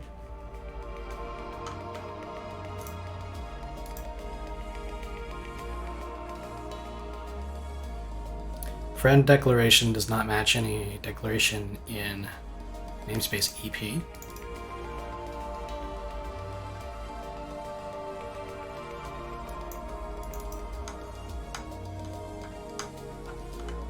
So I do need load game module to be able to create an instance of the runtime. Now that I've taken it, wait. Oh, that's why. Okay. I was forward to. Okay, this might be a little more complicated than I thought. I was forward declaring these functions here so that I wouldn't have to include the header EP or game module dyn.h. because it's only conditionally used. I'm just going to go ahead and if def include it.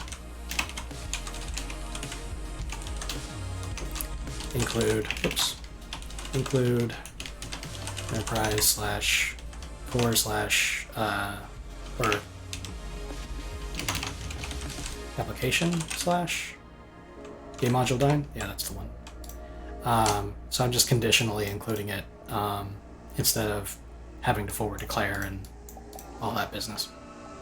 And I think in this one we got it marked as, yeah, we're good.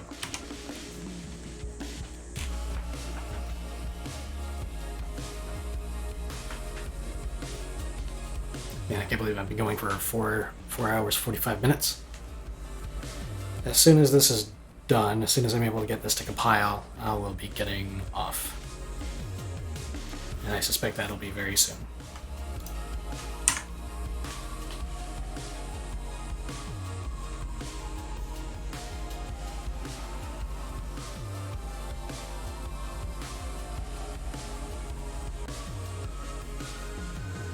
Or at least I hope that will be very soon. It would be great if it was very soon.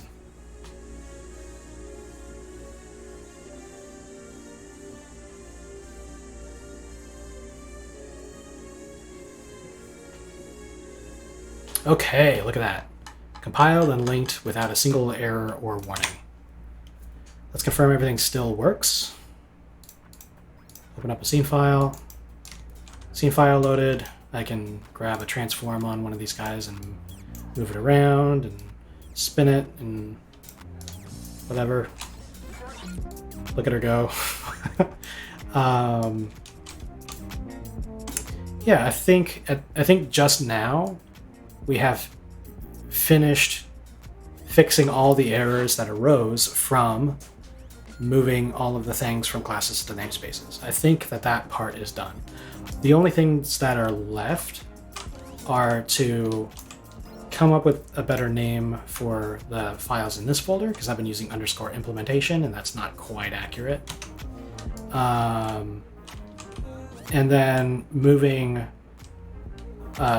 splitting off a lot of the API calls from the headers in what were mega classes. But yeah, everything's compiling now. Let me go to file graphics.h is what I'll do. But yeah, like now that we've got all that infrastructure like in place, now I can finally say, okay, all of you compile shaders and all of the shader related functions, I will put that into graphics/shaders.h instead of putting it all on the same megalithic 750 line, whatever it is, header file. So there's still going to be a little bit of refactoring to do, but it's more, it's less in terms of making the thing mechanically different, like structurally different, and more just like putting things in source files that make logical sense. But at this point, though, we do have the ability to make a header that sets up state that's private to the engine layer, but is still exposed to the launcher and the editor without being exposed to the game layer. And that was a huge, that's going to be a huge help. So like, for example, if we go to testgame.cpp, this is the entry point for the game project. If I was to try and include one of these files, the files from the protected layer, CMD options _ implementation, for example, I go to include, I would say enterprise /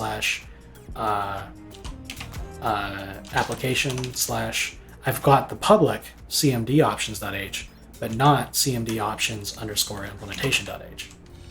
So yeah, I think that's a win. Screwing with my skill a little bit. But yeah, okay, so the big parts of the refactor are done. This was the most grueling part. I'll do a little bit of cleanup probably before I start streaming tomorrow.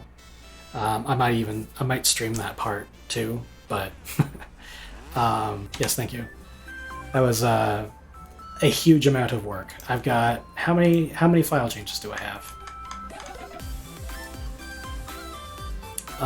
It looks like we've got 108 file changes. Actually, it's probably less than that because we have all the files that we're never going to commit with test game, but still a lot of changes. But now this will be a lot more. It'll be a lot better ground to work on than what I was doing before, where I had to. For every system I wanted to access, I had to do like getters and setters and make those like protected via friending functions or things like that.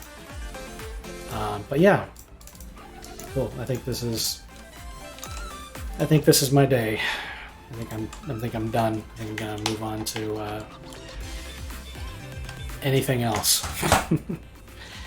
Thanks for coming in and chatting, guys. I will be thinking over setting up a Discord a little bit more seriously. I'm not sure if I'll do it this week or not, but that way we could have a place to chat when I'm not online. All right. Take it easy. Have a great day. See you later.